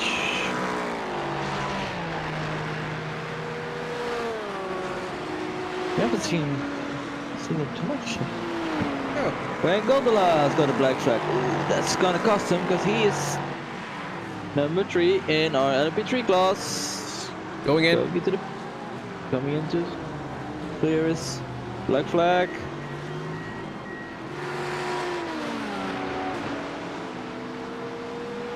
Not so happy about it, I think. No, but it's all its own mistake, I think. I think for that sake, it's a good guess by the organizers to widen up the incident limit and not putting a cap on it, because otherwise we would have ended up with a much smaller field at the end of the race.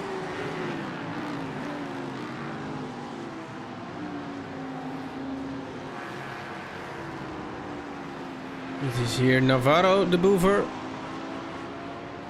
getting the pressure on Max Klopper.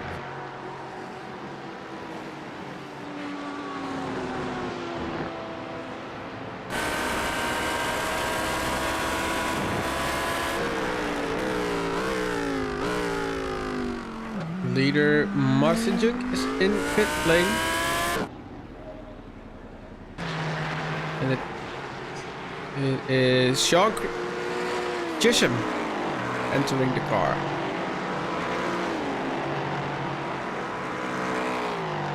Martin was in the car long enough. Took the first half of the race. Sean is going to drive it home.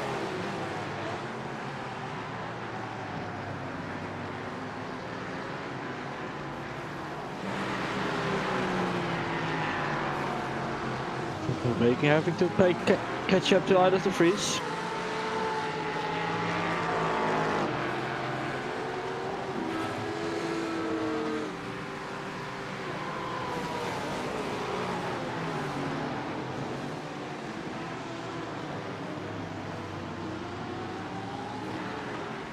Here's the other Vortex car, Jeremy the Boover.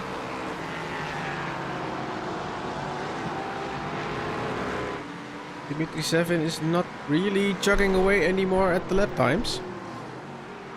No, it's lead has stabilized. Meanwhile, they're the only 2 cars on lead lap. Oh, 3 wide. Lars has to go on the outside now. Makes it cleanly.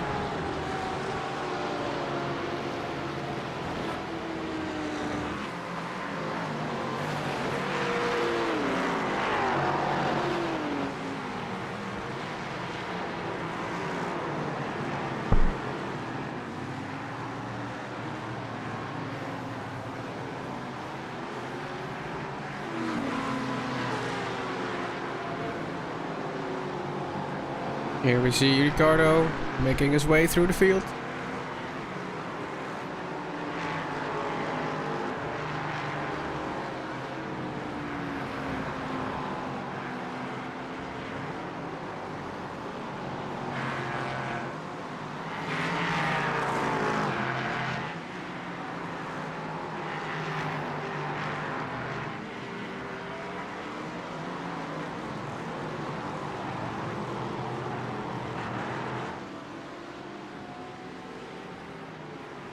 There we see Paul Lommelen. And post.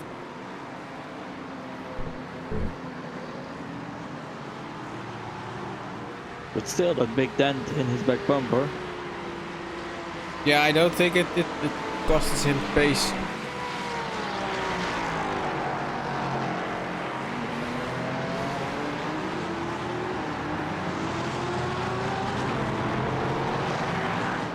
Oh, Marcus manages to keep the lead to out of his stable.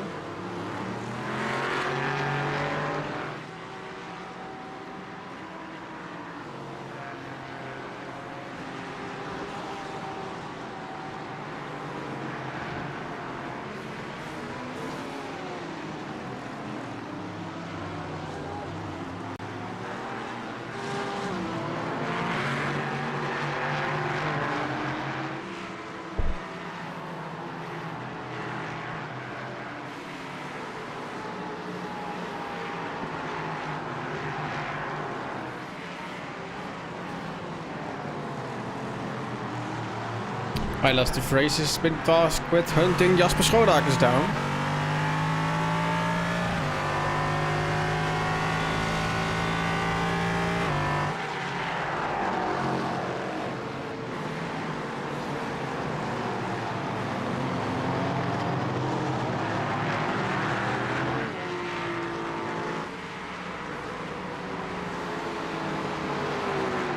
Quite a popular driver, this Morris.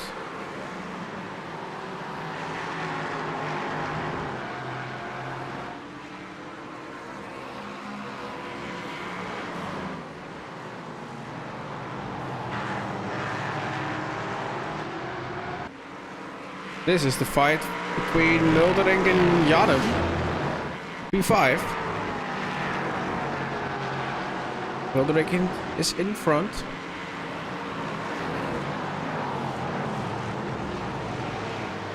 Yeah, having a great race.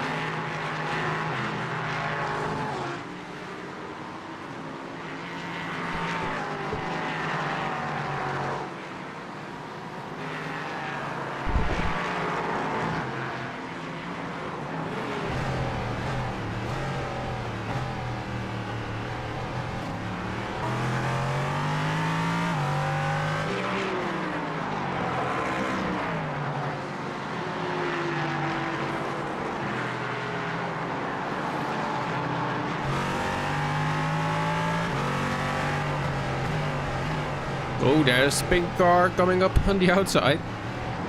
Little bit of hesitation at the wheel there. This is time for class leader.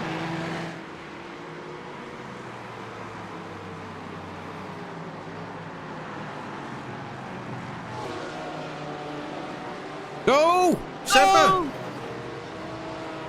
That's one of our podium contenders in the GT3 class having a shunt over there. It wasn't clear. The Eagle car is still there.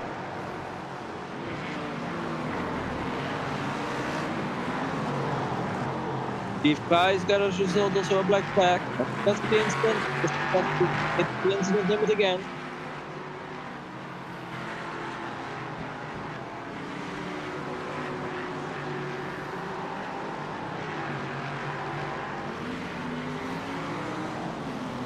Jan, I'm looking on the inside. Going wide. Pushing Muldering wide. Gets the position doing it. Is somewhat questionable, of course.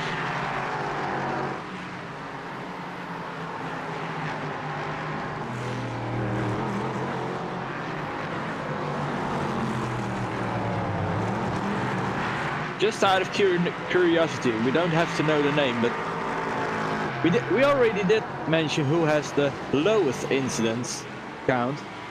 Now we're quite curious who got the highest. Well, let's have a look. Well, I think we can tell because he's already out of the race. It's Istvan Dixie. 58 incident points. Ouch. It would have been a DQ. Oh wait. There is someone with 62. But they are still on track. I think. Yeah. No, they're not. It's the 525 car. Jackson Cash Davis, 62 off tracks, incidents, whatever.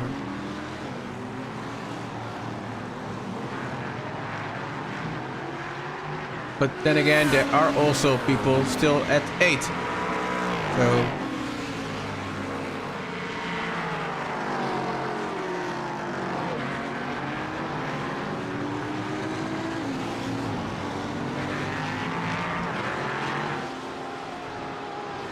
Tip of the bake, trying to recover from his incident in the last corner.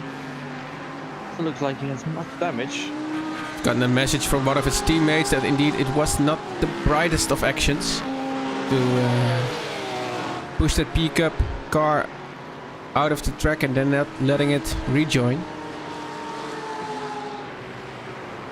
But he's gotta make do now.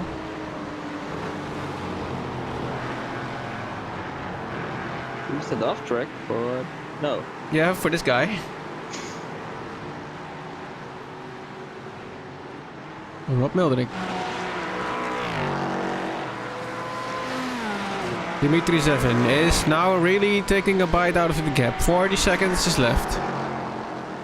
But I think that is manageable for Ricardo.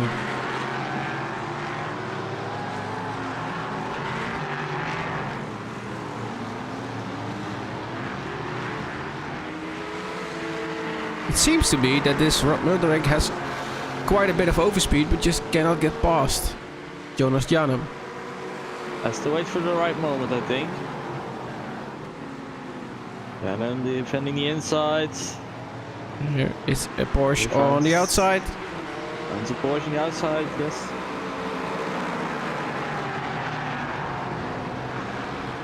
The heads it off track. Justin is asking how we are doing, Jelmer. Still fine. Got up at 3 in the morning, so it's a 4-hour race, but actually it feels like a 30-minute one. we have action every minute of the day. So we had action all race so far in every class. Okay, maybe except for the pickup, but they still make for an interesting part of the race. Rider running wide, getting an off track. Here we have a look at our leader.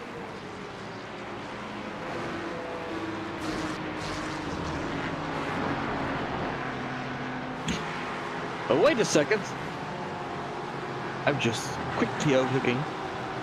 There's a fish catched up to Jasper Schoonmakers. Yeah, it's only 1.7 2 seconds anymore. now. Yeah. That's gonna get interesting. Yeah, Ilas is really showing a good pace. Oh, there we have our Ford again. I just heard the story. I was talking to the guys like 10 minutes ago, asking them why they choose the Ford GT. And they said there are 2 versions of this story. The one is they wanted to watch what the slowest car in GT class could do in this field. The other one was, I have to check up his name.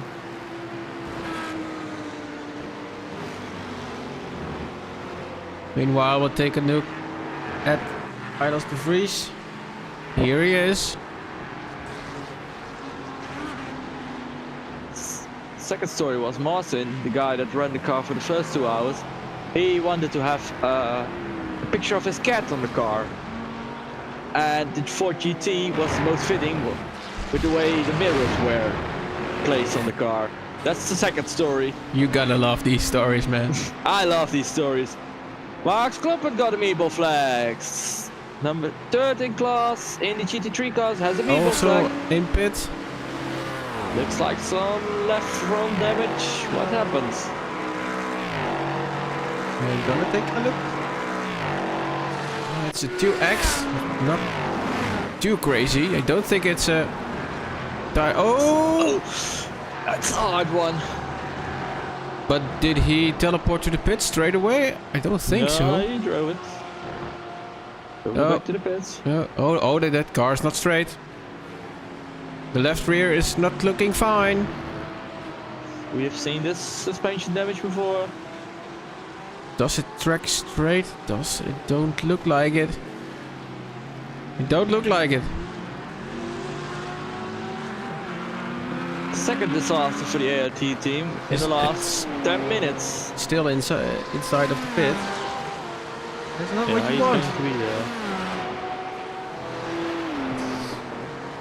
Silas de Vries stagnating a little bit, it seems. 1.5 seconds is the gap. Borelman back at the wheel.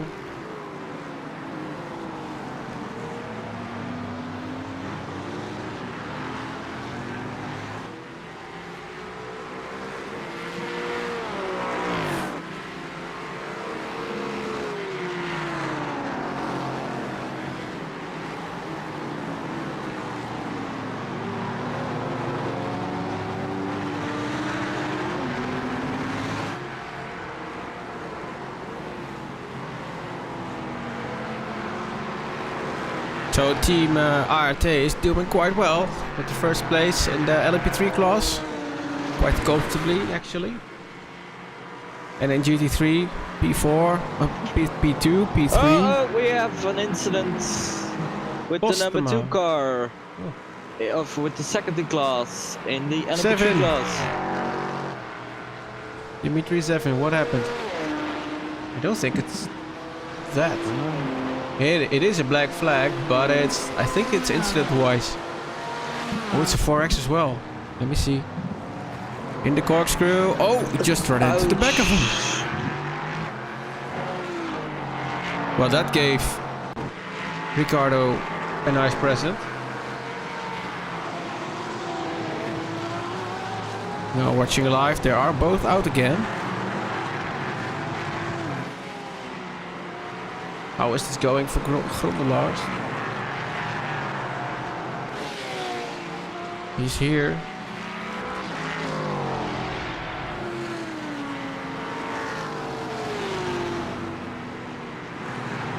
Here is the Ford steaming by one of the Porsches.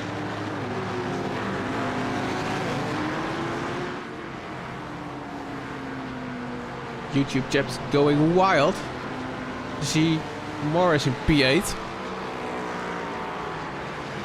Well, I think there's even more to be gained here if you just keep the car on the track, keep the incidents to a minimum.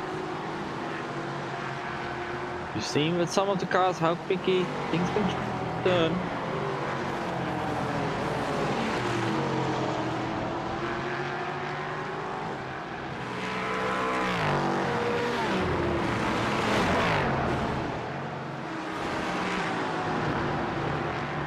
Stefan is also one of those drivers.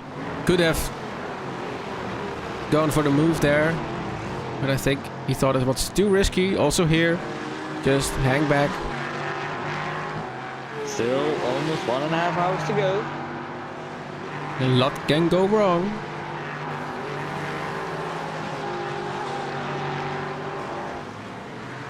Now goes for the move. Safe and sound, that takes 2.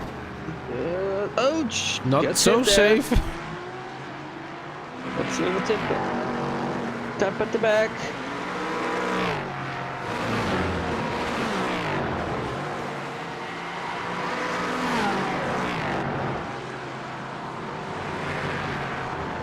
That's an off track for 7. Where's Muldering? He's here. Janum has passed him.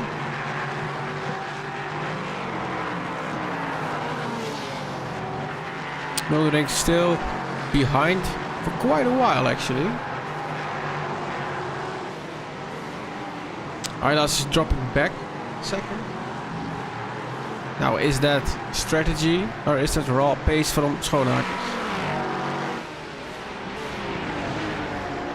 Nice dive into turn 1.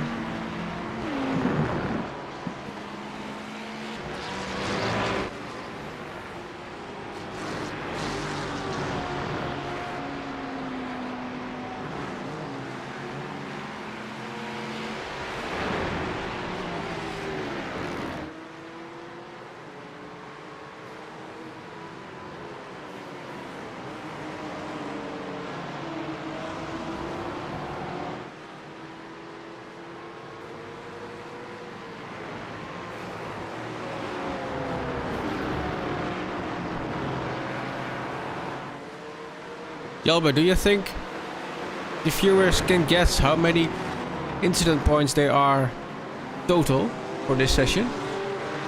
They can have a guess.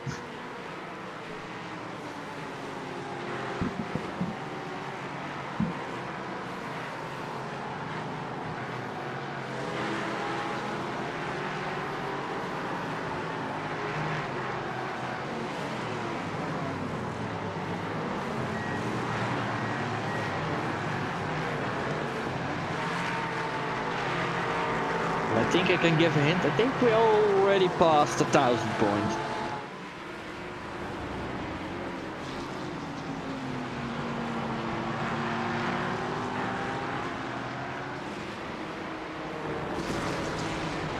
Let's see what Hendricks is up to. 2 laps behind.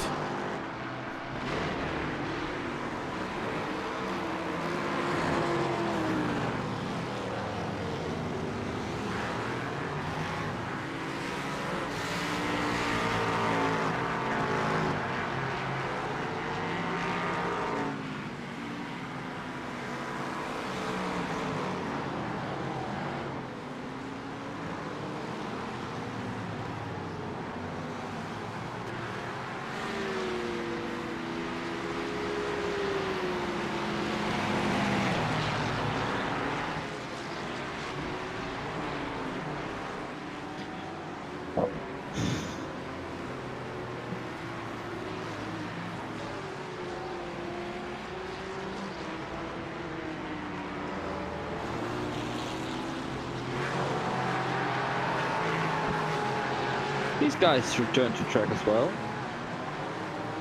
The 83 car from Jeroen van der Linden and Hans Blankaert.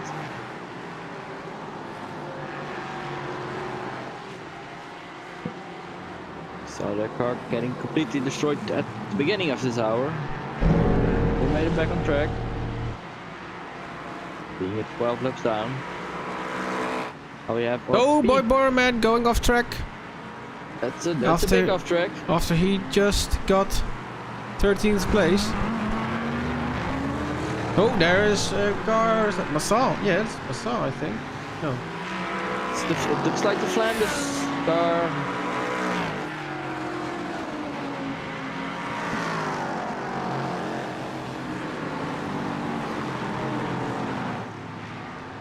Meanwhile, we see Max Roberts rejoining the track after his repairs.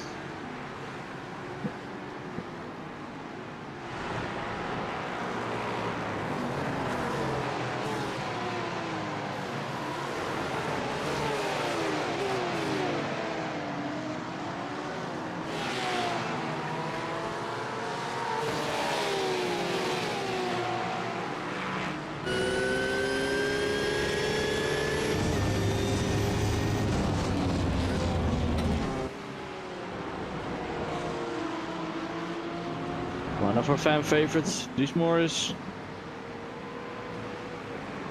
You're quite close, Cindy.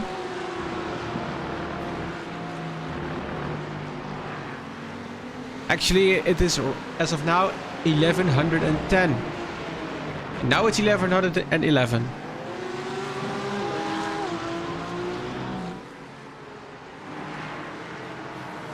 And now it's 1112.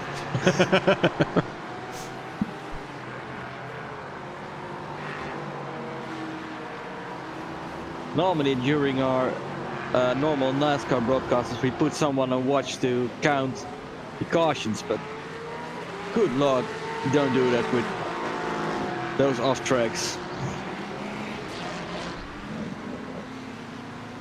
Well, the race control software has a nice counter, so it's cozy here. All three classes fighting for the same piece of tarmac.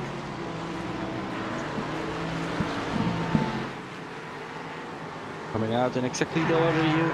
This is gonna be a fight for P4. Muldering is in pit. He got a black flag. The second of the day. Is the car broken then? No, just enough track. No, it's going out now. Then let's go back to the fight. Let's head back to the action.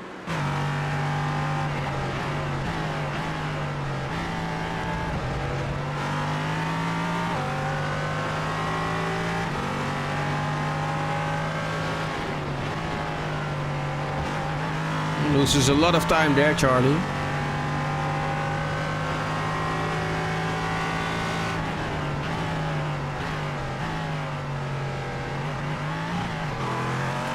Oh, there is an Eagle car.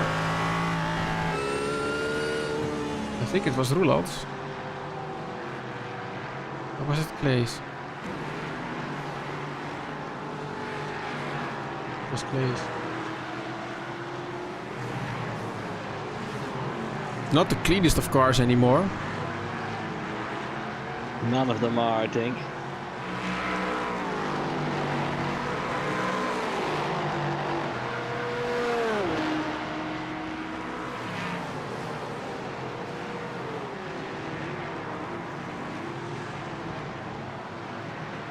Wishful also already had his fair share of black flag. Still running 13 class.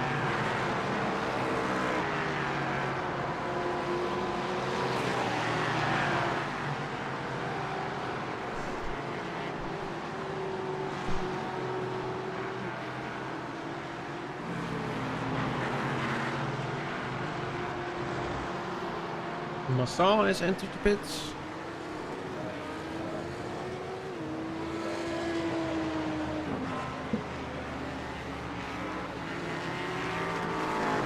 One of the first times they didn't at the end of the pits with the meatball flag. So things are looking the way up for them.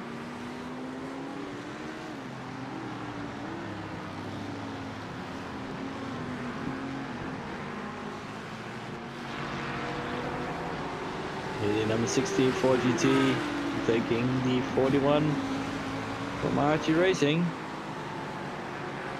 41 several laps back. Several laps down after that crash, entering the corkscrew. Steps down to be exactly. Yeah, it's such a shame for Thomas Renders, who was driving that car the first half of the race and did a tremendous job. Oh, he did an amazing job.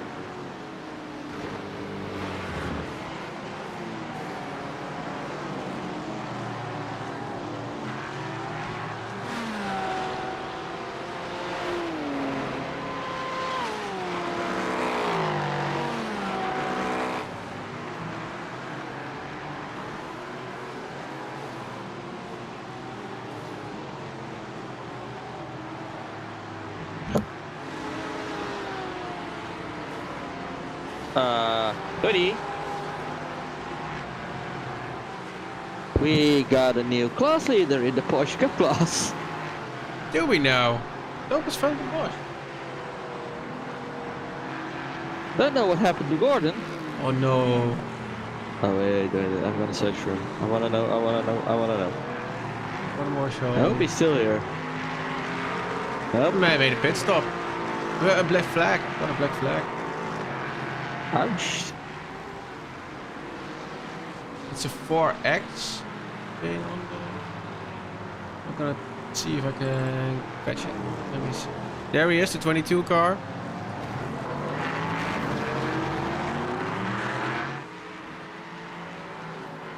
It's also the moment Dimitri Savin got his black flag. It's not really anything. Maybe there's contact there.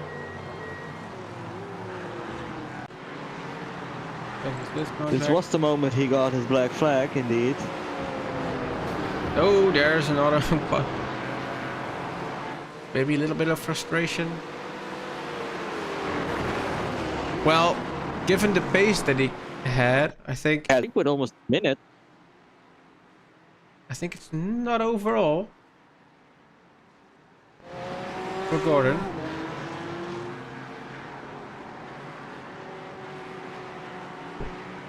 Oh, Marshall's out.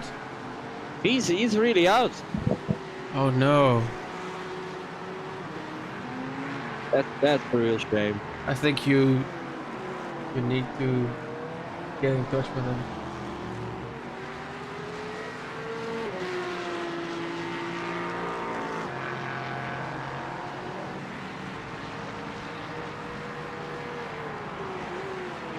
He's not in Discord anymore, I think. I got my medals. That's why you... Our pit reporter.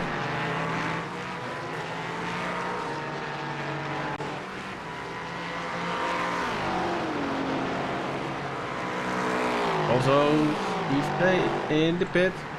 There he is. On his way again.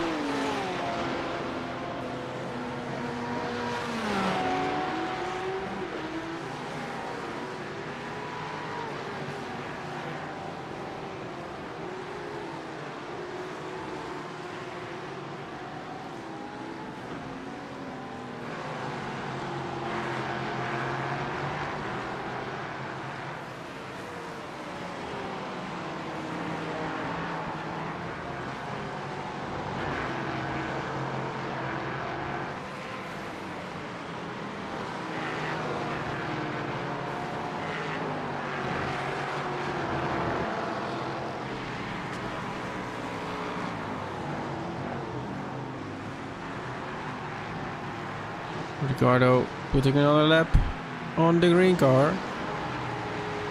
Charlie Pouillet.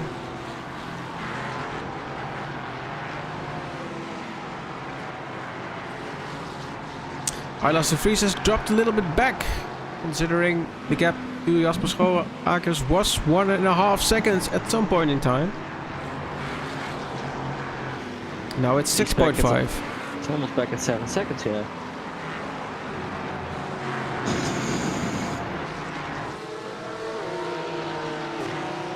Here is Nick de Beck and Mart Postema. Getting a little too close for comfort. There really is a big dent on the back of that car.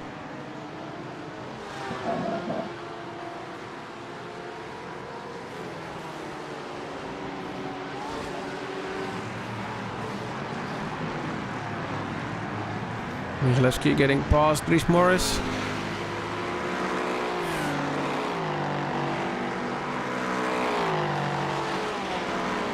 So lap-wise, Ricardo did, let me see, 127 laps. Leader in the GT3 class did 120 laps. And leader, which is Thomas van der Bosch in the P-Cup, did 114 laps. There's a little bit of contact, Mildering.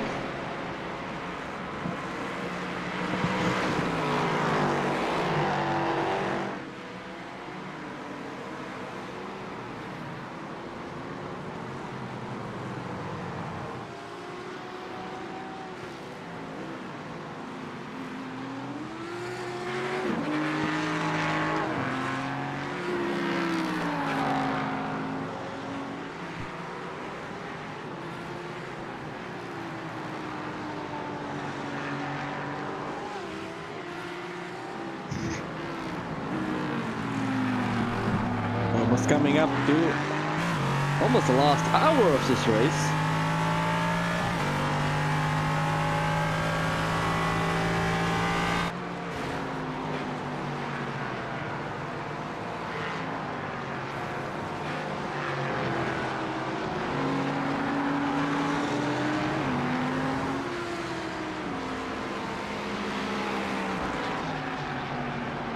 These guys still picked up some places after their early troubles.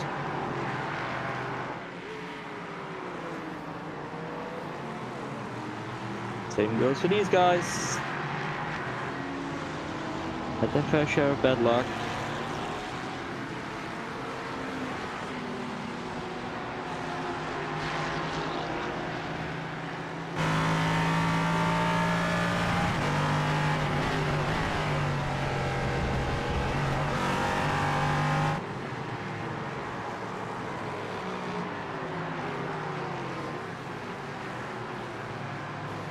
These guys found some pace as well, albeit 37 laps back after their costly repair jobs. Yeah, but they're still here.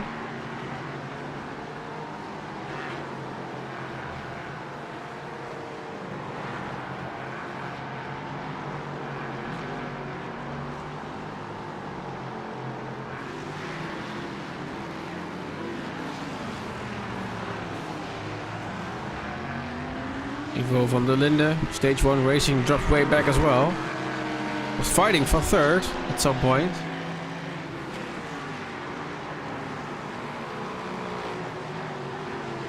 Bruce Morris seems to be stabilizing himself at the 8th position. How is Borman doing?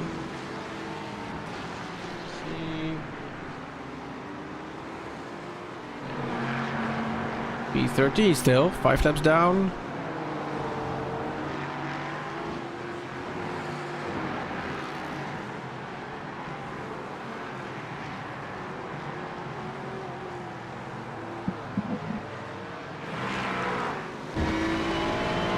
And as the Vries did regain some of his time again, 4.6 seconds now.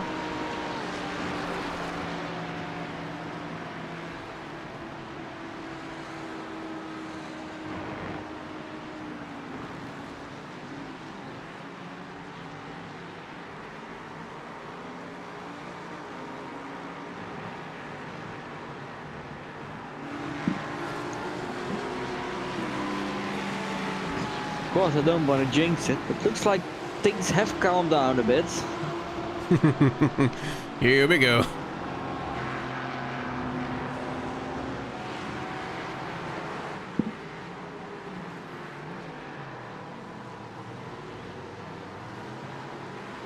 I think we're in for quite a nice last hour in the GT3 class.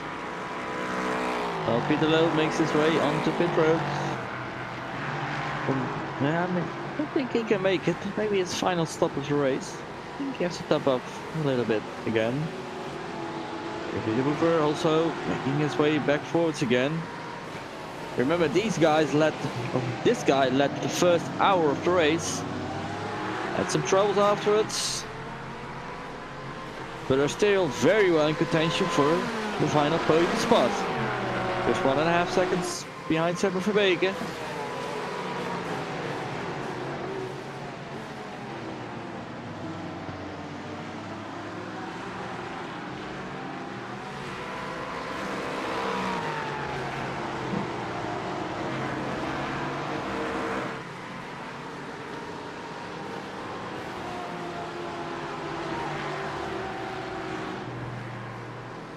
We see Sepa. Meanwhile, there's still another car in between those. Oh, we have it off from Sam Hendricks. Didn't hurt anybody.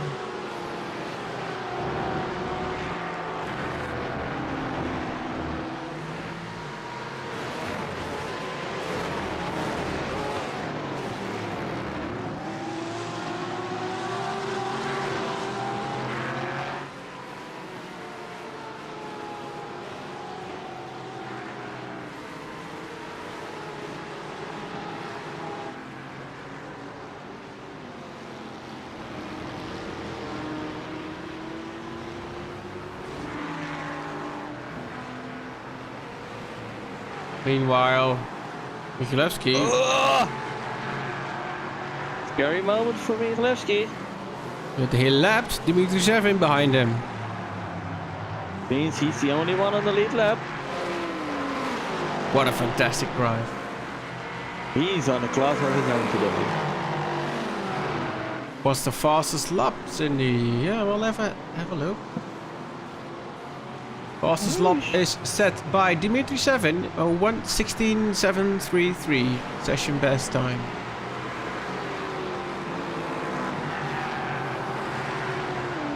And that's an LMP3, of course.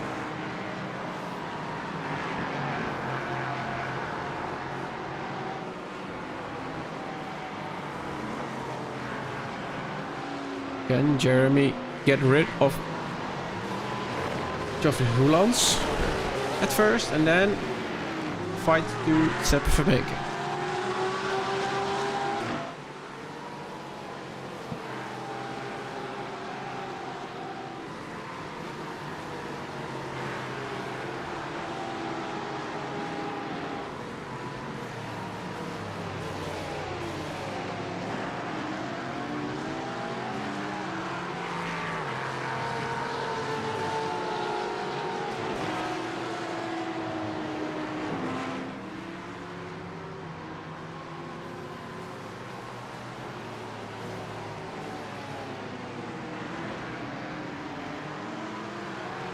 Here we almost close the gap.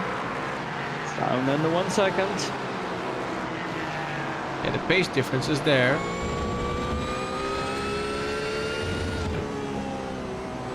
Now it's only a matter to find a place to get around him cleanly.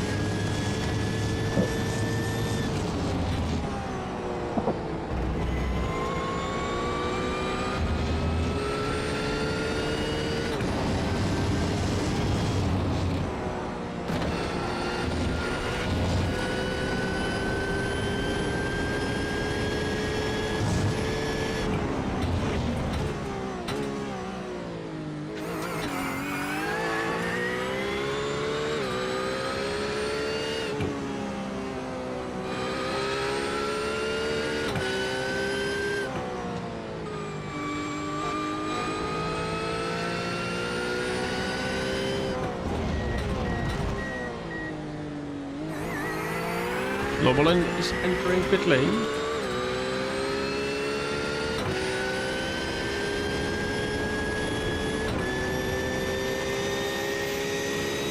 Now are we gonna see a fight?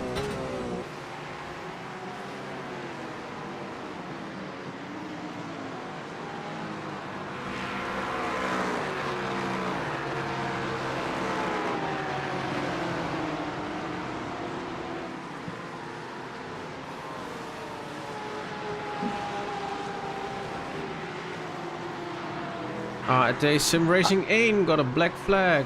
Hi, I lost the freeze. 144. Second in class. And is entering pit lane now.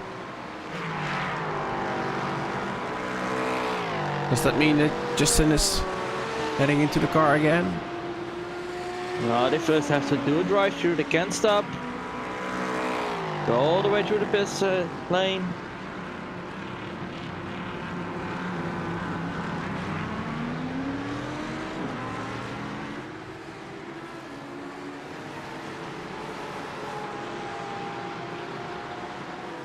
That's a shame.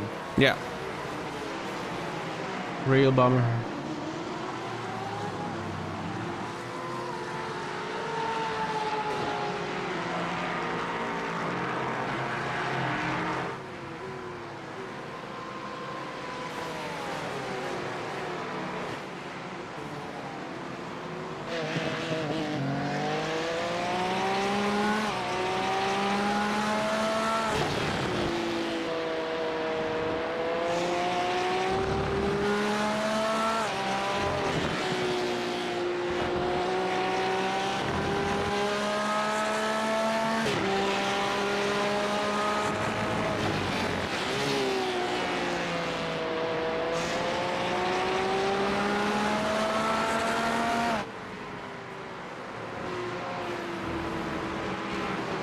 Baker's still under real pressure. Getting passed by his team. With one of his team members, Ricardo Mihalewski. Just has to keep it clear, keep it safe, keep it between the lines.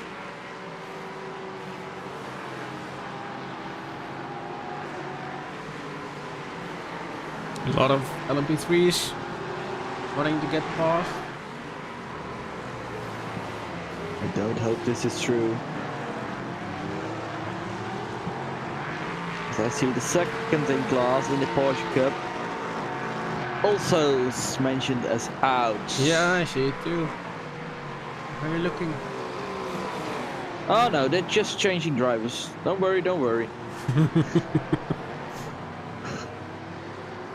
Branko Stieners entered the car. It's gonna take final hour.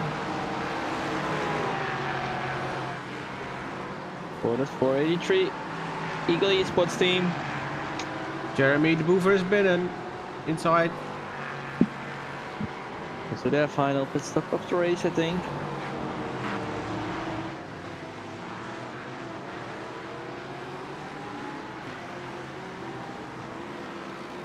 Also think it's going to be time for our last update in Dutch for this race. De LMP3 klasse met ART Sim Racing 5 met Ricardo Mihalewski. Nog steeds aan de kop. heeft een mooie voorsprong. Dan zien we Digitrax Black, Mercury Setup Shop, Team Red X, Simsport, WebWeb Racing Green, Fastlane Motorsports, Tenuto Delta Simtech, Racing Team Golden Feathers, Eagle Speed Academy Esports, Tenuto Delta Simtech. Volgende pagina Stage 1 Racing. Dan gaan we naar NRT Paddock Purple, WebWeb Racing Pink, NRT Paddock Pink, Really Slow Motion Racing White en ORNL Blue. Dan gaan we naar de GT3-klas. Jasper Schoonakers nog steeds aan de kop voor simracing.be by ROI Management. ART Simracing 1 en 2 dan op P2 en P3 met zojuist de Black Flag van Hylas de Vries.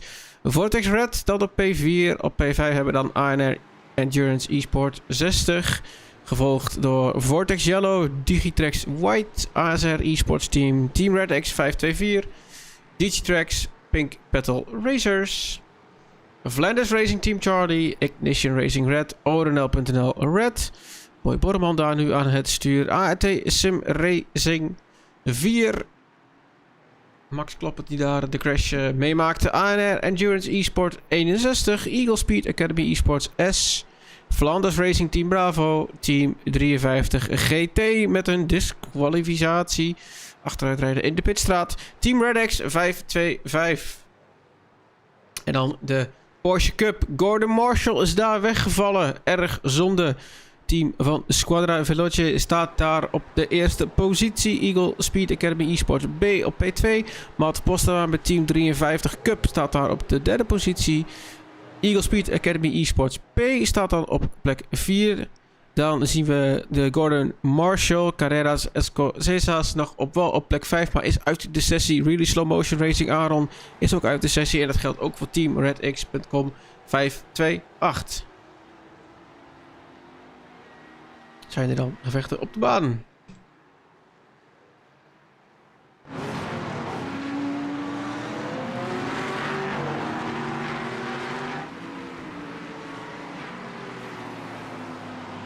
"13 laps down, Fabrice." Took over the car from his teammate for this last stint. Ooh. It's getting rowdy here. Getting busy. There's also Hylas de Vries. Still in P2. Car exiting pit lane. Keeps it to the inside. LP3. Jonas Janum is in pit lane with the LP3 car. Just stopping right now.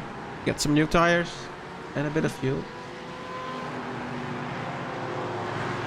During our Dutch break, Dimitri Samen got another black flag, so I think we can say the fight is really over.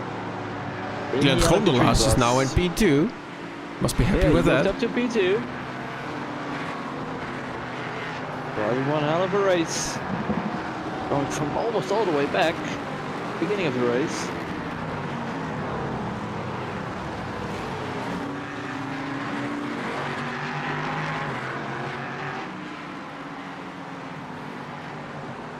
Also Reina in the pit. Already back on track.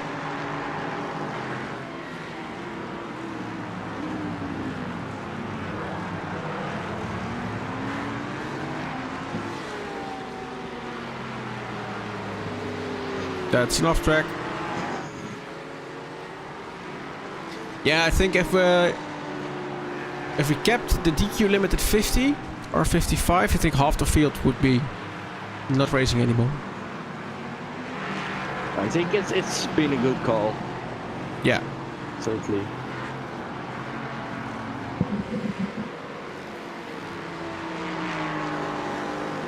Still waiting for the final round of pit stops in the GT3 class. Also yet to come in class either in the other P3 class.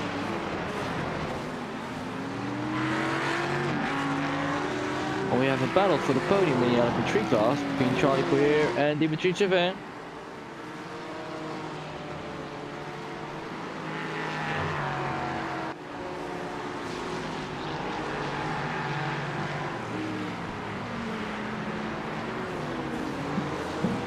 Mildering behind our GT3 leader.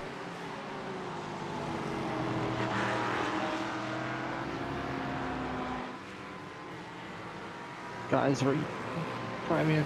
Yeah, and I think the guy in 6th place from the GT3 class, Jeremy de Boever, he doesn't have to stop anymore. No, they gotta go all the way. Wow, Ricardo Mitlevski's in. Dries Class leader in Moore LMP3 is class. got another position, I think, because somebody else stopped. Climbing the standings, P7. He's one of our fan favorites today.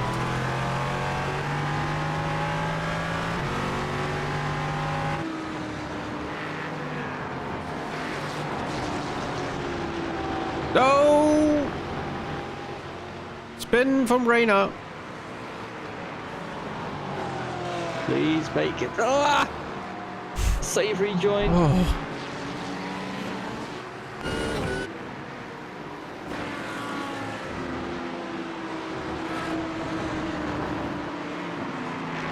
Also, Navarro de Boever is in pit lane.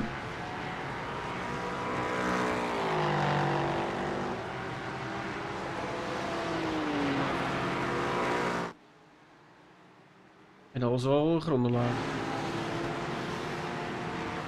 All De in for Vlaming. the final pit stops of today. The Vlaming. He takes over the car from Navarro de Boever, finishing that car. He did a great job while leading in the second hour of the race.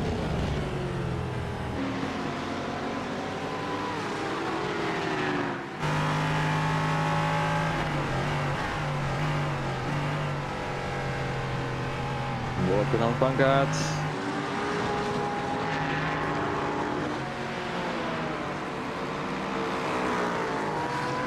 Got the car back in one piece after the shunt at the go through. These guys didn't have a major incident yet. Running strongly in 7th.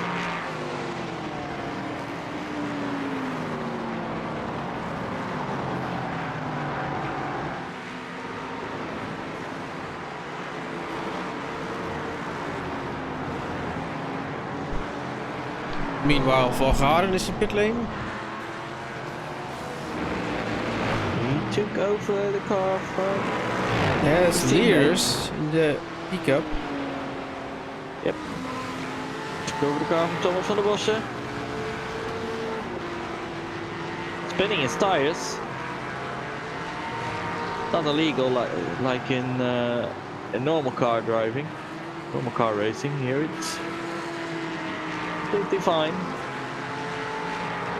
Yeah, the Biesmans taking over the car. Taking over a leading car.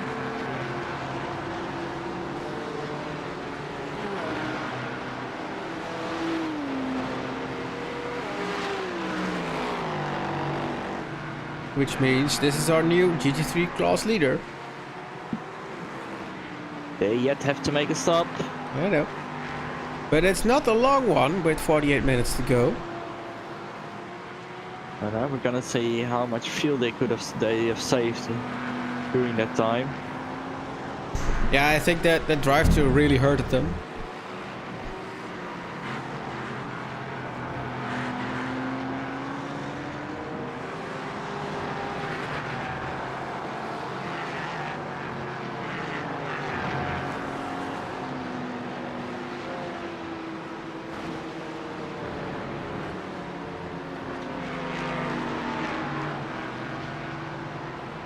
This is our last car running in GT3 class. Founders Raven Team Bravo Mercedes with Perlola behind the wheel.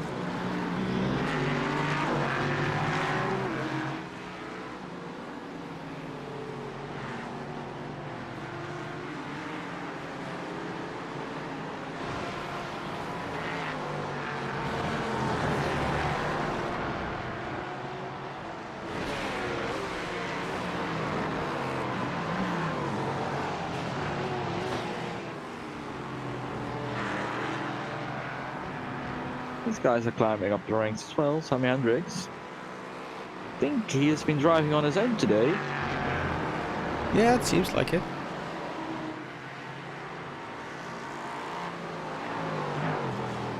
Ryu is in pit.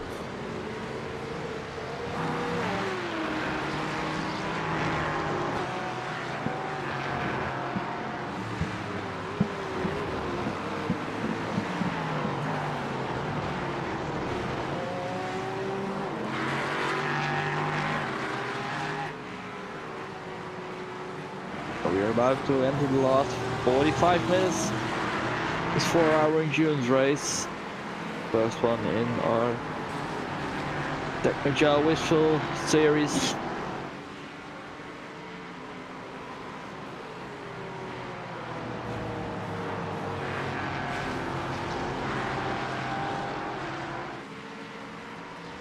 And a really big thank you to all the people still joining us here today.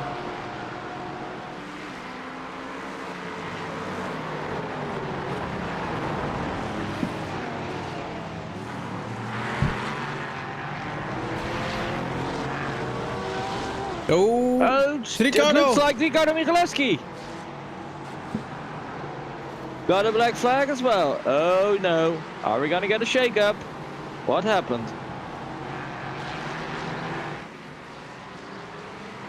Entering pit lane. Lots of LMP3s coming in. Oh! Finds a stranded BMW on his way. This is gonna be a hard one. Got a meatball. Oh, got a meatball flag. Oh no. Yeah, the BMW is coming back onto the track. It's nowhere. Yeah, it's nowhere to go.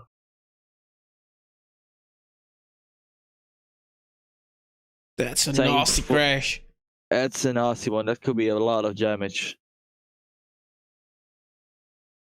Same for the 015 car. This guy's already. Oh, they had already had so much bad luck today. Where is Poyers? That's our P2 guy now. There he is. Yeah. And then Dimitri 7 is only 2 seconds back. And Glenn Gronda is only 4 seconds back. Could be a run for at least P2.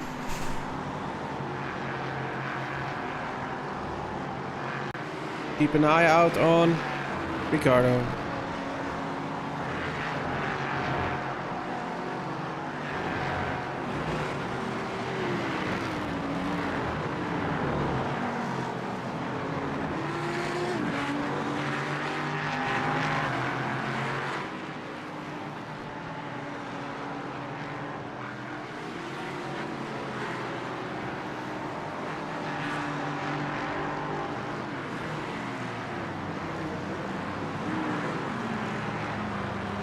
This could be for the win.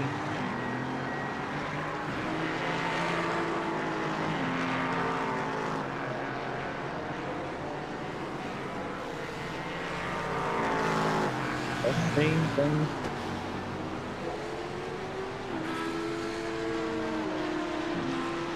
Has to go flawless. Dimitri 7 is now in P1.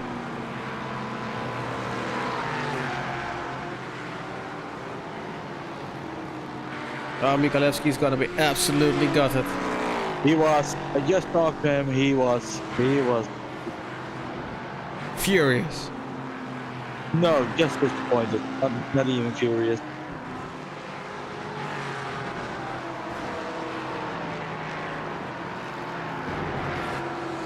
Yeah, it's quite well-known racing etiquette that you hold the brakes during a crash like that. It's what they always teach me to do.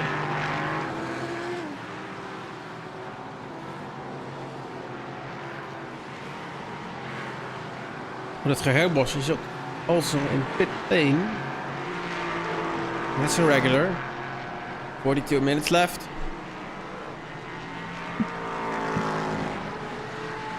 Taking over the wheel from Steppers today. Now, what could be in it for Glenn. Only 4 seconds behind the new He's leader. catching up. He's catching up.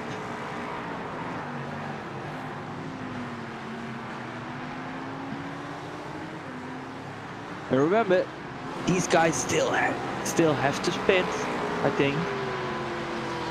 Yeah, but how about Sammy Hendricks? Sammy Hendricks pitted. He did pit, yeah. Yeah, lap He 180. easily won. Yeah, lap 103 pitted.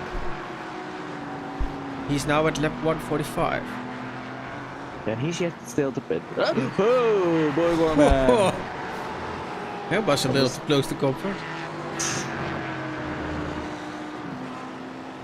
That could have been a nasty one. Yeah, you can see we're getting to the final stages of the race. Guys have been driving for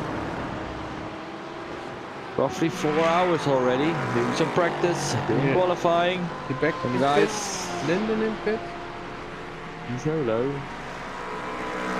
Vision racing red. Which makes me think, where is Alice de Vries is in P1. He's still in P1, yet to pit. Jarne Biesmans, 47 seconds back. Pit stop is a little bit more than a minute.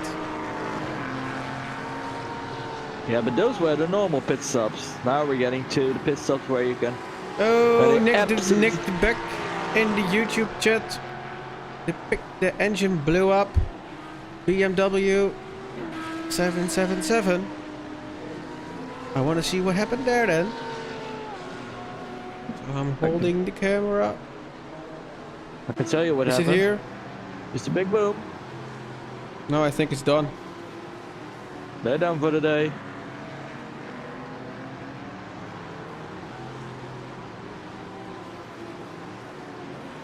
Talking about the battle at the front of GT3 class, Alice de Vries just put in his personal best lap of the race. Yeah, when it counts. When it counts. Yeah, I was saying the pit stop was about a minute, but it's much shorter right now. Of course. They don't have to fuel up all the way. Since I know these guys quite well, I know they are trying to put as less fuel in the car as possible. Yeah, and it must be at least a little bit salvation for Ricardo to see one of his cars, because he is team leader with Arte, one of the team leaders.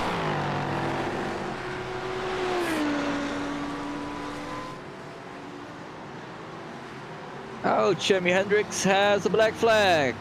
Number 3 in class, in the number 3 class, has to make a run down the pit lane.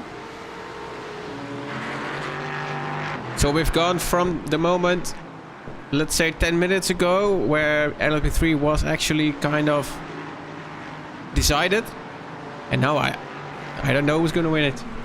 I really don't. There's Hendricks going in pit lane. Michalewski cleared his meatball flag, still in pit lane. I'd be surprised to see him out, actually. This, Yeah, me too. session. There he goes. Oh, there he goes. Well, the car doesn't seem that bad. No, but it didn't look bad when he came in either. Front end suit got white repaired. Well, we'll take an eye on it.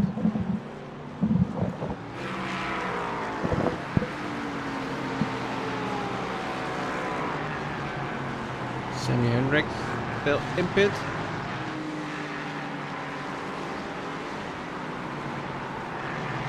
Let's get down in 9th position right now.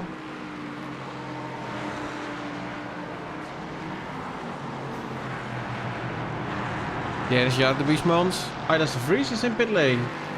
Now it's gonna get interesting. They are taking new tires, which means they have a minimum stop time. Justin Nair is going into the car to finish it off.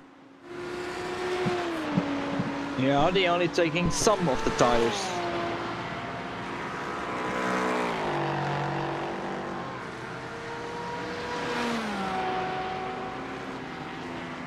And we got a message from race control. One car, 145. It's Michel van der Linde in the BMW getting a 1 lap penalty.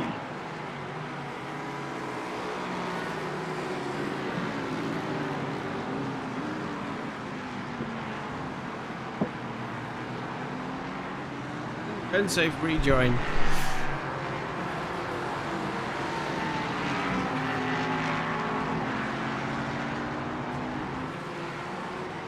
And look who came out ahead. It's only 3.8 seconds though. It's gonna be a fun one.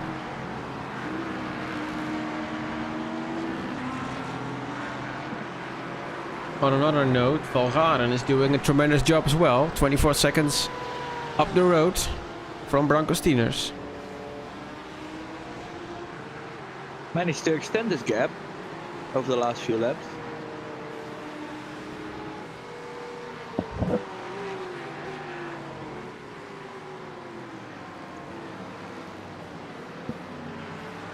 But Postema is still in P3 there.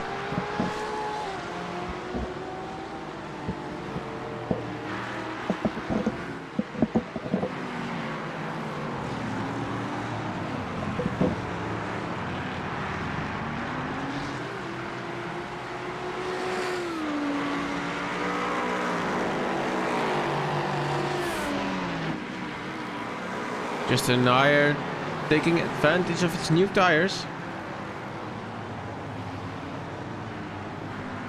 Raising the gap to 5 seconds now.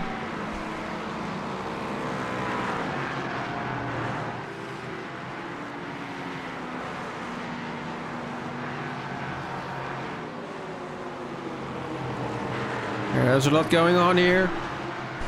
Going up to the kink.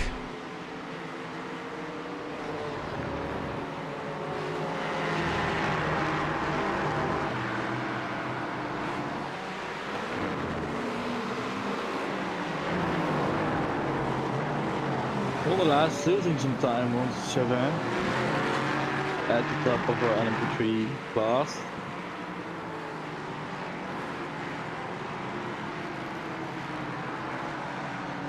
Blanca just an iron. Oh, they're former teammates, right? They are former teammates, yeah. Just they used to drive for stage 1, I think. It's in by easy. Yeah, you don't want to take any risk at this point. Yeah, but there's Jarno. Did regain some of his time last lap.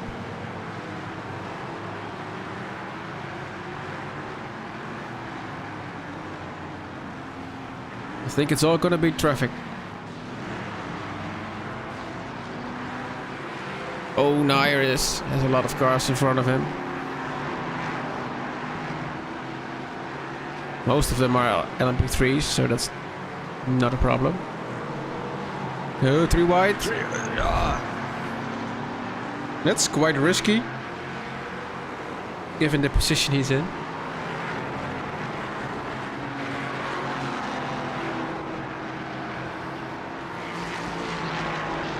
Up Racing got a black flag. 152. They were contenders for the lead as well in the LMP3 class.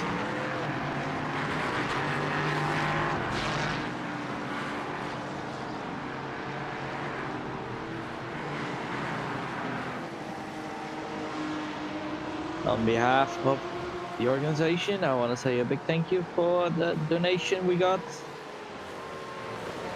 Heading up to the tally.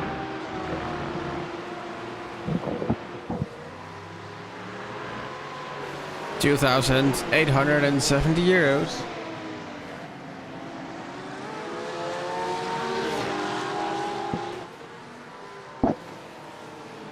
There's the ART. Oh, squeezes past. It's Herbosch. Not holding back. Now Herbosch fighting for P3.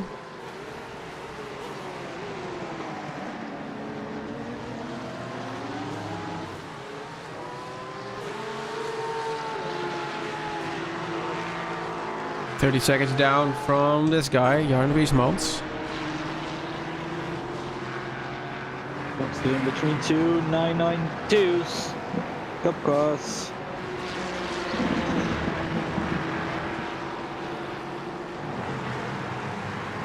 Dope. Postema's defending.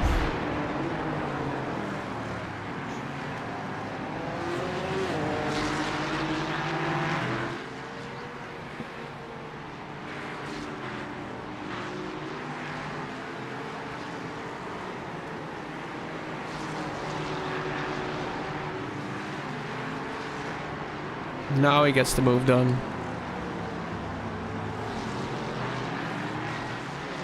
Steve Clay is going in pit.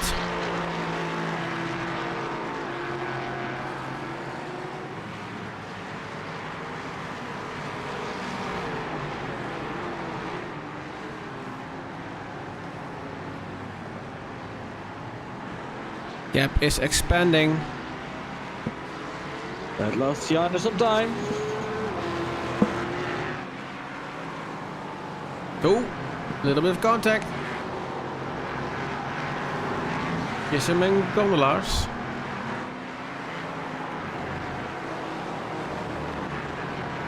Ricardo Michaleski got past Alex Bayens for position.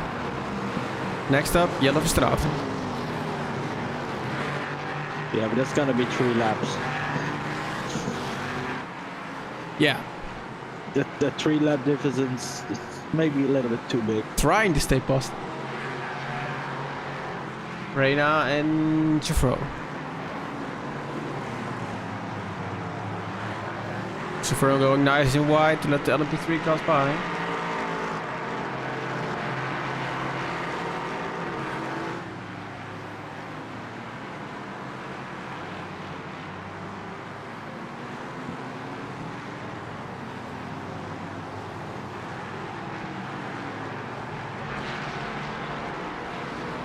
I think he'll be on the lookout to take revenge at Imola. To get some redemption for today, Ricardo.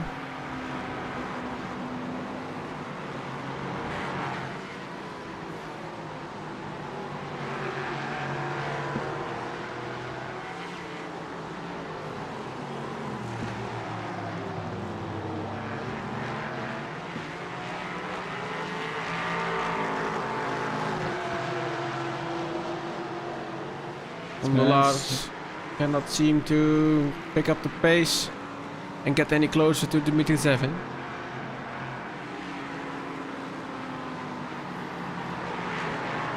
LMP3 battle right now. Karel Michalewski overtaking the number 405 from Maurice Reina. Putting it a lap down.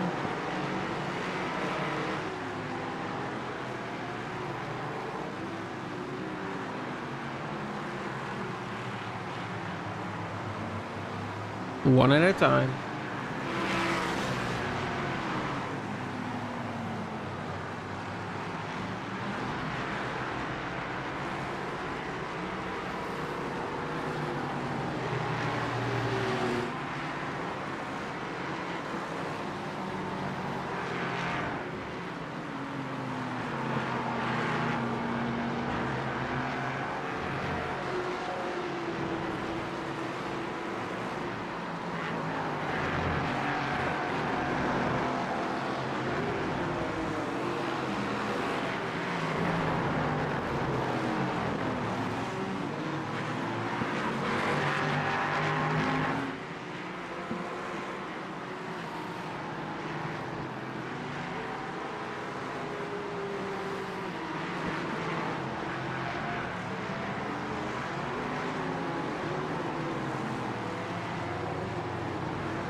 These guys managed to get the Blankaart and Kloppert.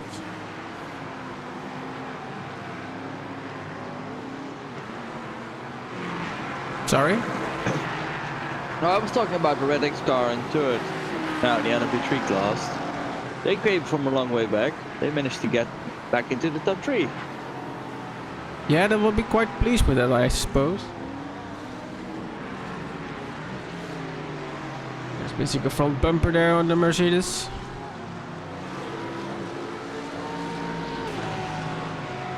Not the first damage we see on them today.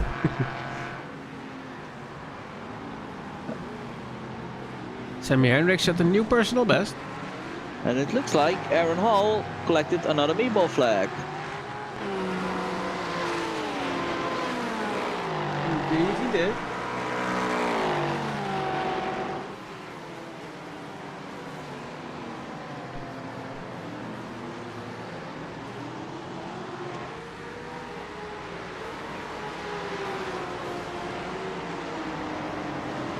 I think P15 also wasn't the result that Lawrence de Vlieger wanted for himself.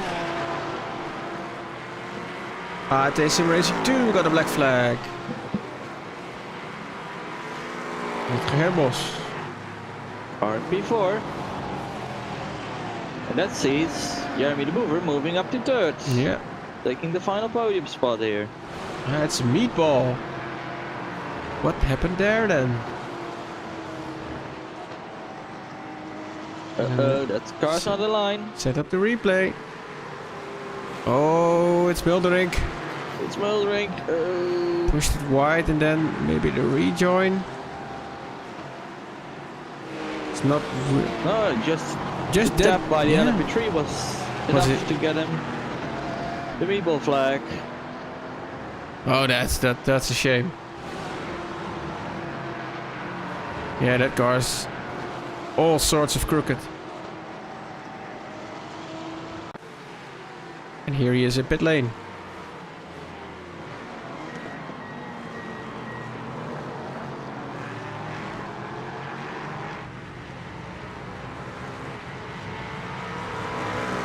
Also, it seems like Justin Nair is safely running away from Jarno Biesmans.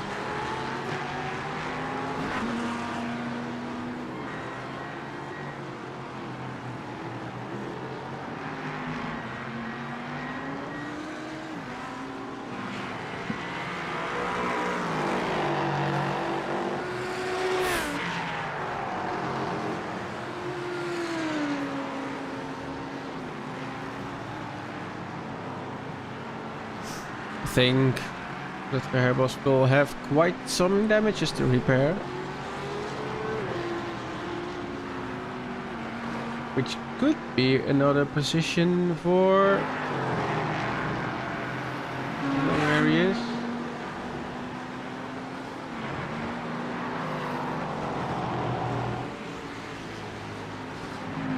Can't find it.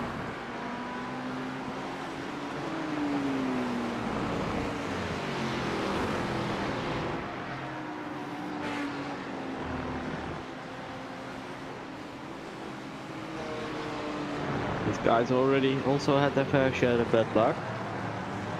Been smooth sailing since.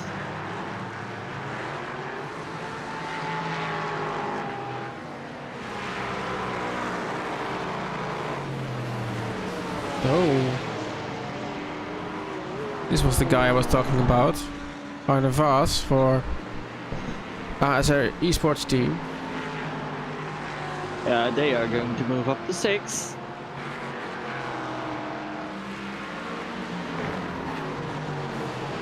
I think he and Drew Morris will be quite delighted with that.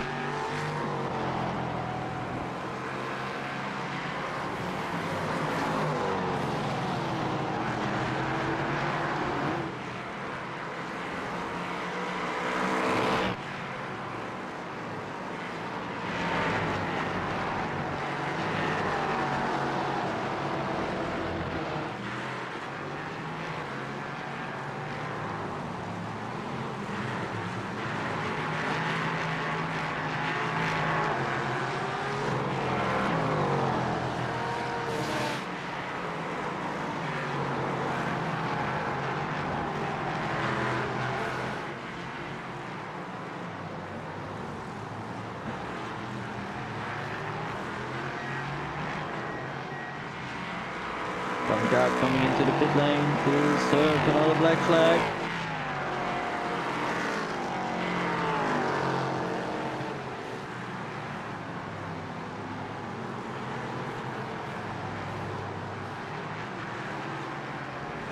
And now I did get a message from the guys over at RT. They seem to think that Justin has to pit once more.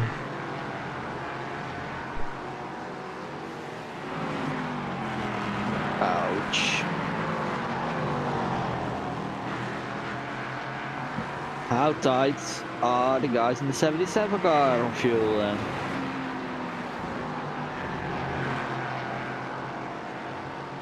Yeah, let's take a little investigation. Justin Nair left the pit lane at lap 144.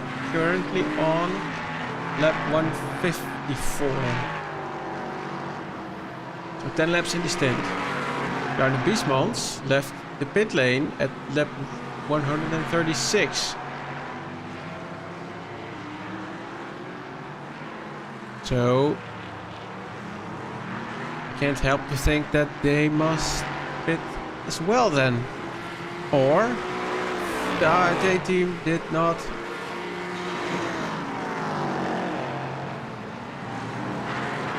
get enough fuel. Which is quite rarely for those guys. I haven't seen it happen in a long time with these guys.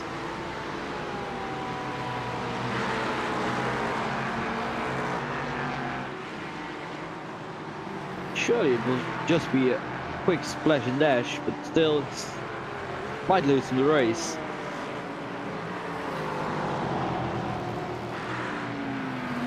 So with 20 minutes to go, we already had our fair share of drama. And we're gonna get even more.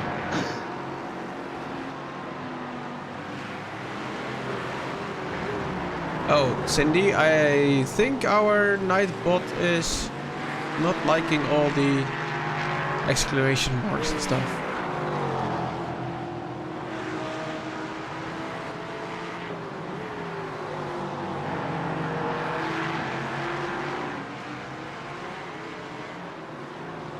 I'll have a look if I can see to loosen that up a little.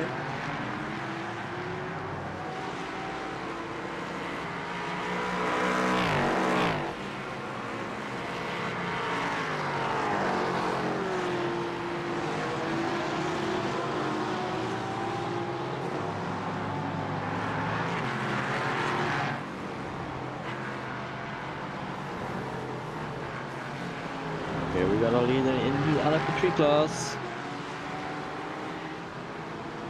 I think it should be fixed right now.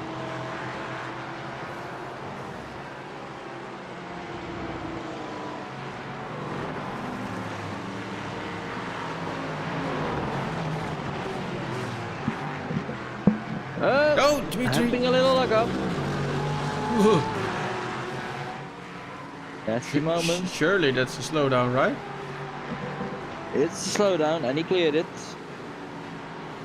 But he has fate on his side. Glenn Gondola's got a black flag. Second in class in LF3 got a black flag.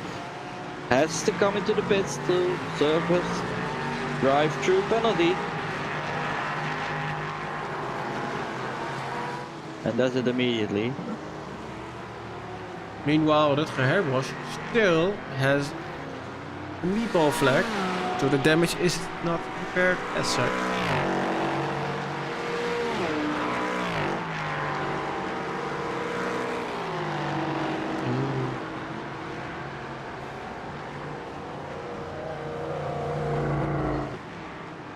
That's only making your pit stop longer, I suppose. Oh well.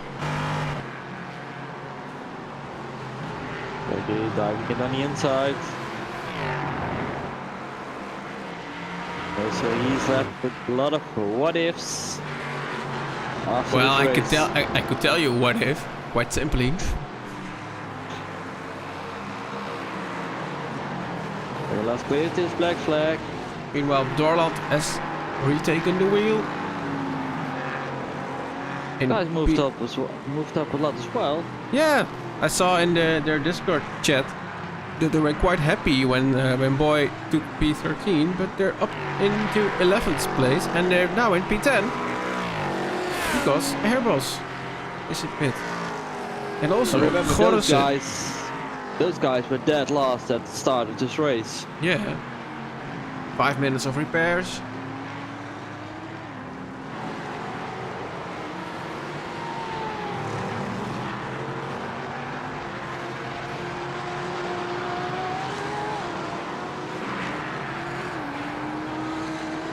Although Gorsen did just come out of the pit again. See where he is? How's the car looking?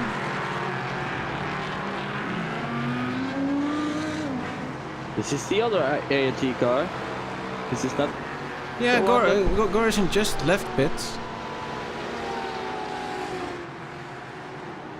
And is in 12th this is- position, 7 laps down. This is the car he's sharing with Thomas Enders and Alexander Gorsen. That's not the car that had the incident with the LP3. No, it's not.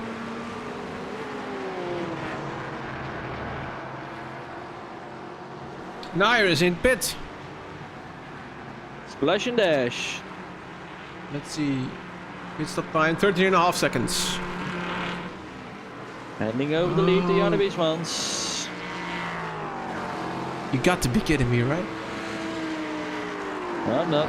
Janne already almost left the first sector.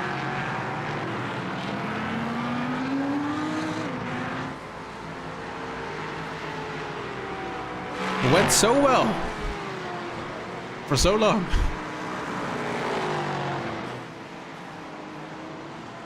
They had smooth sailing the first 3 hours of the race with the whole team, and then from then on it went down the drain.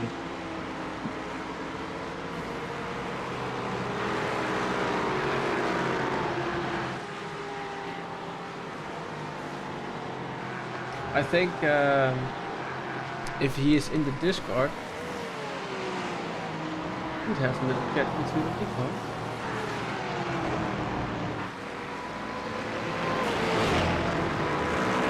See if he's around. He's not. Oh, he is.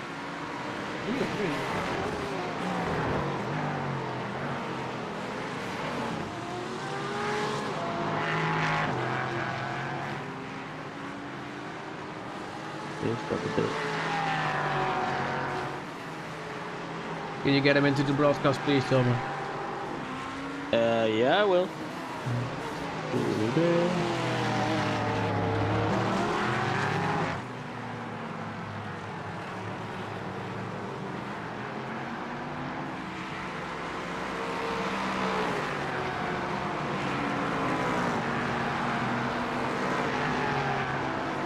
Seems to be muted still. Carry on.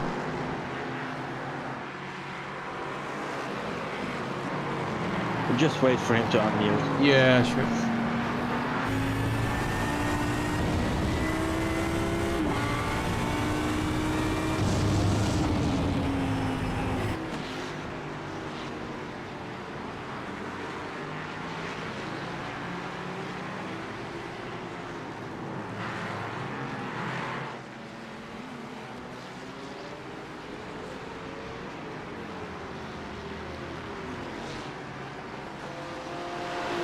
Minutes left. Two. A little bit of connection issues.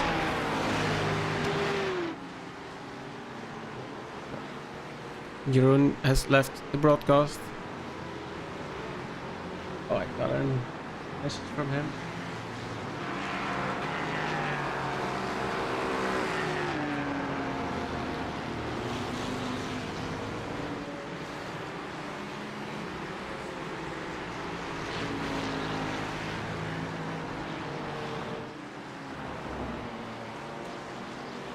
Meanwhile, Nair is trying to close the gap.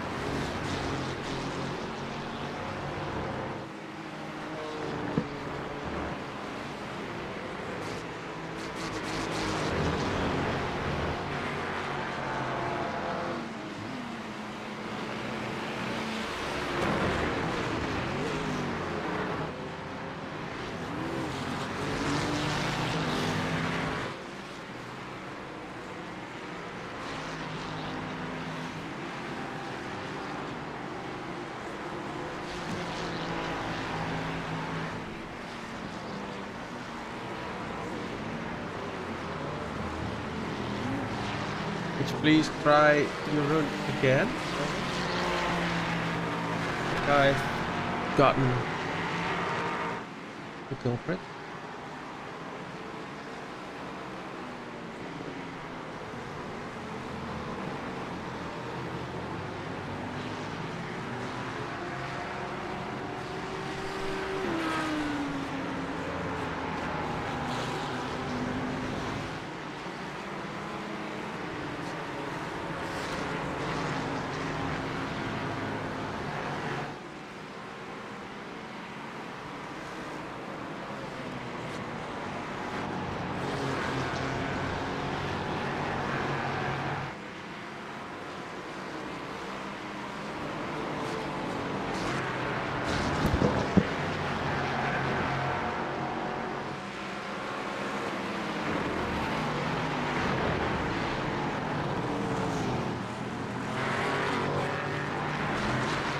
Yeah, but would you like to try to get your run in the broadcast again? I fixed the issue. Was a permissions thing?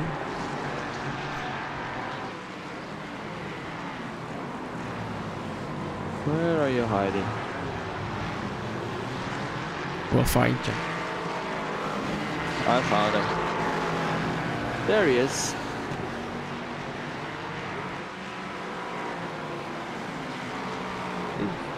Still be. Yeah, there he is. I think. Hello? Not yet. They're getting there. Well, he is unmuted at this moment.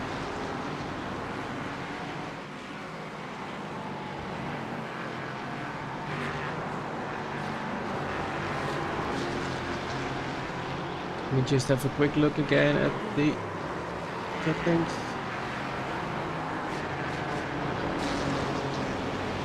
Oh, there is a LMP 3 car off. It looks like Repelring had a shunt at the King.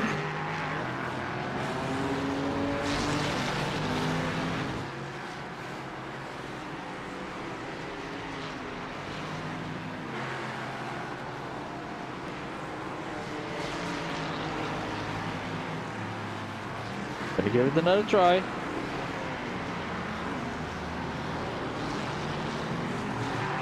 Jerome? I don't think it's working. Nope. Well, that's range because I've given appropriate rights.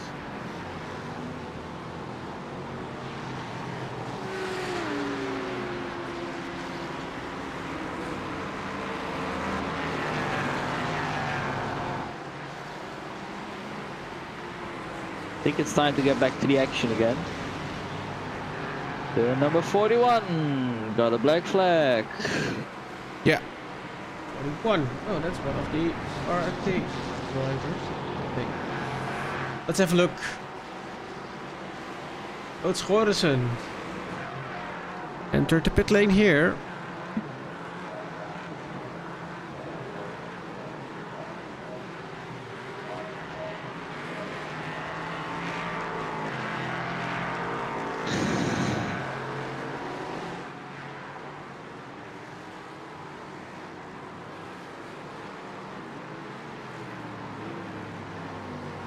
And exiting pit lane again. Oh, just at a 7 minutes to go mark.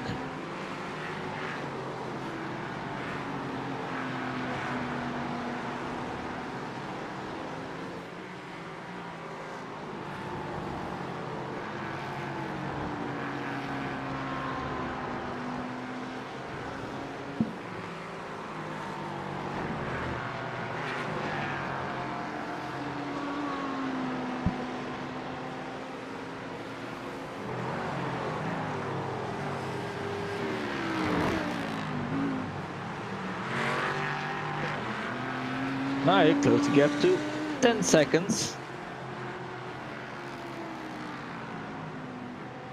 Still trying to put a little bit of pressure on Janne Biesmans. Maybe forcing him into a mistake.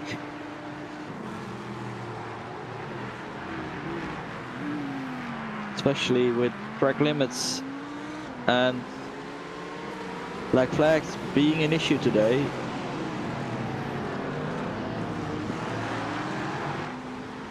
Yeah, the gap is quite rapidly going down actually.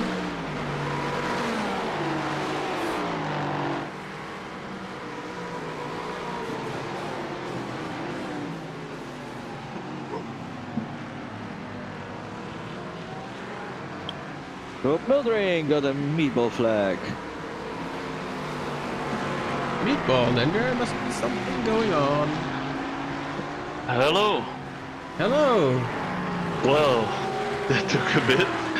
It seems only push to talk works here. Oh, okay. That's not really what we want, actually. But joining us now, Jeroen Diekman. Hello there. Your team seems to do quite well today.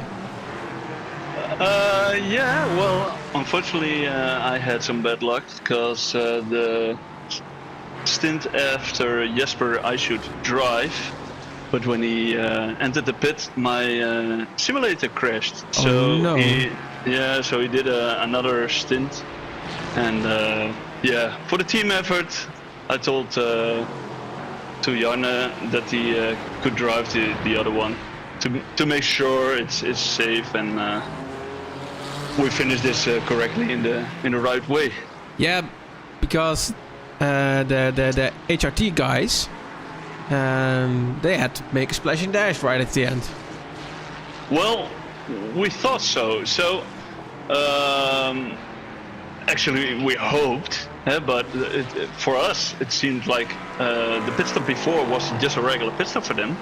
And then they stopped again, so we were figuring out was it a splash or dash or maybe a drive-through, but yeah. Oh, and Splash and dash. Yeah. could you try talking for me without the push to talk now? I guess not. Hang on. Yeah, well, it's setting properly. Hang on. Yeah, I'm looking through the permissions of the channel because when we're going to do interviews in a few minutes time. Test. Yes. All right then. Right. Here we are. Finally. So yeah, indeed, the RT guys they had some bad luck, actually, and they had splash and dash. So I think you guys are in the clear on fuel. No, we are. Yeah, we have a lot of spare fuel. We had a little bit too much, but we had also a bad outlap. So Janne did his outlap. And there was a crash in the corkscrew probably, and yeah, we lost like 10 seconds or so. Yeah, I thought already something like that happened. Also right now, Justin is trying to close the gap and it is working a little bit, but I think it's too much for 3 minutes. I hope so. All right, so with a little luck, maybe we will speak to you soon with your teammates. Yeah, sure. Yeah, well, Janne doesn't have a headset, so it's hard to communicate with him. Yeah, that's a little bit tricky then, indeed. All right, well, yes, we'll be. I'll let you get back to your team and good luck for the next few minutes. Okay, thank you very much, man. All right. So it took some doing, but now the broadcast is available for drivers whenever we want. Jeremy de Boever still running for third, quite comfortably actually. A nice recovery drive from these guys. Absolutely.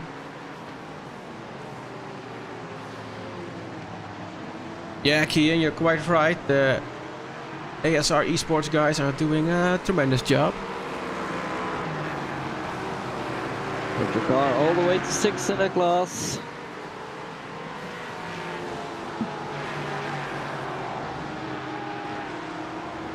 And I must tell you, Jelme, it doesn't feel like 4 hours.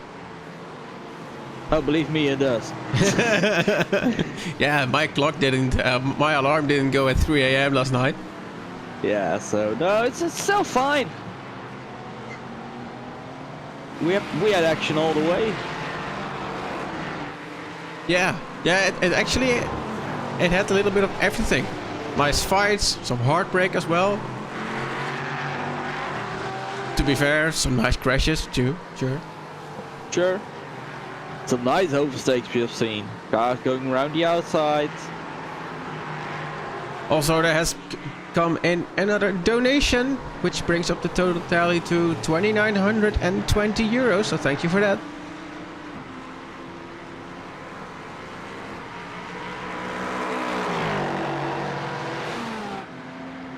There's a nice side-by-side action. It's not for precision, but these guys don't seem to care.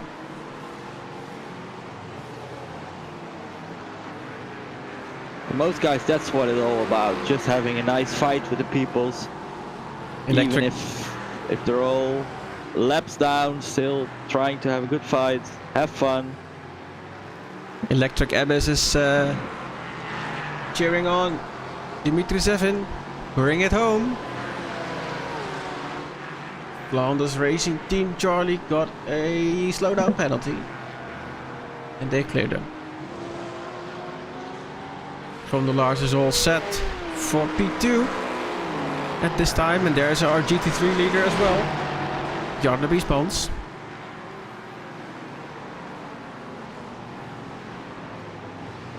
Being overtaken here. Now he closed the gap to 3 seconds. Whoa, that's close. That's awfully close. But those guys are in the last lap now because white flag is out.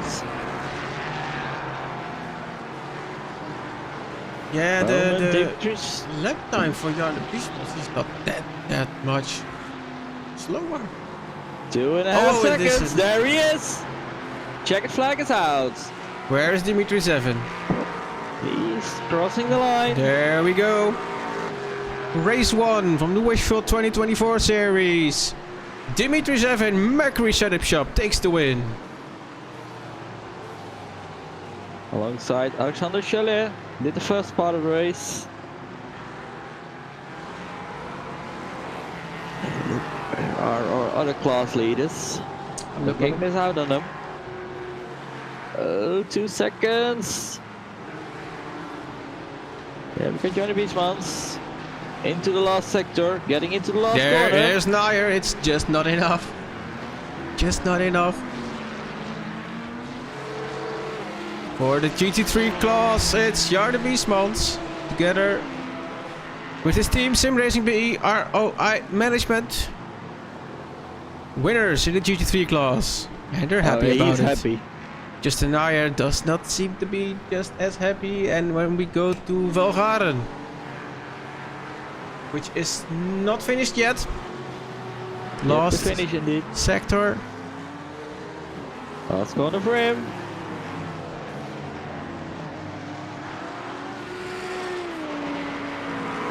There we go. The Squadra Veloci team wins the Porsche Cup class.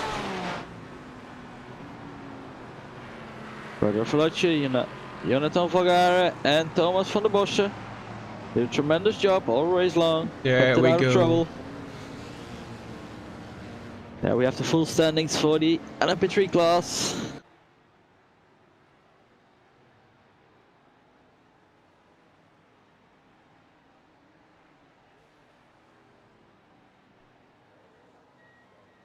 Let's take a look. Let's get some race winners here. Yeah, let's do. Let's start, of course, with the LMP3 race winning team. Where are they? Where are they? Where are they? I got him. Well, pop them on in.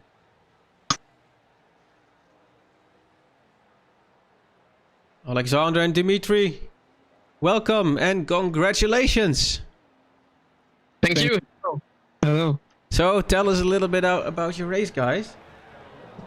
Well, first of all, we weren't expecting to win the race because we had such a pace difference compared to what we had compared to Ricardo, who was P1 for like more than half of the race, and he was just it was just so much better than us in some points, so that we weren't expecting to win that race, to be honest, at first. But then I think he had an incident with another car. I don't know exactly what happened yet. Yeah, it's a BMW who came down the track during a crash. He could not go anywhere.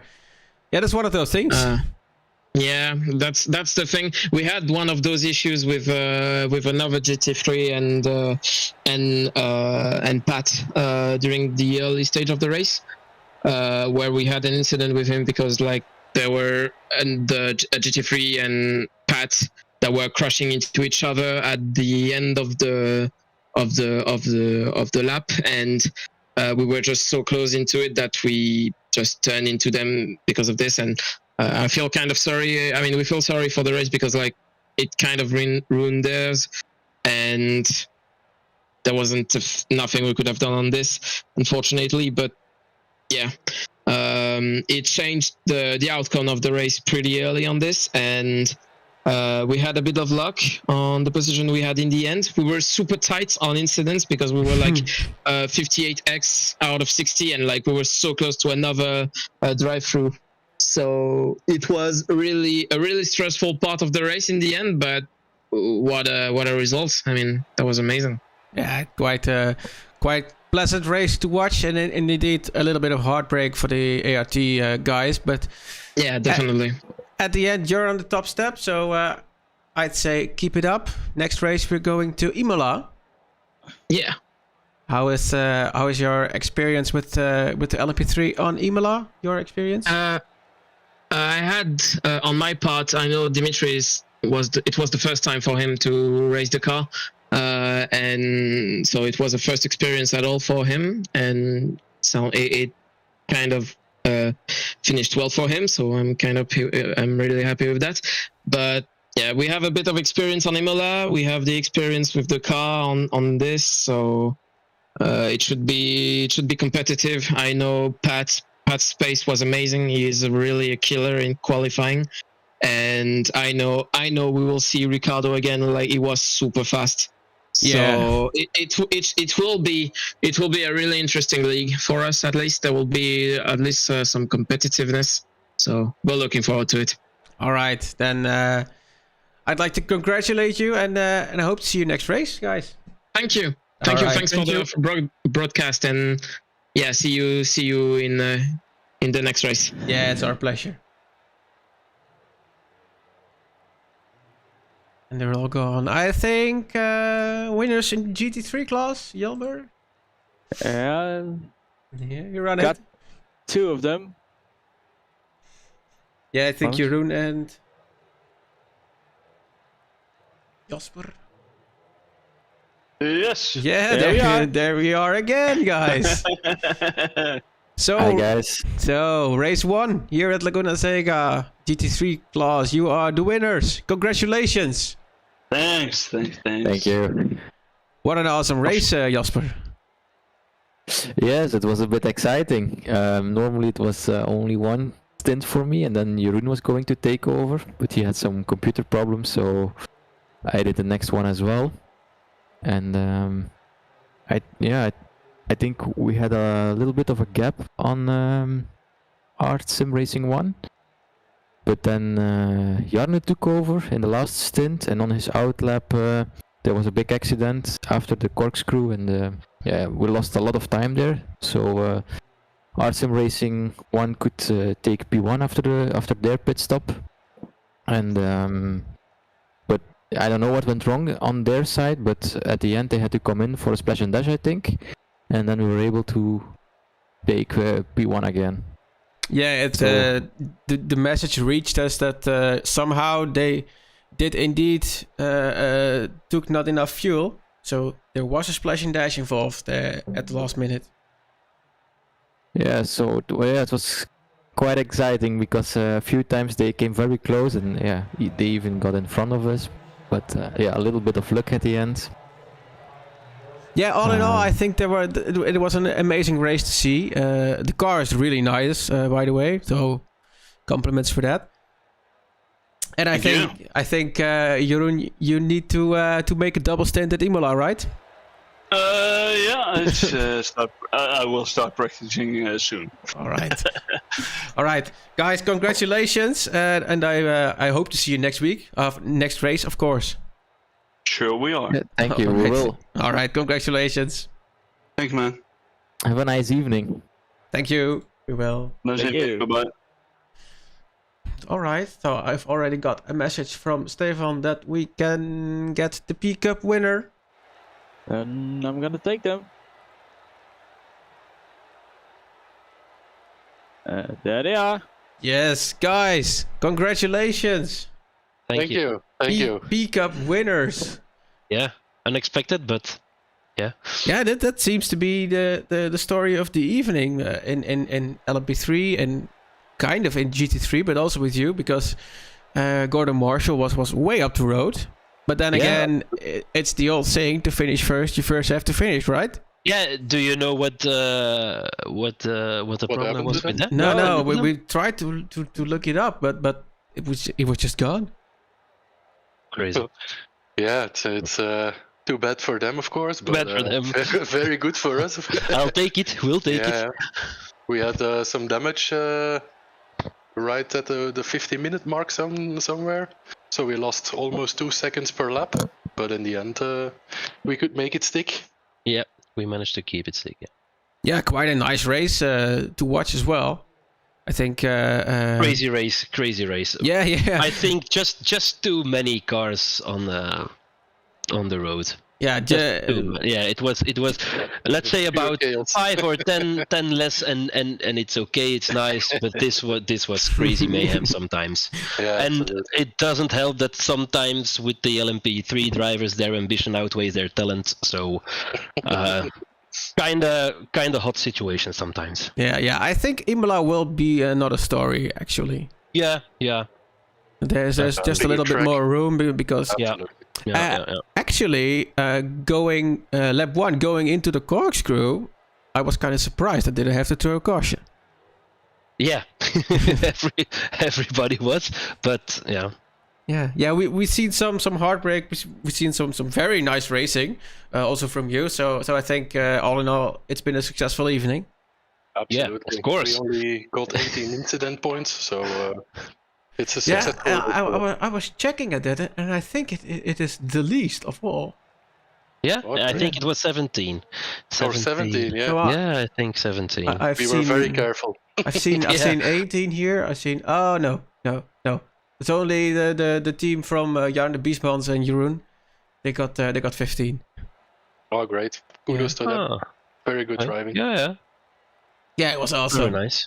All right, so I guess I'll see you the next time at Imola. Of course, Absolutely. of course. All right, Again on P1. again on P1. Yeah. Let's try that. Let's try that. Thank you very much, guys. All right, Thank you. have a nice evening. Yeah, you Yeah. too. Bye. You too. Bye bye.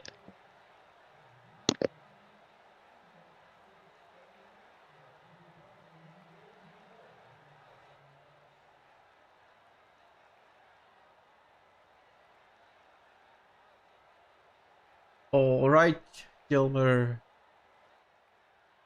Do we need to speak with anybody else? I think. I think we had all our winners. I think we're well done and dusted for now. Yeah, I'd like to get Alex and Stefan in the chat if we can. Let's get them. They're still hanging around somewhere. Yeah, they're just talk. Ah, okay.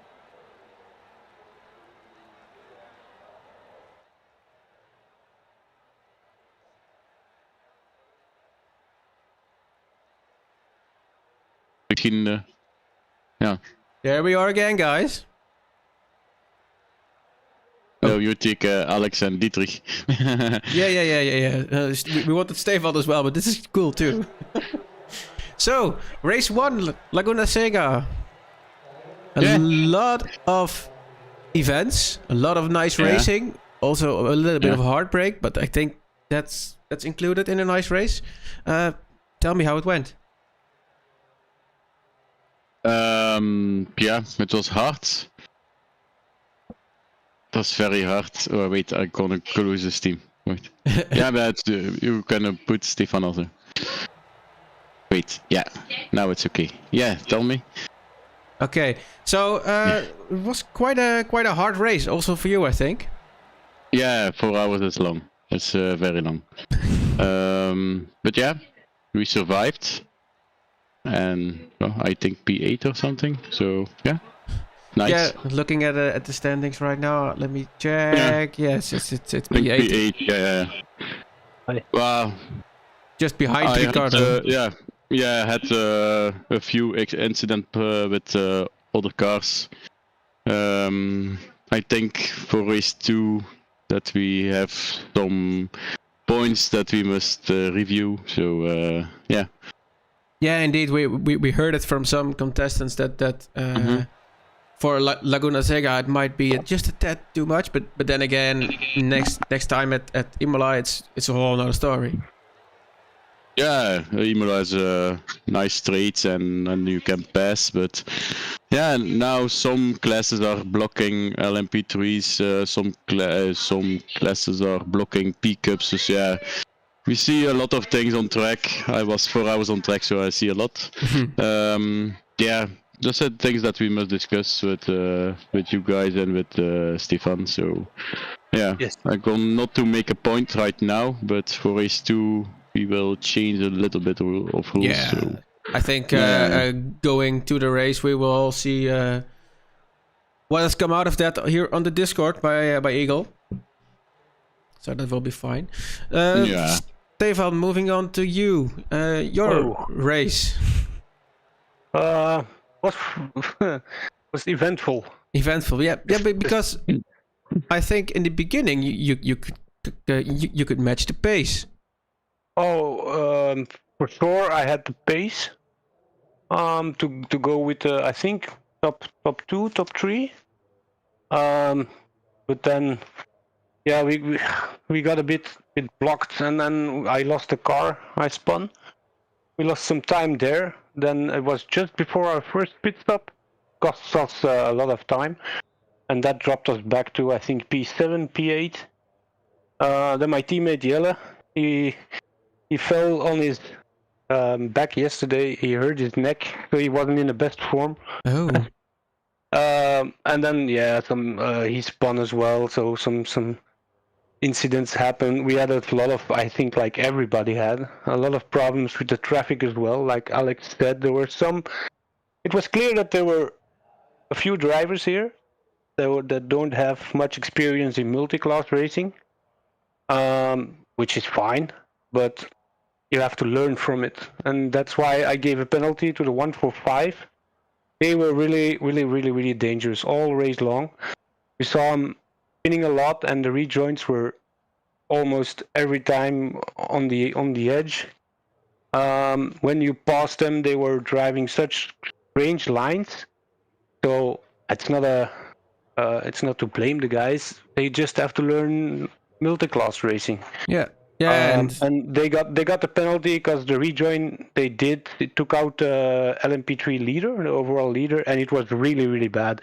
They just crossed the track at 90 degrees angle just when the leader was coming. So that's a no-no. Yeah, we've mentioned that on stream as well, because one of the baseline rules in racing etiquette is that you hold the brakes during such an event. Yeah.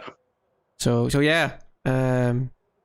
Maybe. Yeah. So it's like Alex said, there are a few points that we will have to review. Maybe change some rules, check the rule book. Bring to the attentions of the drivers. Of course, I'm gonna agree 100% that Laguna Seca wasn't the best track to do this. Of course, in the starting days when we put up the series, we wanted. The first point we said was we want to be different than any other series out there. So going to tracks like I'm going to say Monza or stuff like that. Every series does stuff like that. Taking the best tracks, the easiest tracks. We didn't want to do that. That's why Laguna Seca was in here. Now we did it. We saw what chaos we brought. Well, we learned from it. We move on. The next tracks are going to be a bit easier on the traffic side, I think, but there will still be some points that we will address. Yeah, I think I'm I still want to say I don't blame anyone. Of course, there were some people did a little more bad things than the others. But hey, we all learn from it. We're here to raise money for the kids and race to our hobby. So it's all good. Now we can all have a beer together. And we go on to the next one. No, I'd like that. Yeah, that brings me to my next point, because Dietrich, you are also here. We've raised up until now 2,900 euros and 2,920 euros. Almost 3,000. Woohoo. Yeah, almost 3,000 indeed. Yeah, and I just would like a moment to thank you. Also, Dietrich from Technogel for making this possible. And yeah, I'm very much looking forward to the next races. Yes, it's our pleasure Right. to help.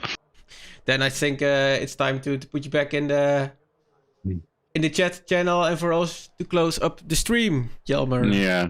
You did an amazing job. I was 4 hours driving, but I was looking also at the stream, and it was amazing. Thanks. Yeah. Great no to words hear. about that. We have no points for you, guys. Yeah, that's what you say now, right? Yeah. Wait till you listen back to commentary, then it's like, oh shit. No. It was very good. 4 hours long. Appreciate it. Yeah. All right. I hope the next one you know what you must say. Yeah. But we That's had a gonna- lot of action on track. It's gonna We be had a lot fine. of action on track. Yeah. We did. course. And that's easy for you guys then. Yeah. I told Never a Jelmer dull moment. it's a 4-hour Yeah. race, but it felt like a 40-minute one, really. Yeah, for me was it an 8-hour race. It was to a hardware problem. My steering wheel was broken, so it held it down. So okay, that was 1 minute I lost. Okay, yeah. And then it was just survive. It was fun. It's the most important thing that we do is raise money for the children of Make-A-Wish. So, yeah. All right. I think that's a good way to end. Guys, thank you very much, and I'll see you next time. Thank you. Okay, Yes, bye. thank you.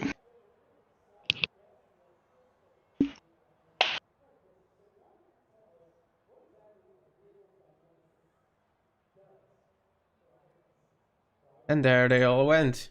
So, Time to wrap up after almost 5.5 hours. yeah, 5 hours and Broadcasting. 22 minutes broadcasting. That's a new personal best for us, I think.